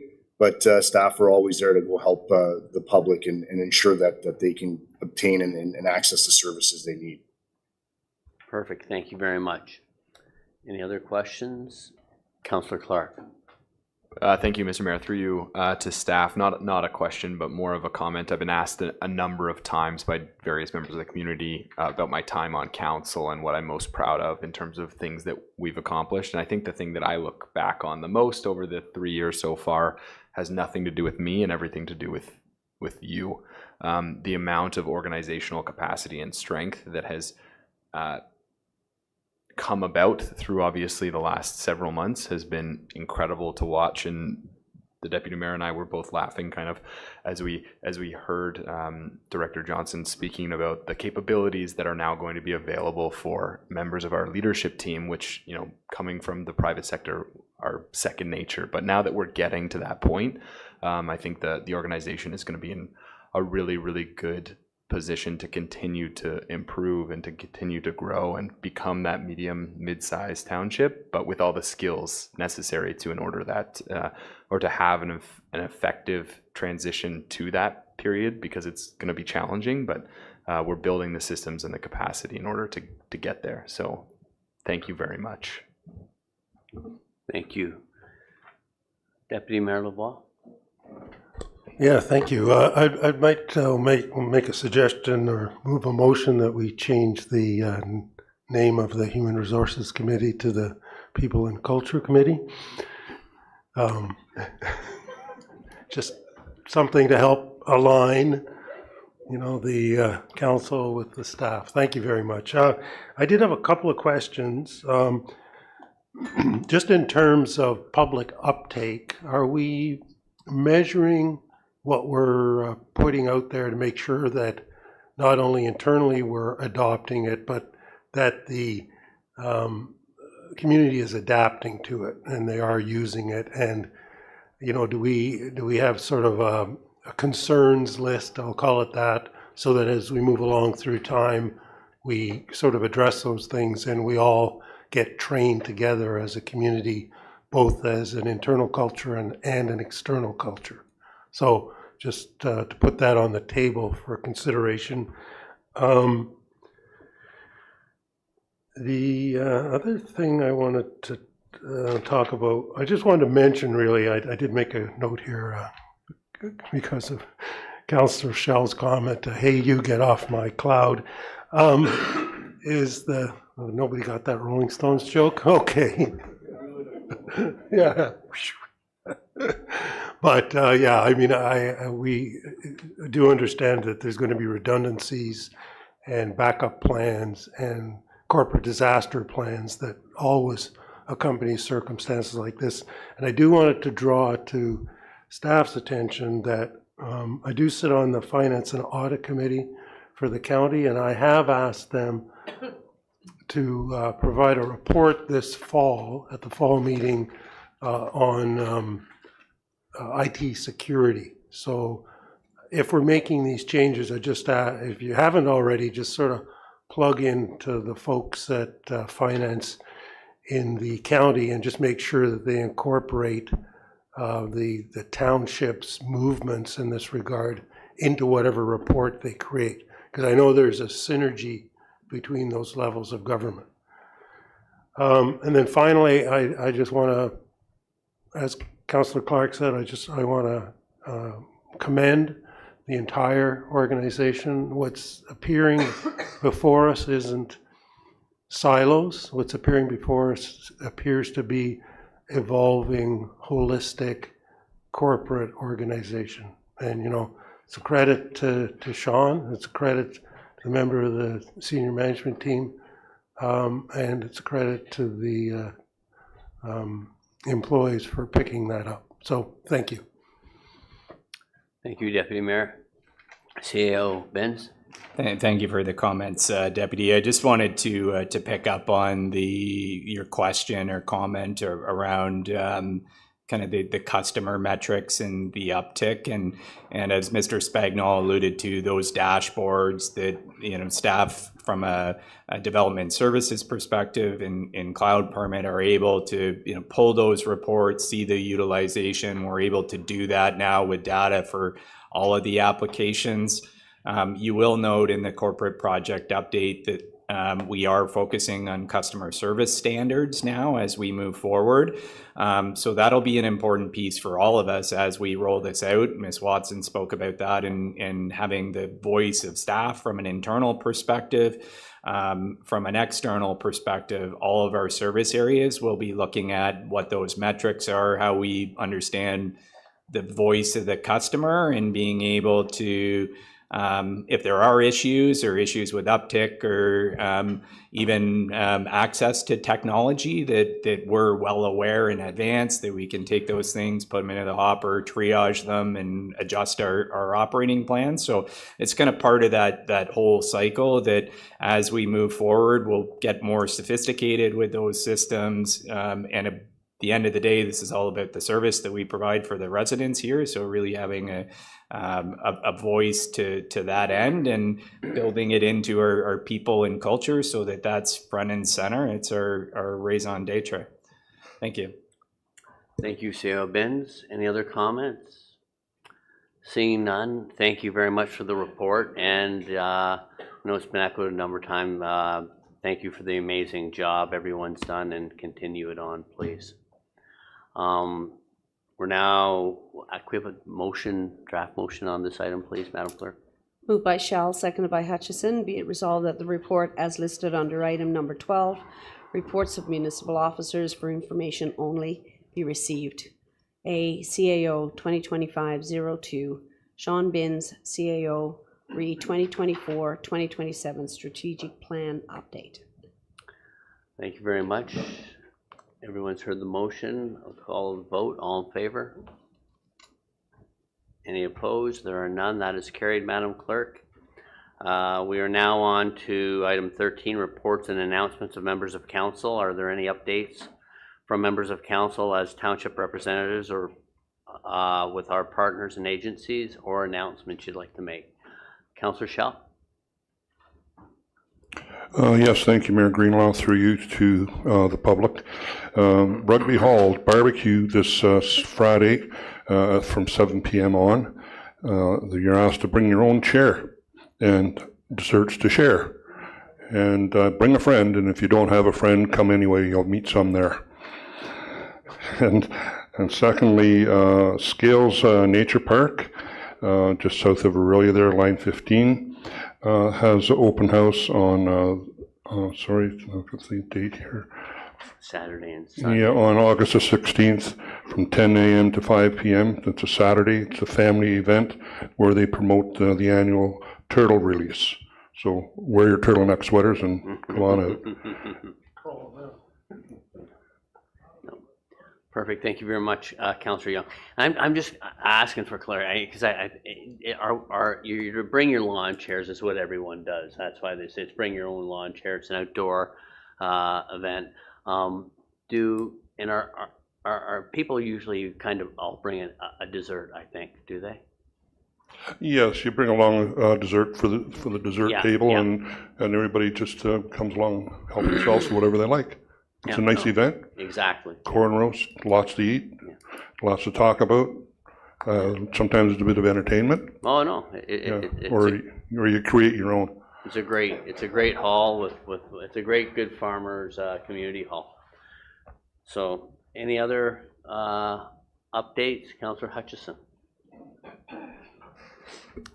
Thank you, Mayor Greenlaw. Through you, yes. Recently attended SSEA meeting, and we were able to agree on a draft budget for 2026, so that's available on the website.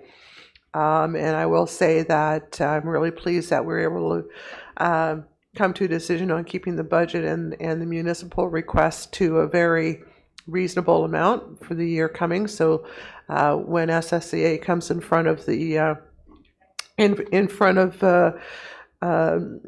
Council, you will, I'm sure you'll take note of the significant reduction in ask from year over year. So very pleased about that. Also, SSEA does have an open house this Friday at the Penetanguishene Curling Club from 2 till, I think it's 2 till 6 p.m. And anybody's welcome to go learn about SSEA. And then the last announcement is that I am planning on having a town hall this September 16th at the new community center, starting at 6 p.m. Just in a process of starting to organize that, and I will have more information out on that in the coming weeks. Thank you. Perfect. Thank you very much, Councillor Hutchison. Any other members of council at this time?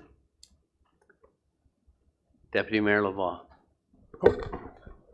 Thank you very much. Just a couple of items from the County Council. One is that the Simcoe County Museum is open again. The other matter was that the budget high-level targets were brought to the floor yesterday. They were looking between a 3 and a 4% increase in budget to bring back in the fall when we get into budget deliberations. Council did ask staff to go back and maybe try and sharpen that pencil a little bit. There was a fair amount of debate around that issue. There was a closed session discussion on the Barrie land annexation.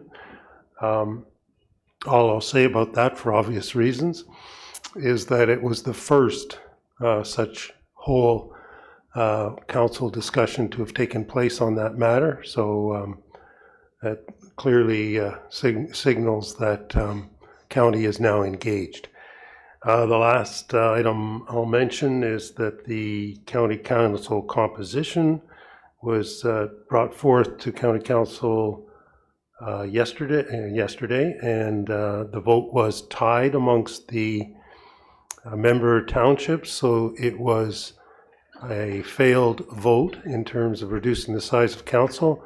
However, council did send a letter, is going to send a letter to the Minister of Housing to comment or take action on that tied and failed vote. So thank you very much. That's all to report. Thank you very much, Deputy Mayor Lavoie.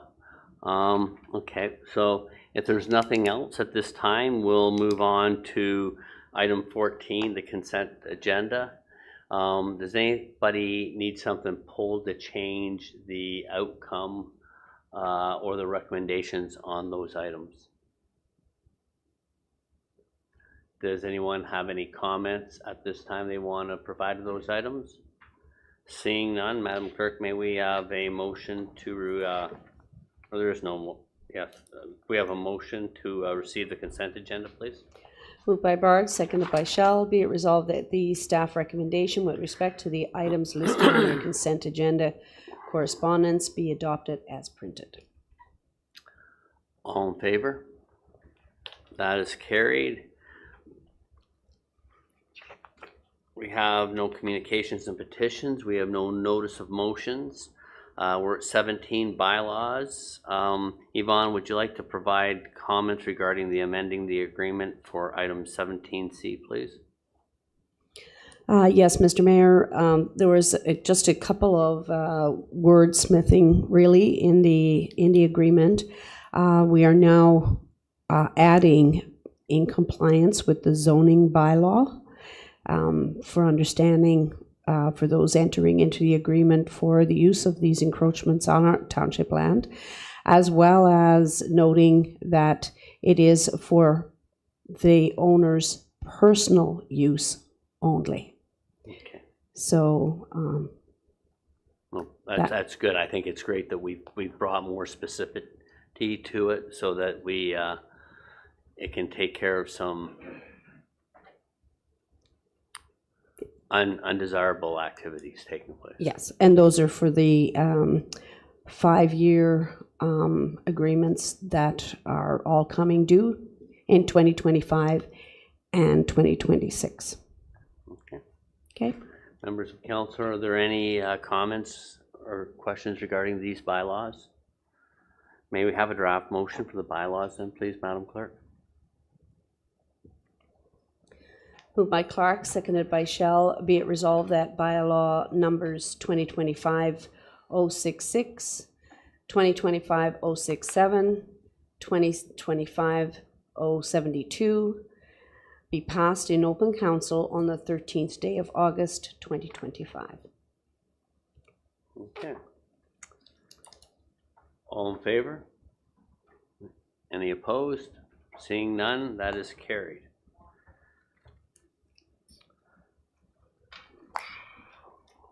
May we now have a motion to go into closed session, Madam Clerk? Pardon? May we now have a motion to go into closed session? Moved by Lavoie, seconded by Bard. Be it resolved that we do now go into closed session at 2:05 p.m. to discuss litigation affecting the municipality, solicitor-client privilege, short-term rentals, procurement, and a position plan, procedure, criteria, or instruction to be applied to any negotiations carried on or to be carried on by or on behalf of the municipality or local board, intermunicipal relationships, municipal or provincial facilitator. Perfect. Thank you. All in favor? That is closed, so we will log out and log back into the closed session item. Thank you very much, and we'll return once we're finished up and closed.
Mr. Mayor, we're live. Thank you very much, Madam Clerk. May we have a motion to rise and report out from close, please? Moved by Hutchison, second by Bard. Be it resolved that we do now rise at 3:46 p.m. and report on the closed session items 18B, D, E, and G, or B, D, and G. Thank you. All in favor? That is carried. May we have a motion for item 18B, please? Moved by Clark, seconded by Young. Be it resolved that the confidential memorandum correspondence dated August 12, 2025, as presented by Sean Bin, CAO, Brent Spagnell, Director of Development Services, and Legal Counsel, Solicitor Counsel Privilege, litigation affecting the municipality, short-term rentals be received, and that staff and legal counsel proceed as directed by council. All in favor? That is carried. May we have a draft motion for 18D, please?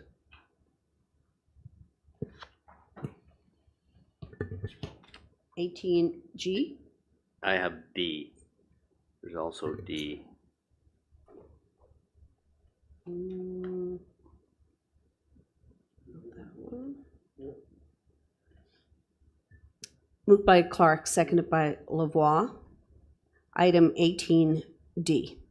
Be it resolved that the confidential correspondence presented by Sean Bin, CAO, George Vadaboncourt, Manager, Planning, Special Projects, a position plan, procedure, criteria, or instruction to be applied to any negotiations carried on or to be carried on by or on behalf of the municipality or local board, intermunicipal relationships, provincial facilitator be received, that the confidential correspondence dated July 30th, 2025 from Township of Springwater regarding real property matters under the authority of the Municipal Act, Section 239 2I, a trade secret or scientific, technical, commercial, financial, or labor-related information supplied in confidence to the municipality or local board, which, if disclosed, could reasonably be expected to prejudice significantly the competitive position or interfere significantly with contractual or other negotiations of a person, group of persons, or organization be received,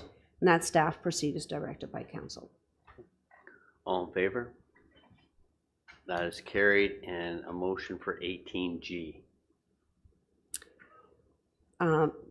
Moved by Shell, seconded by Bard. Be it resolved that the confidential correspondence presented by Sean Binns, CAO, Solicitor Client Privilege, litigation affecting the municipality, procurement be received, and that staff and legal counsel proceed as directed. All in favor? That is carried. And may we have a draft motion for the confirmation bylaw, please? Moved by Lavoie, seconded by Clark. Be it resolved that bylaw number 2025-076, being a bylaw to confirm the proceedings of the council meeting held on Wednesday, August 13th, 2025, be passed in open council on the 13th day of August, 2025. All in favor? That is carried. And may we have a motion to adjourn, please? Moved by Shell, seconded by Bard. Be it resolved that we do now adjourn at 3:50 p.m. It is late. All in favor? That is carried. Thank you very much, everybody, and we will see you in September unless we need to call a special council meeting.